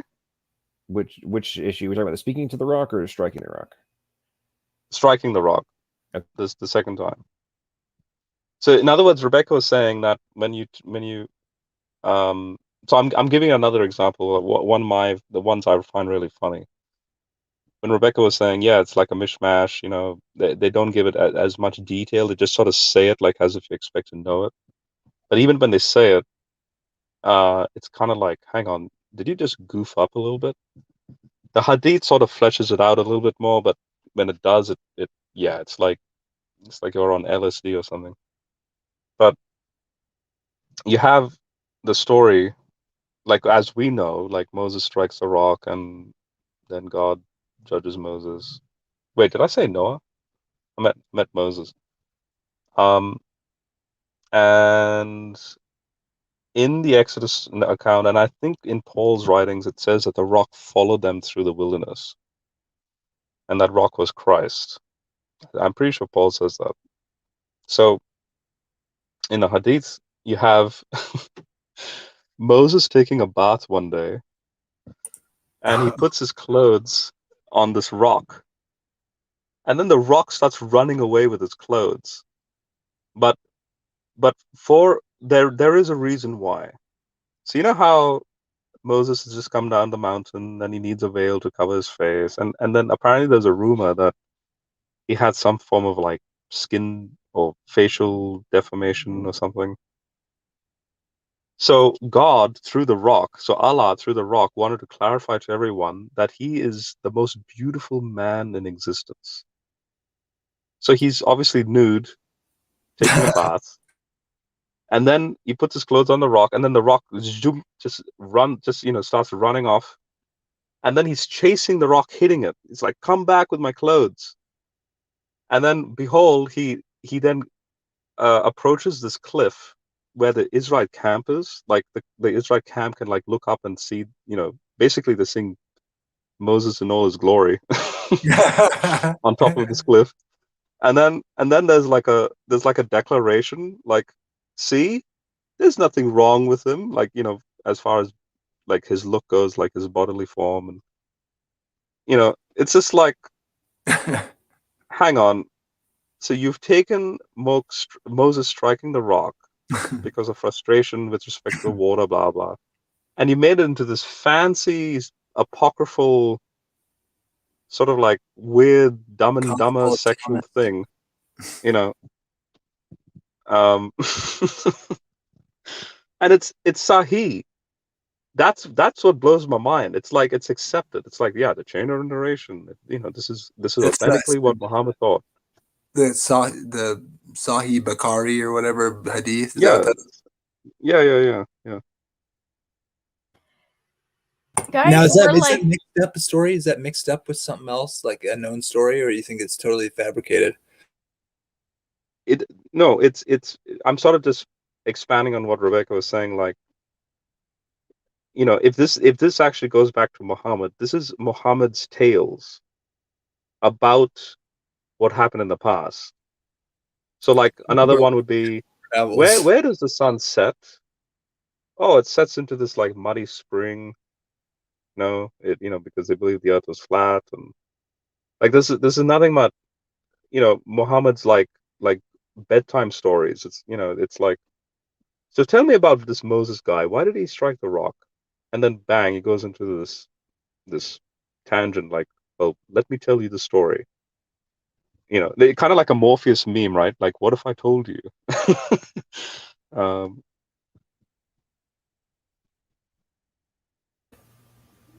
If you strike the Anyway. rock, you will take the red pill. If you speak to the rock, you will take the blue pill. Let me tell you about and behold, the cold camp will watch you streaking naked. Well, now we know they're hiding behind the rocks, right? The Jews are hiding back behind there somewhere. Man, I tell you what, every day that goes by, I feel like I'm living in the Matrix. It is. I tell you what, the life is getting very bizarre. It's like beyond. We're in. I swear, man. The other day I thought I was looking at was it Mr. Smith? Who's the Mr. Anderson? Yeah, but no, but the You mean agent, Agent Smith. Agent Smith. Yeah, I felt like I was looking at Agent Smith the other day. It's like, okay. Hey, I think the new Matrix that's going to come out is going to be fantastic because I saw. Are you guys sub to that channel called Film Theorist? I'm not. I've heard of it. I've seen it. The YouTube channel. Because that guy, I think he has a degree in philosophy, and he likes to just, sort of give very good, like, what if scenarios, or maybe the movie could be hinting at this sort of thing. And Does he do old No Country for Old Men or something? I don't know, but if you go to his channel, it's the latest video where he does something about the trailer that made me go, oh boy, this would be so anti-woke if true. Because the rumor is that the trilogy, now I could be spoiling it because I don't know if it's true or not, but this is based on the theory and based on rumors, that apparently those events that happened in the trilogy did actually happen in real life. But then Neo gets reinserted back into the Matrix, and kind of like when Cypher said, hey, when you reinsert me back, I want to be someone famous, like an actor or something. So apparently Neo is like a video game developer or like a film director or something. And he has these like memories of his past, which then he puts into film form or some video game form or something. And just to summarize what film theory is trying to say is that it seems that the movie then, if this is true, wants to speak about how Hollywood or pop culture, we're so saturated now with this thing we call sequels. Like back in the day, there was always the specialness and the pricelessness of that one movie that never became this like a series, right? And now like for example, the Marvel universe is like what, 20 films or something, and we take quantity as a type of quality rather than focusing on quality and leaving it at that. And yeah, it's a very interesting sort of like a sublime message to wake those who are indeed asleep or a slave to the Hollywood sort of like system. And if it is true, it would be such a like an anti-woke message. Yeah, I think at this point the two things are obvious. Number one, creativity has left Hollywood, or original creativity has just left the building. And number two, the premise that theater has always been a tool of the power brokers to help, nudge their objectives forward, I think is on full display. Right? I mean, the level of acceleration of the progressive cultural modifications to be going from outliers to norms, or at least projected to be norms by Hollywood, has just media in general. I mean, anybody who says that has not been successfully accomplished and that Hollywood wasn't a primary source of that, the methods utilized to achieve those objectives is naive. That's just my position. I mean, it's like, I'm 37 and I've watched in my lifetime dramatic cultural shifts happen, the majority of which have happened in the last 15 years. That's the last 20 for sure. And obviously you think about all of the kids that are now 21, 22, 23, like my nieces and nephews, like their entire lives have been post a lot of these cultural shifts, like the beginning of them, right? And I think back to my days in college and university and everything, like, and look at what's going on at the same university I went to now, and the stark differences that have been accomplished in the mindset of the kids that are now going to those schools. Like, it's very disturbing, if you ask me, but it also just shows that it only takes one generation to dramatically shift perspective and worldview and morals and all sorts of different things can be easily accomplished.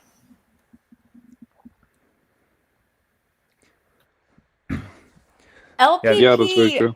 Rob is here, and I just want you to destroy him on evolution, please. Not tonight. I'm actually about to go to The sleep jump to myself. fire. Rebecca's hungry for that. Why didn't you say that like 30 minutes ago? I Just kidding. wanted to. I'm sorry. Yeah, I should have. I just want to say goodnight. It was been fun, really fun. So good night to Yeah. everyone in the chat Good and on the night. panel. It- Even you, yeah. Smokey and Rob. And coming at you, Danny. Be ready. At me about what? About the pre-stop stuff? About facts. But we'll Okay. we'll go over that for the millionth time later. Okay. All right, have a good night, everyone. You know, Good night. Sam. You know, Danny, I heard that you are a very slippery molecule.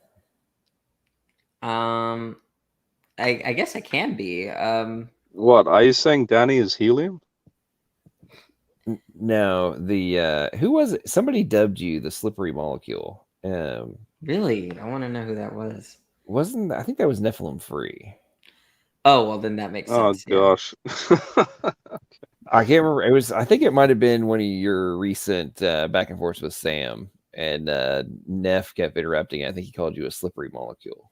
Slippery molecule. Yeah. Whereas I thought it was pretty funny. I was like, well, that's true. He can be a very slippery molecule. That's true. That is very true. But I thought it was a pretty funny. As long as I'm a cute molecule. By the way, a little like tongue in cheek to Rebecca. I know you'll find this funny.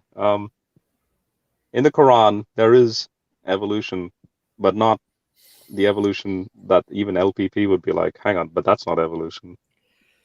Where Allah converts Jews back into monkeys again. So not only is that highly anti-Semitic and racist, but there's in other words, it's like devolving back into the prior hominid. But that's in the Quran, and obviously I disagree with that. And, I'm having a conversation on Craig Reed's channel with Emerson Green and the Catholic that was here. No, it was on CJ. I'm forgetting his name. Let's see. So Alpha Centaurian. John Buck. Oh, I John just Buck. put it. Yeah. I just put it in the private chat. That's tomorrow at 7. It's they asked me.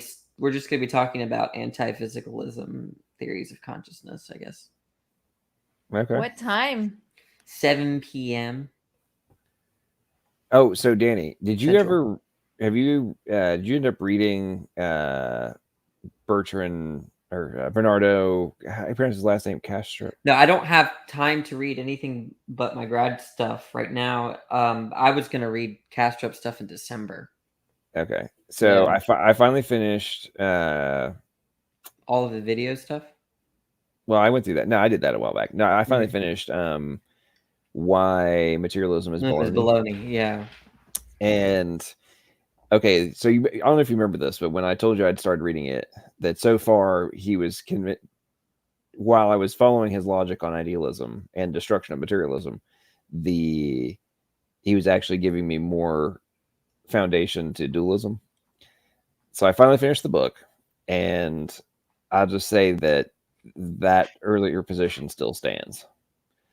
If any, in my opinion, by the time when you get to the end, it's like substance dualism, even though he directly addresses substance dualism. In my opinion, it's like, yeah, materialism, physicalism, whichever word you want to use, is completely annihilated. But, and even if idealism is true, it would actually lend greater necessity for the higher power in order for everything else to the cascade to be actualized. Yeah. There is. I mean, I did have that idea that, like, it seems like you have a dichotomy whether the if things are they explained mentally, or are they explained non-mentally? Idealism's like monism, though, isn't it?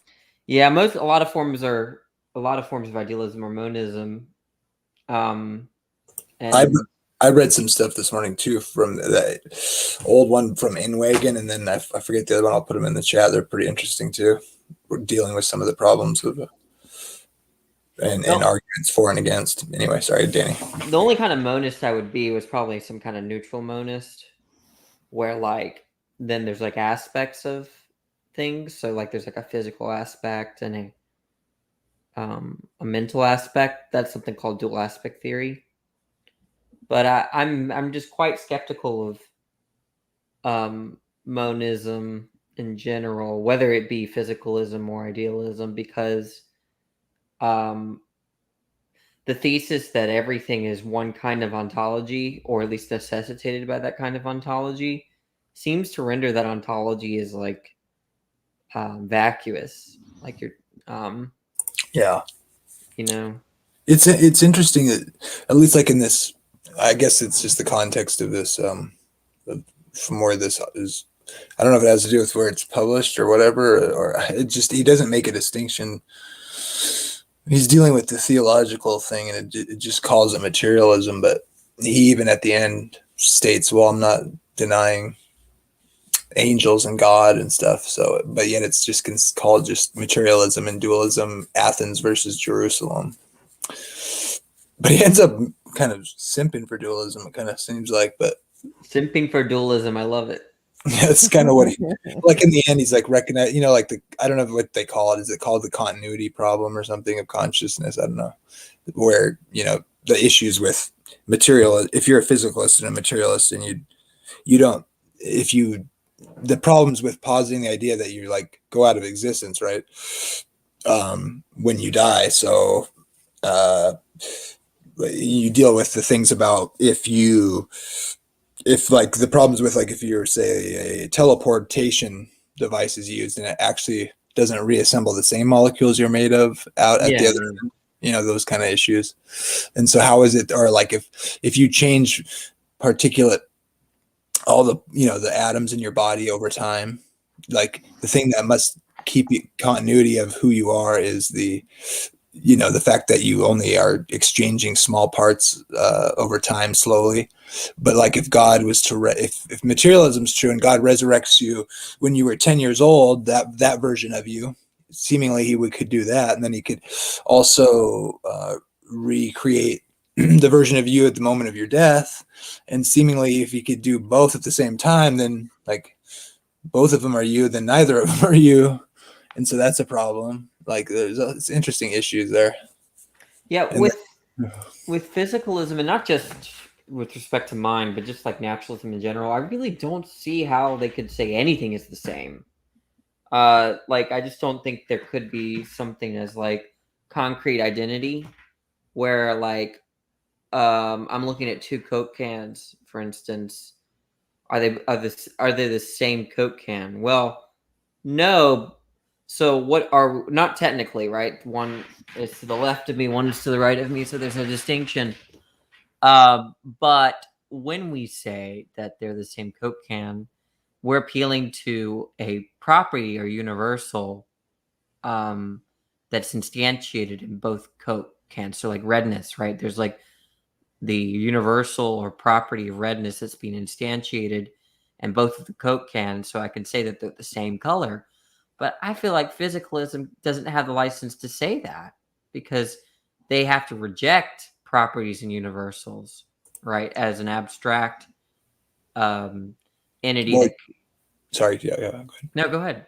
Oh, I put the the Inwagen article in there, and then the second article is from, I don't know if you've read this, but it's from David B. Hirshenov. It's called "The Metaphysical Problem of Intermittent Existence and the Possibility of Resurrection," and he's answering Inwagen's issues or whatever that he raises about all this. When did you find this paper on Van Inwagen?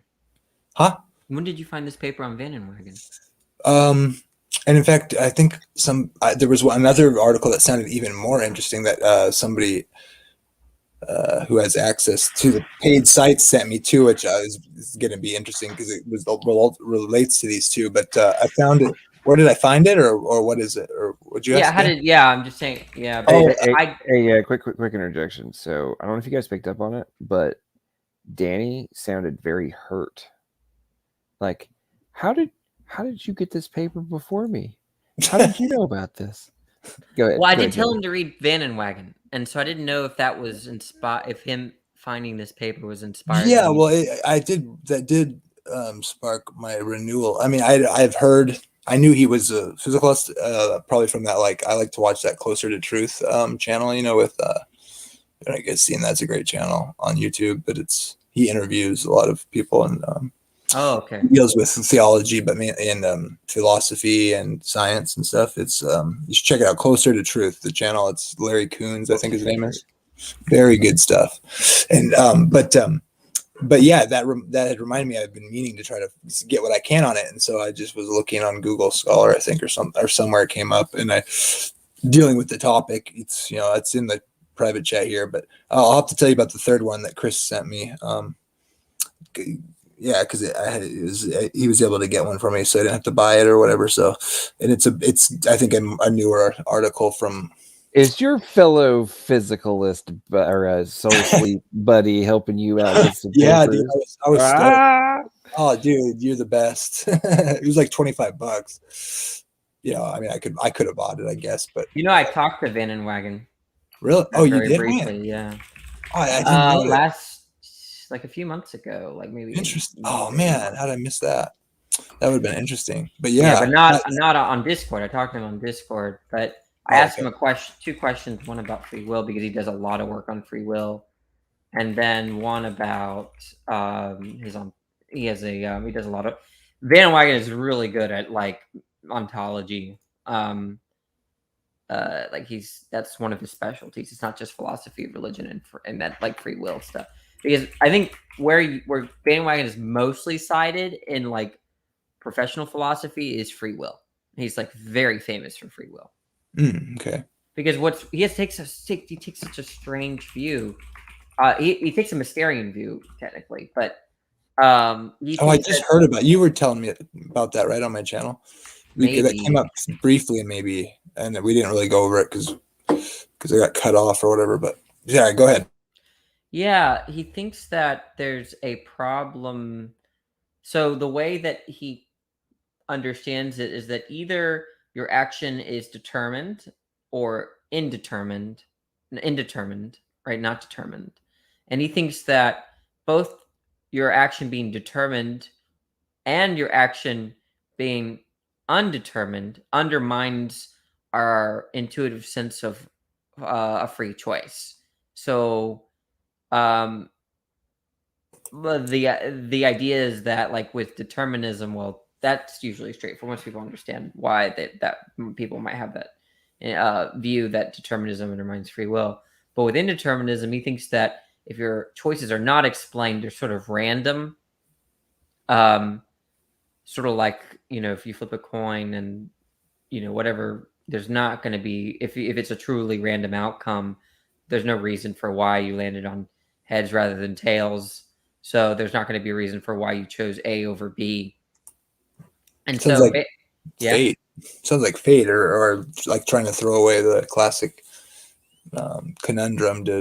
Sorry, go ahead. Yeah, finish what you're saying. Yeah, like the idea is that I chose to be on this stream rather than spend time with my wife, and that if that's not determined, Van Inwagen says it's indeterminate. It's not determined, so that means there is no explanation for why I chose to come here rather than spend time with my wife, and that seems to undermine our sense of freedom. So Bandwagon just says this is a good argument. I don't know how to respond to it, but nonetheless, I accept libertarian free will, and so that's what kind of makes him a badass. Is that sounds like a non-argument? he gives an argument against his position, thinks he can't respond to it, but it says it's got to. But he doesn't throw it out. He doesn't throw it out. He doesn't. So, see, I think he's a stable genius, and he's actually simping for the other side. Because I mean, if you read this article, I swear to God, he's not a physicalist, but he's like saying he is. But well, I mean, in the end, no. Hey, yeah, quick interjection, guys.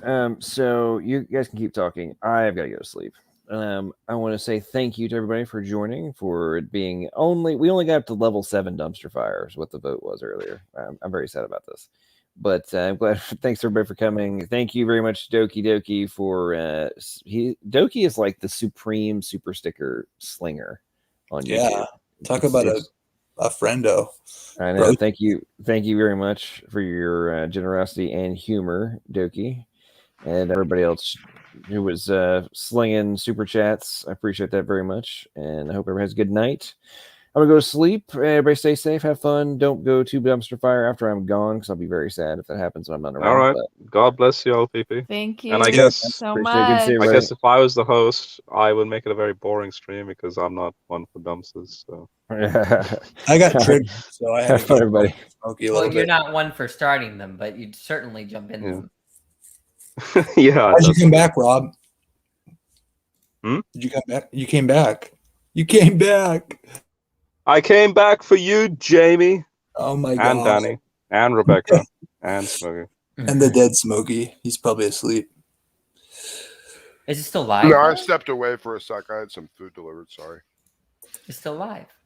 No, I'm on a phone this whole time, so that's why I keep coming in and out.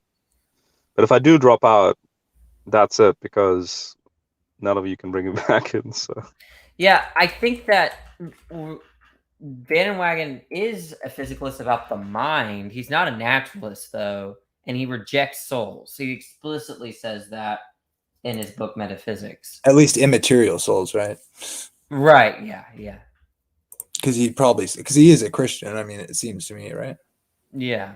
And so he's I think a Christian. He's actually by many considered a Christian apologist. Yeah. Right. Yeah. Yeah, I think I have seen him interviewed on Free Will, maybe on that show I was talking about, Closer to Truth. It's got a lot of good stuff there. I mean, they're not full interviews necessarily if you look up on YouTube, but you can go to the website and then see the full interviews. I mean, he interviews everybody. Like, these 2 articles are pretty old. Like the Inwagen one's like or Van Inwagen that one's from 1995, and then kind of the responses from That's young for philosophy, though. But it's not like science where yeah, Right. Oh yeah, okay, yeah. Well, and then I'll see this other article that I got. I haven't read it yet, but it's kind of, I think it's more recent, and I think it's going the next step from these 2 articles. But I think I caught Jamie was destroying the transcendental essence of individuality, was he not? Through his bullshit physics. Oh no, was that happening? I think. No, I was trying to destroy the Trinity through the hypothetical. Oh, I'm sure that's what it was. Yeah, absolutely. Yeah, because your perspective does destroy and pervert Christology. Yeah, it reminds me of your view of eternal conscious torment and penal substitution, and how that is totally destroyed by those 2 views being together. How?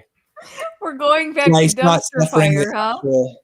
Oh, you're just gonna say just nonsensical things then? No, that you could call Christ's substitutionary atonement through eternal conscious torment being the outcome of. That has nothing. His sacrifice was enough. It had nothing to do with his punishment. Well, if you affirm a penal substitution, dying was enough. No, I don't. No, I don't, because his sacrifice of the death was period enough. There's nothing beyond that. That was essential, which is why he claimed it was finished. He's not on that same equivalent. Oh, whoa. You saying it was finished before he died? I'm saying he had no sin. What? Okay, so when you go to hell, you're being punished for the sins you did, right, Jamie? What sins did Jesus do? You Christ died for my sins. I don't know about you. That's all I'm dude. Yeah, you're not going to follow me now. You're just going to run like the little coward SDA cultish cockroach. No, Smokey. No dumpster, naughty boy. No, Jamie is absolutely duplicitous, dishonest, conniving, posturing gutter trash. And you You're know a what? flappy. This is what shows it. Jamie Because he is a sits there fantastic and he lover. tries to throw garbage out there, and he's arrogant. He's prideful over it. It's nonsensical. No, I'm just feeding and then you I what get you really what you've put irritated with out. it. Whatever. You know what? I'm Like trying, I I'm trying to said, make a point. like I I wanna said, I really understand didn't want this- to engage with Jamie anymore at all tonight. I said that That's earlier. fine. I know he's a waste of time, and now Okay, he's just dude. trying to Okay, man. posture over nonsense, Let's and I just really let's don't just want to save waste that. any energy with it. Then don't. We won't. You don't have to. I don't want to fight with you. You destroy the essence. Kenny's told you this. I've told you this, and all you do is you look for little meandering cracks that you can squeeze into because you're a rodent. You're a theological rodent. No, I'm open and to you want to discussion. find I'm these interested. Okay, little wait, cracks you wait. these Jamie, perspectives, even though Jamie, you've been shown the compromising potential of wait, them. Smokey, one sec. All right. So, Jamie, what is it that you're saying that's causing Smokey to get irate? I love you, Well, Smokey. First of all, I've admitted, and I've said, yeah, we should talk about it. I think I do see potential issues with physicalism and the nature of Christ's death. Okay, which is what the main. There's not a lot of people have not written about it as far as I can understand, as far as I can see. Wait. Just cut to the chase. So Okay, that was it. Then I was saying, I think that likewise, there may also be issues with the idea of eternal conscious torment and penal substitution for one particular thing that could pose a problem for, like the nature of Christ, being our substitute, and or other. That was just one potential I see as a problem. okay, so do you agree or disagree with penal substitutionary atonement? I agree with it. Okay. I think it's part of do it. you believe that Jesus was both the God man who died on the cross? Yeah. Like both. Fully God, fully man. Okay. So Smokey, what's the contention? He wants me to admit that based upon my perspective and soteriology and nature of dualism, that I would have to believe that Christ suffered in hell, basically. No, I didn't mean that. Yes, you did. In order to be an appropriate atonement or an appropriate. Okay, so Smokey, I would disagree. I would agree with you on that. I don't believe Christ suffered in hell because there is no quote unquote lake of fire yet, but he did descend to Hades, not to suffer, but to make a declaration. Hey guys, you lost. Of that, Rob. I agree with all of that. The point is, Jamie is trying to say, from my perspective of dualism, and my perspective of the acceptance of penal substitution, that every Christian is logically obligated to follow through with the consideration that Christ. Okay, but that's a Catholic. Now that's is a Catholic insane teaching. on its surface statement. Okay. So Jamie, that's a Catholic teaching, though. That's no different to purgatory. Well, see, I didn't paint that on him. I think that was one way that some people go. Yeah, sure, but I'm not trying to paint that on you. I'm saying what is your answer? I'm saying it's just another thing that's. It's supposed to, the whole point is just that I think there's potential issues from many models, and I'm interested in exploring that. And he just thinks I'm going to be dishonest or something. He's like, no, Jamie is the first big brain in all of Christian history who figured out the communion. Well, thanks, buddy. I didn't say that. You did. In hell. Beautiful. Great. Dude, I'm interested in learning stuff that other people perspectives, and I want to explore it. Okay, sorry. That's a lie. I was kind of curious, Jamie. Did you say that you feel like there might be a problem with the Trinity? Because I know Danny has a problem with the Trinity, and so I'm kind of curious to explore that. Well, I do affirm the Trinity. I mean, there's obvious, things that people raise. I think we don't have. It's something that's hard to explain. I affirm it because the scripture teaches it, in my opinion. And so, but what I was saying was that my view about death, the nature of man and death, and how that complicates Christ becoming a man and dying. And the definition I give of death is essentially a cessation of life. Okay. So death means you're not alive in any sense. You're not conscious. And so that's a problem. Like, what does that say about, because Christ had to die a human death, but does that mean God was dead, or a part of the Trinity was lost during his death, you know? And yes, call me a heretic if I have to. If that's the case, I will say the God man was ceased, you know, I would say that. I'll admit it. I admit it fully. Ridiculous. But You're ridiculous. How is he being ridiculous, Smokey? He's That just the Trinity became expressing- a bi-unity for 3 days in some sort of Yeah, isn't he chronological magnificent? fashion. The eternal God is non-eternal as a He state did that of for me. affairs. You know what, man? Wow, dude. All right, I see how it is, Jamie. Okay.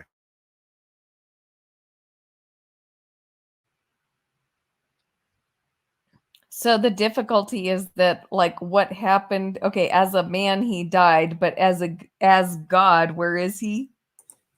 That's the interesting question, I would say. I tend to not want to say that like God could die, but at the same time, Jesus is God and he died for our sins. See, if my view is wrong, I just made Jesus more dead than Smokey did. If he's wrong, Jesus didn't even die. He just teleported to heaven or to Hades as a spirit or whatever. That's an interesting question. What do you think, Danny? I don't really take a position. Well, what in would terms you of what it do? You Because think there's Danny a is problem a there? sweetheart. Do I think what? I mean, do you think there's a do you see a problem for Christianity with Jesus's death? I don't really think so. But I think that Jamie is like I mean, it's an interesting question. Like, what does it there's a sense of death like that we attribute to humans. Is it the same sense of death there? And if it is, then I think that's coherent. And if it's not, then he means something different. And he I mean, I just don't really see any logical issue either way. Apparently it's a huge heresy if Jesus, when he became fully man, although he remained fully God, was dead for 3 days, and because I define death as cessation of life, I really don't. He's alive now. I affirm that, and he's alive forevermore and has the keys to death. To me, I don't see why that would be such a heresy. It seems to me to make his sacrifice more glorious, what he was willing to do. And it just says death is the penalty for sin, and Christ suffered in our place. That is, we deserve death. And so to me, it makes actually the whole Bible make more sense. So your view is that Jesus ceased to exist for 3 days? Well, I would say it depends on what you mean by exist. I would affirm that I think death is cessation of life, but his body remained, right? And it did not see corruption. That could play a role in this question. I don't know. Paul seems to make a connection about there being a necessity of some kernel of the body that is sown into the ground, he seems to want to make a tie that it's your body that's resurrected, but also he wants to affirm that it's a glorified body, but he seems like it's very interesting. In fact, that's in the Inwagen article there. Smokey, I'd be interested if you would read it and we could talk about it. Oh no, I'm officially done with you now. Trust me. Right, because you're just a floppy. What did I say? I forget. It was funny. Anyways, that's fine, dude. Whatever you want, man. If you want to say I'm dishonest, Wagon is worth reading. No, you're just a full blown, absolute, blatant fraud at this point. So I'm not going to waste any more time with it. Fraud would mean I'm faking something, I think, right? So what do you think I'm faking? Fraud of the faith, bro. You've now basically just gone ahead and taken this to the absolute outer edge with it. You've now applied. This is why I said if we were in Catholic times, you did the exact thing that I told you about in that opening debate with Chris Day, where those guys did point out a lot of these dangers on Christology that carry through from when you accept. And I'm a fraud because I'm willing to recognize. And now you've just swallowed the full case. Kool-Aid. Yeah, to me, you're a fraud. You're a fraud and a waste of time, and I'm not going to do it anymore. So I think you're scared. Well, Smokey, where do you think Jesus was at that time? Scripture tells us. Not dead. Jamie, I'm reading this. He descended to Hades. Jamie, I'm reading this. Like right? in the first, so the second page, he almost explicitly says that dualism is like unnecessarily complicated and Yeah. Yeah, If you it go doesn't on, seem like he starts to give, he has a solution to the problem about the continuity issue or whatever that's what I'm calling it anyways. Oh, okay. For physicalism, though. Yeah, he says he has this weird idea. I forget what he calls it. It's some weird I forget what word he uses the name for it, but he thinks God like makes a copy of your body. Yeah, I'm familiar with that view. Or at least I'm familiar that he had a view like that. Yeah, it's very strange. And that Very second paper, strange. It's so funny. It's like that's why a lot of professional philosophers respect Van Wagen, because he just seems so clearly unmotivated. I think actually, Danny had nailed it earlier about the idea of how Jamie destroys the essence of what it is to be a person. And that, what's recreated, if it's purely physical, is just recreated. Is it really that same thing? No. So unless there's something transcendental beyond the physical, there's no way to claim that that thing is actually you or is actually the same thing. You're limiting God. Couldn't God do it? He could make a copy of you right now. There has to be a transcendental aspect of you.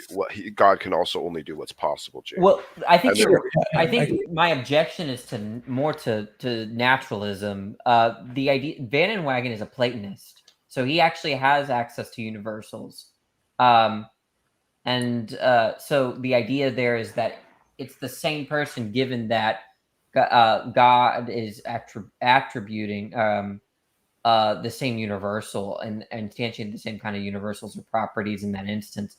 But I think Smokey, though, if Jamie was just a full-blown physicalist all around, right, then I think my objection goes through. But the fact that Jamie can appeal to either a Platonic realm or God's or something like conceptual.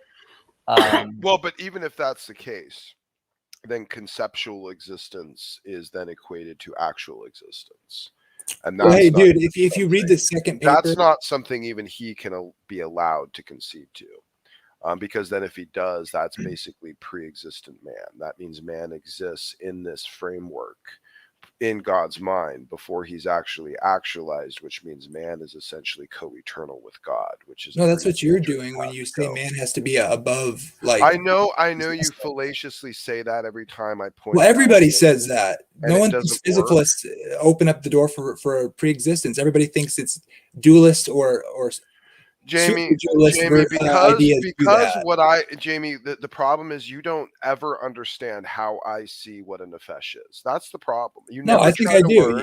You are one, you have one. Otherwise, you wouldn't say that every single time. If you did, you wouldn't say that every single time. That's just my position. I'm still. I know you try to transplant your position into my view, and then you criticize it, and I'm really sick of it. That's tiresome. I'm not sure what you mean. I think sometimes maybe you misunderstand my internal critique to my and sometimes I'm not necessarily arguing. Excuse me. At any point, do I think after a person dies that they only exist in God's mind? No. Do you? It depends on what you mean by exist, I guess. Is there nothing about them in any part of existence, either physical or spiritual, except in the mind of God about this person anymore? Because their body's dead. Well, I appeal what to them happens to that? Listen to me. The them that is considered them, what happens? I think they're not instantiated. That may be one way to put it. I think, and because I believe in God's foreknowledge. No, because I believe in God's foreknowledge, I think that means in some sense something about them exists, some property. You're being scummy. No, I'm not. Yeah, I'm trying to be precise as I can with what I'm understanding. I think you're avoiding the clear dichotomies here, Jamie, and I think you're trying to that's why I want to explore it. That's why I'd like to talk about it, just honestly. But I think you'd like the second paper, man, because it goes into he not only answers the issues that Van Inwagen raises in the first one with his own position, right? But this other physicalist, he's a really good writer too. He makes some really great analogies that are quite interesting about a machine gun and and the parts. And I such. know that Jamie will go digging for every bit of validation criteria for his blatant bias as possible. Isn't he unbelievable? So I would just take Well- that into consideration when looking over his sources. So. Well, I will say that whether Jamie's crazy or not, Van and Wagon He is is. someone worth reading. Whatever. Sure. And it sounds to me like I don't know why this has to be combative. Like, I'm kind of interested in hearing what Jamie has to say about this and exploring the idea. Doesn't mean we have to accept it. I don't really understand why there has to be so many insults. Well, Rebecca, one of the things I do is to point out like dangerous heresies, like for instance, maybe someone validating an abominable action or practice and then telling someone that they're still able to be saved in that despite clear warnings It's in funny. scripture. We have I so would many point out that doctrines in as common. something It's a shock that he dangerous. says this. No, Jamie, actually, literally, we pretty much only have one that I could point to and say that we Okay, dude. actually have in common, frankly.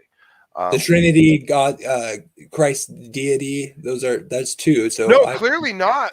Clearly, we have a whole bunch of issues in Christology now because of how you're now going to be consistently blasphemous with your physicalism. So that's okay. That's fine. But you're going to do that, then yeah, that's just going to separate the gap between us even further. Well, and you- see, Rebecca, the issue is, and I'm not sure how you perceive sound doctrine or the essentiality therein, but I don't think that someone who's serving the wrong Christ can be saved. Smokey's going to cut my head off in the Great Tribulation. Yeah, sure. That's what'll happen, Jamie.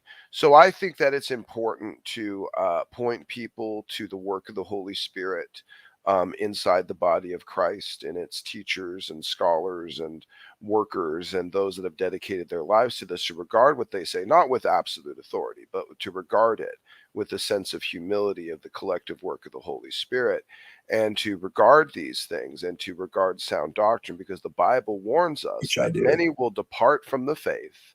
It warns us that many people will be deceived by damnable doctrines and teachings of devils.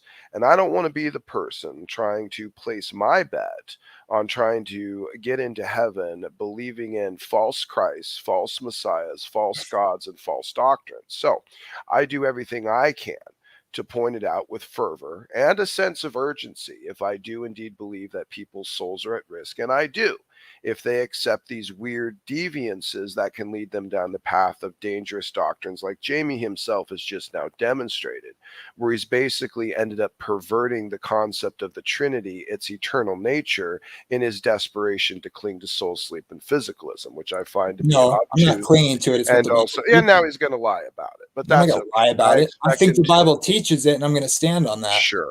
And Okay, well, by the way, I know where you stand then. I with believe me, in the Jamie, I know where you Trinity is stand eternal. then with me. Guess Anyway, what? I know where you stand with me then. well, guess what? If I'm right, you can't affirm that Christ died, so you're dead in your sins. How? I mean, do you want me to lord that over you? I don't that do that. argument. You keep saying it, and you never ever give an argument. Not one time have I heard you give an argument to support that. If death is defined like I define it, then your view is wrong in such a way that Christ didn't actually die. Did anyone understand a word of that? Yes. Can you help clean it up for me, Rebecca? Yeah, well, he's saying because if like what you're saying is true, like Jesus didn't actually die. That he Oh you know, my God. Look, I'm not agreeing with him. Okay, we're just exploring. Yeah, and I know. You said you understood and you would clean it up, and then you just repeated the initial Okay, thing again. but so no, but can I you have the wait, argument? you didn't hear it premise, out though. You didn't conclusion? hear it out though. He's saying I did. that It made no sense. And then you said you got it, and now you're making it make less sense, Rebecca. I'm sorry. I'm not trying to be rude, but It's this not is hard. You get it. The point is if I'm right about death. Can you just give it to me in a formulation of the? Okay, so we know the conclusion is Christ didn't actually die. Now give me the premises to reach to the conclusion. Okay, death. This is so it's complicated. Is this an internal critique? Is this a mix No, of an just listen. internal and external critique? Listen, What is it? If death, Hey guys, how are you doing? cessation of life. Hey, I'm sorry, Rob. Hey, Rob, looking good, buddy. It's like midnight over here. I This feel is like the you do first that a time I've lot, seen Jamie. Rob without the Yeah, I know. background. I'm working on it. I've asked you to help me. But You confuse internal and external critiques. You have no, fallacies. You have no. false equivocations. You do Why this am I constantly. misunderstanding that? I'm And not, I I'm not making okay. that problem here. All Let right. me. So, You asked for it. You asked so for a I syllogism. Let me give it to you. so I believe that death is not the cessation of existence, I know nor you. the cessation of consciousness. Right. So when No one really Christ does. died, what died? Did the Logos die, Yeah, or did just the his body, right? die? The body died, right? Jesus' avatar Right? died. So Jesus' no. avatar Does he have? died, Okay, let's and he try again. teleported to heaven for Okay, our let's sins. I try get it. again. Did Christ have a human soul? He was a human soul when he became a human. I would say. No. Are you asking me what you Now believe? you're inside an early church heresy. No, are you asking me what you believe or what I think? I'm asking you, Jamie, because again, you're trying to apply into my model. And Yeah, I'm trying to I think confirm Jesus had what a your human model soul. says or what you think my model says. And I don't think you know what my model says. So, did Christ have a human soul? Yes or no? Are you asking me my opinion? Okay, in my perspective, did Christ have a human soul? Yes. Okay. So that means that did his human soul die on the cross? I think different people. I think The way Matt I Slick would see it. say yes. The way Or I no, see it. certainly not. Matt Yes, Slick says no. exactly. So his soul was transcendental and persisted beyond the death of his body, just like us, where our soul persists beyond the death of our physical, the exact same way. And then he descended and then went to Sheol, which is what? The abode of the dead, and declared his victory. Now, all of that is very consistent with my model. Now, show me where it's inconsistent. Show me where I have to point to through an internal critique of my model that Christ never actually died. Show me. That wasn't my argument, but so I'm saying my argument is against you calling me a heretic for this reason. I understand that your model can be coherent in your definitions, but I'm saying it's an unwarranted confusion of definitions of words, and you guys eisegete words into the text like, oh, it was just his body, when there's no such distinction in the scripture when it talks about death. To be absent from the body. How are you going to be absent from something that, again, dude? I'm sure. Yes. Let go play your. I have a couple answers to it, but yeah, I sure kind of wanted to stay on you point. always do. I wanted to No, answer. you always do. Of course you do, Jamie. I wanted to explain the argument that you said. Let me guess. It's the same type of excuse I might give to interpret Genesis a certain way. Oh, you have two you proof would never texts for allow. your view by taking Paul out of context. I You're have a like hypocrite. 300 verses from throughout the whole Bible that tell you death is the cessation of life. But can I answer the first question we started on? I agree it's a cessation of life, and again, that has nothing to do with consciousness. I'm still waiting for an argument to connect. Well, the fact that most scholars will tell you that soul, the English word soul, is being translated less and less as soul and more to do with life or personhood. That's why I don't use it. You hear me use a lot of the nefesh and the ruach all the time when I've tried to explain this to you, and you still ignore my point. There's a lot of scholarly evidence that this is becoming more understood, and that aligns more with my view. Now, you can take that or leave that, but that's the fact. And it doesn't mean it's correct, but it is interesting to note. First of all, I think that first part is actually an actual lie. I think. Do you want an article? Yeah, I would. Here, I'll give it. I do think it's an actual lie. I think you need to do a word study on soul and see how it's used. Okay, that's the first step I would take if I was you. At least to not. That these people that are having a perspective of the idea of the word soul are agreeing with physicalism. No, you're gonna send me an article. Dude, not everything I say is supposed to be a proof of my view. That's right. I'm sorry, folks. Jamie is a truly, genuinely garbage communicator. I sometimes mistake what he's. Well, when you don't have any charity, that could seem that way. But so I wanted you to try to understand, because I acknowledge that I don't necessarily communicate as well as I could.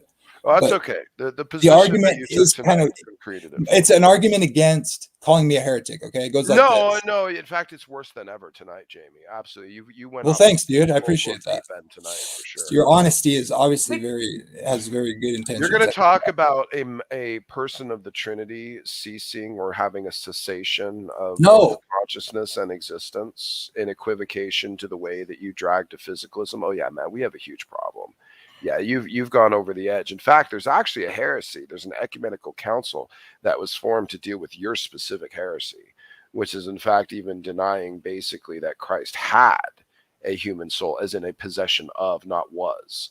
So you're in a really dangerous, actually verifiably outside of Orthodox territory now. So yeah, dude, I'm done. I mean, with you in terms of even giving you any charity at all, I'm done. Like you're now just a biased, raging lunatic. Well, I want to hear trying you rant about false Martin Luther being a doctrines, heretic too, who's one of the fathers that you respect, who translated your Bible, put that Bible in your hand, is a big part of that, who understood many languages. I'm not a Lutheran.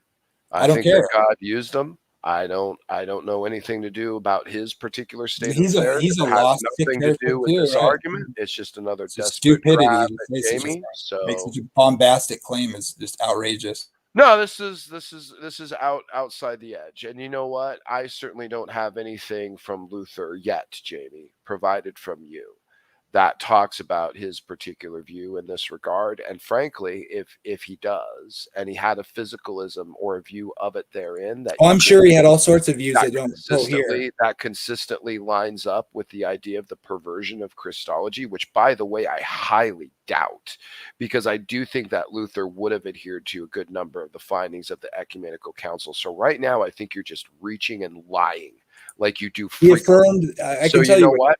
it's not my position. You know what, se. dude?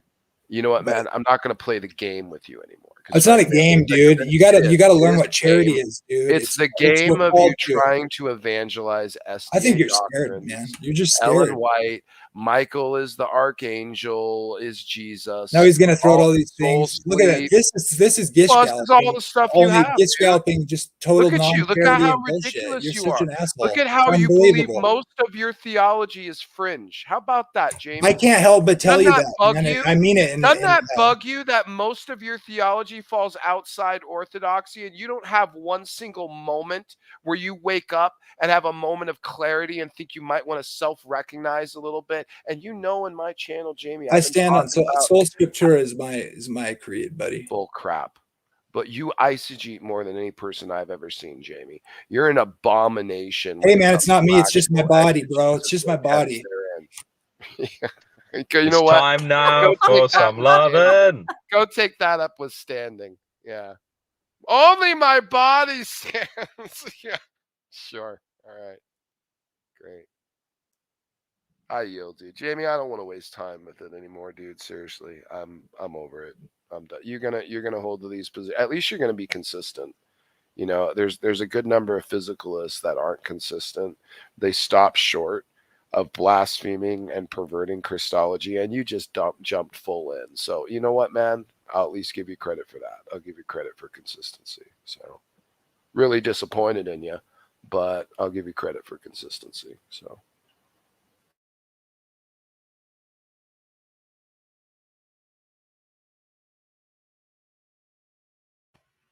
Wow, silence?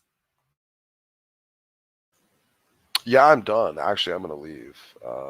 Jamie, I think you're an embarrassment. You really, really pushed it over the edge with me tonight. Rob, I hope you have a good night. Danny, appreciate it. Always a pleasure. Thanks, Rebecca. Rebecca, please consider, God bless, if possible, to I all of would you. like to maybe have a conversation with you at some point that isn't necessarily emotionally charged. But I'll leave that up to you. I think we should probably burn Jamie at the stake. I don't think there's any other way. I don't know. I just need to not deal with them anymore, frankly. I think I'm done with it. I think this tonight really pushed it like way over the deep end for me. So yeah, I'm done with it.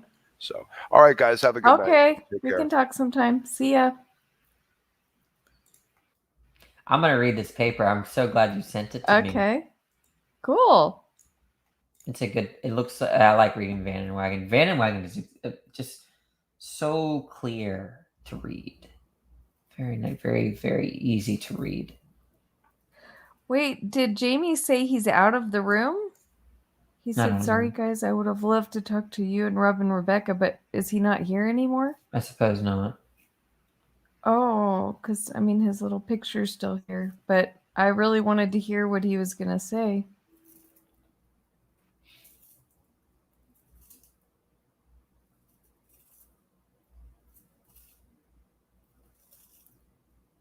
So, is anybody left besides us? Oh, he's on his phone, No, he says. it's just us. Rebecca, you did a good Okay, stream. Rob, you're still but there. have I to didn't know if you were still there because you've been popping in and out. Yeah, I apologize. I was sort of like half asleep when you're doing your live stream with the psychologist, I think it was. Yeah. Well, he's philosopher. He's a legitimate philosopher, though. Like legit. Yeah. Oh, right, okay. Yeah. And he's an very well. atheist. Yeah, Yes. he's one of them. But he's very well informed. Sweet. Yeah, it's good to talk to. Yeah, and a very nice guy too.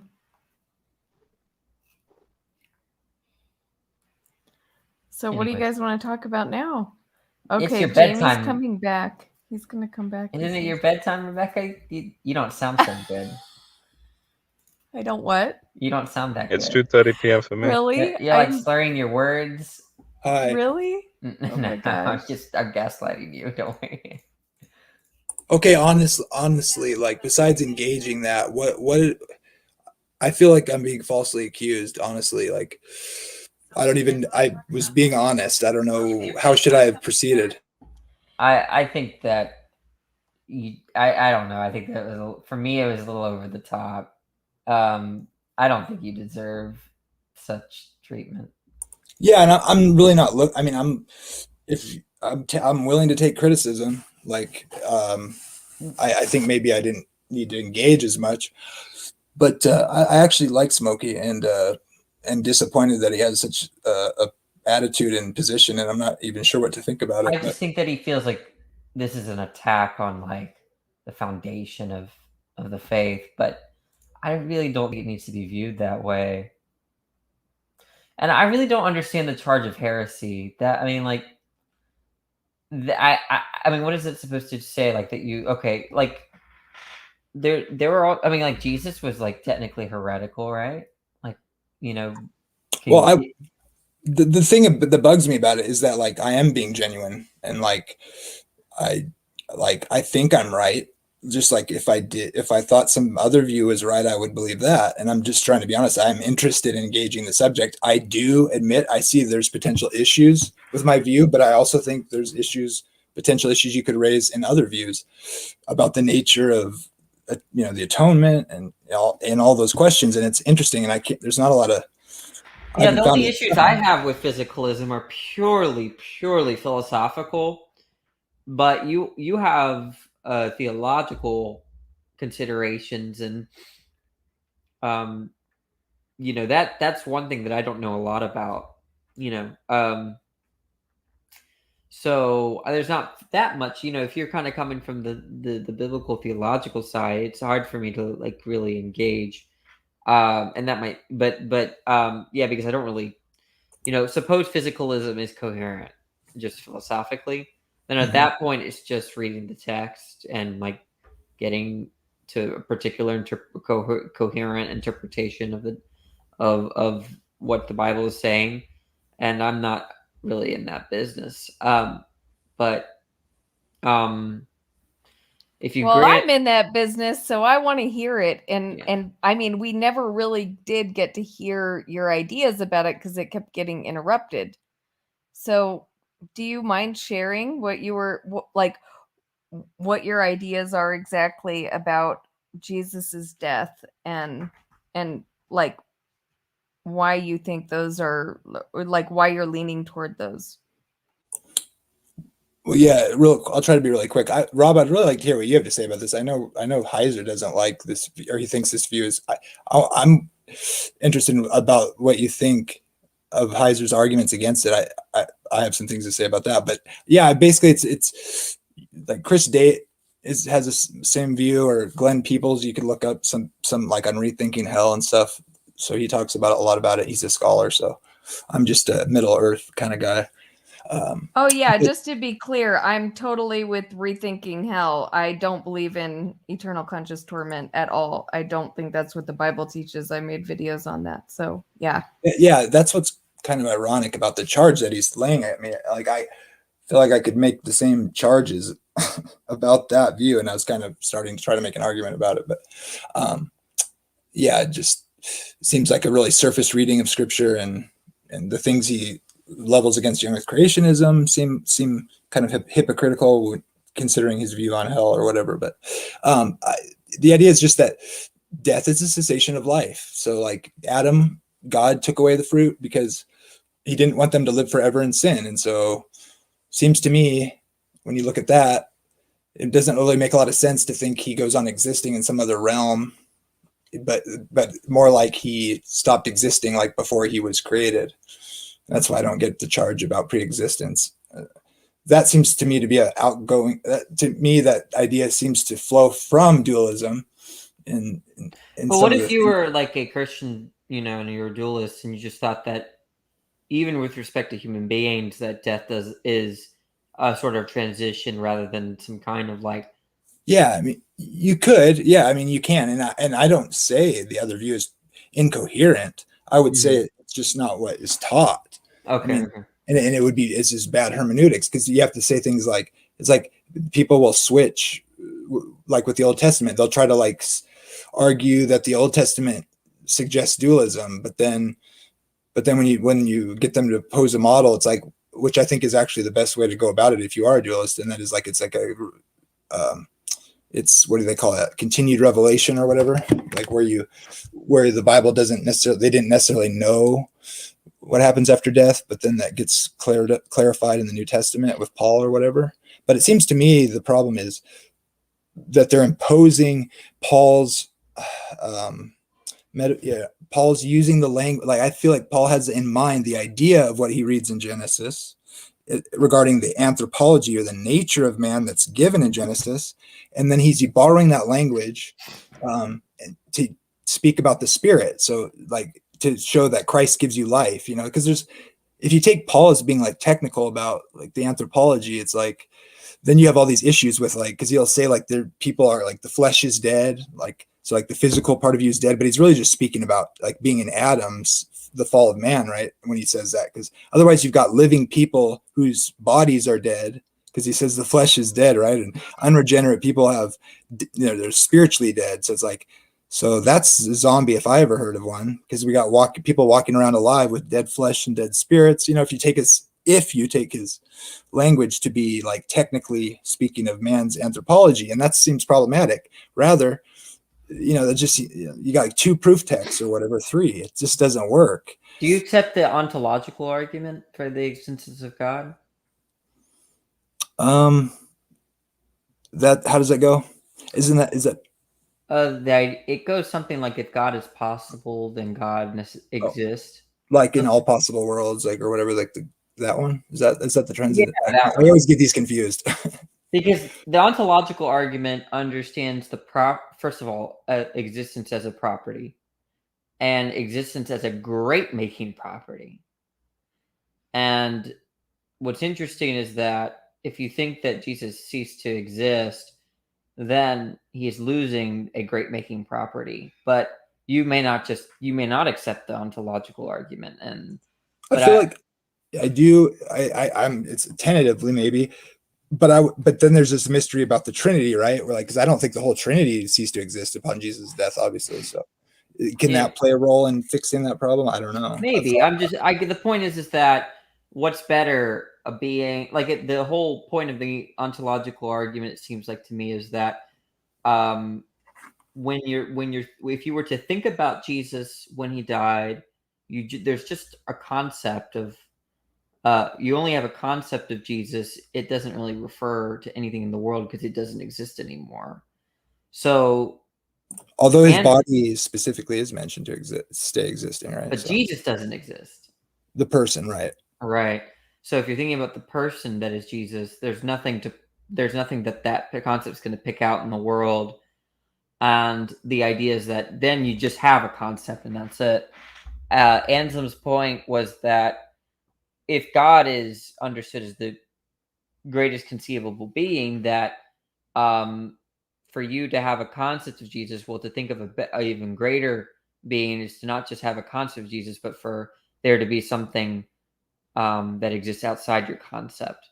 But Yeah, you may not accept that argument, in which case, well, no, this is actually, I think, online with what I'm interested in exploring about it, because about the question of would God lose a property of whether a it divine be property, right? Like, because if he loses, like, if it's the question of like, what is it, the wholeness of God, like the Trinity is the wholeness of God. So if part of that is lost, then God loses his essential properties or something. Yeah, but you might not. If I don't think it's a problem if you don't think existence is number one a property, let alone a great making property. Then it just doesn't matter that Jesus didn't exist for a couple of days.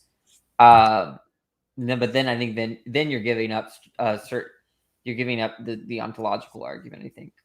Yeah. So to just be totally transparent about it, I think I tend to think the ontological argument, if I understand it right, as I've heard it, it's like, I don't know that I could repeat it necessarily, but it seems that seems to make sense to me. But and if that may be in conflict with this, and so yeah, I'm interested in exploring it. But I do think there's not enough.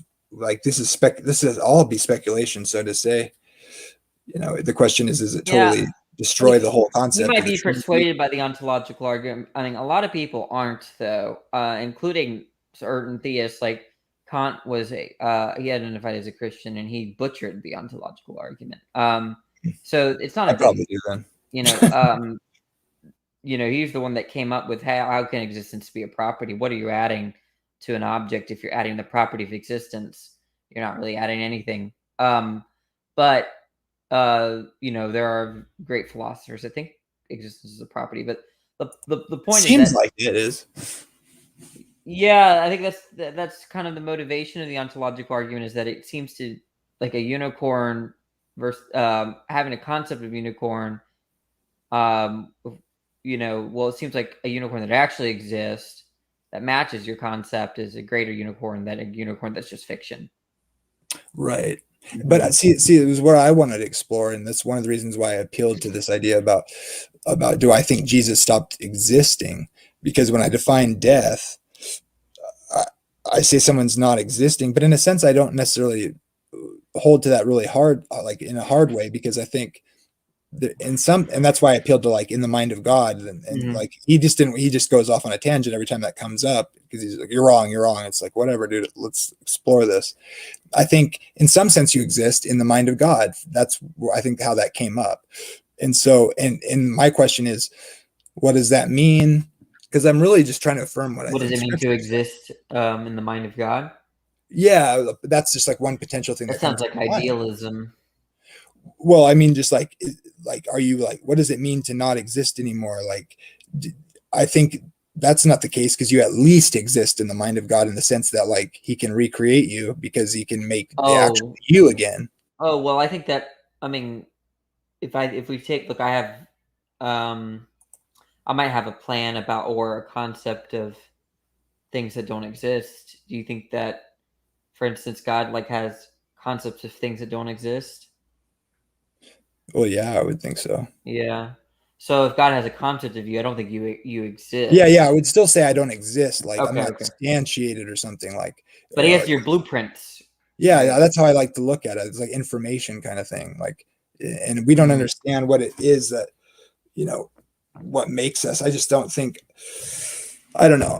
On one hand, I do have a little bit of sympathy for the idea of like a soul, and I think that's because I can kind of think of it like, or a spirit or whatever. You can kind of think of it like that in that sense. Like, that's maybe what the scripture is actually trying to say. Like, it's your life. It's the life force that's from God. That's clear in scripture, right? The breath of life is what gives you life.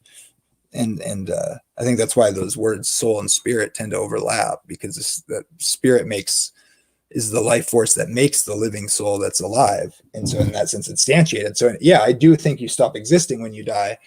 But like, what are the properties of non-existence? I mean, are there any?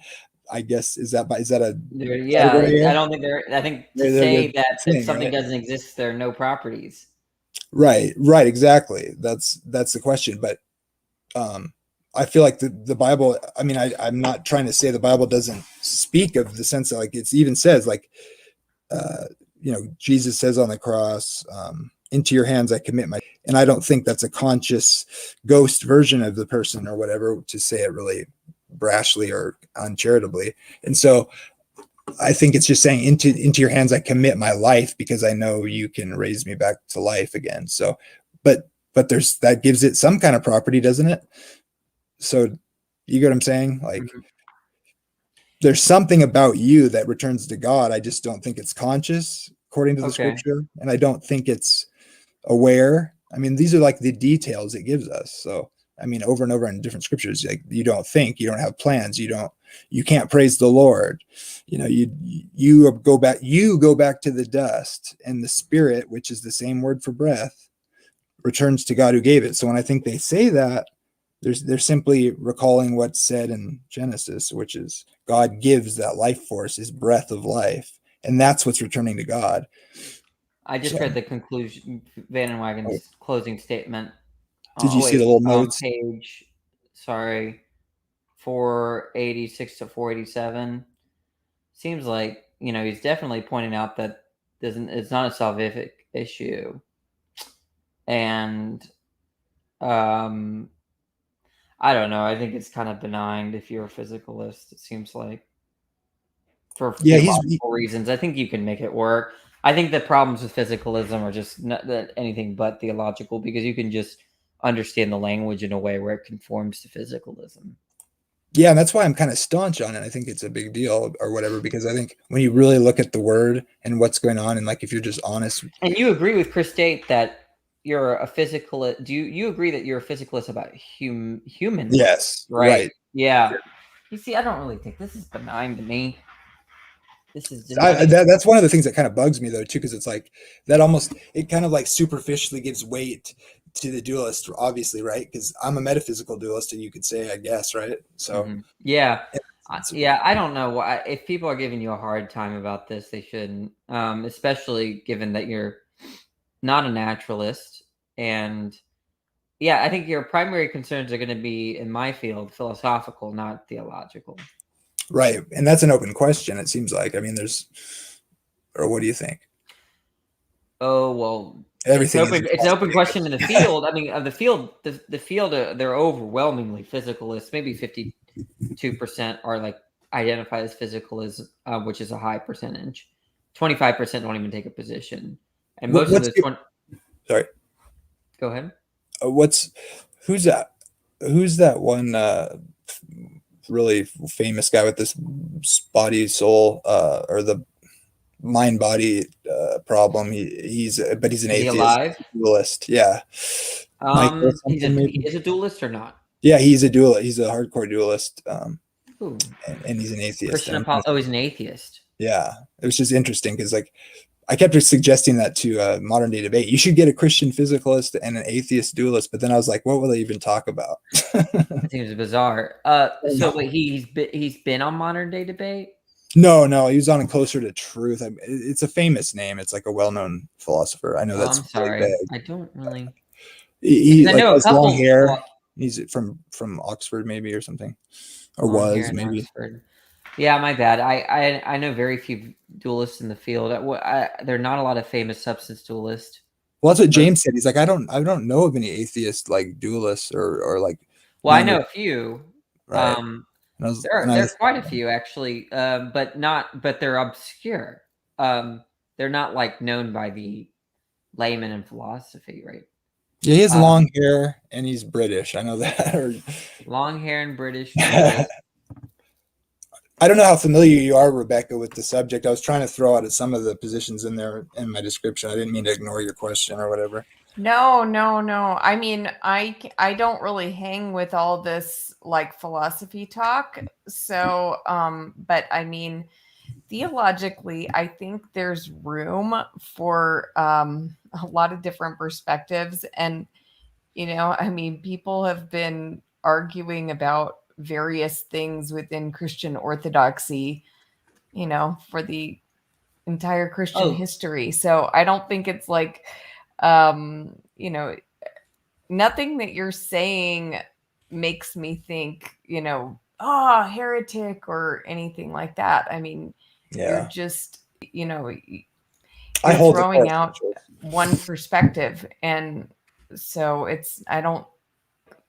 if you were denying Jesus Christ, as Savior, as, Lord, as God in the flesh, okay, that would be a problem. But I don't really see a problem with this, especially because people can't really answer that question. I mean,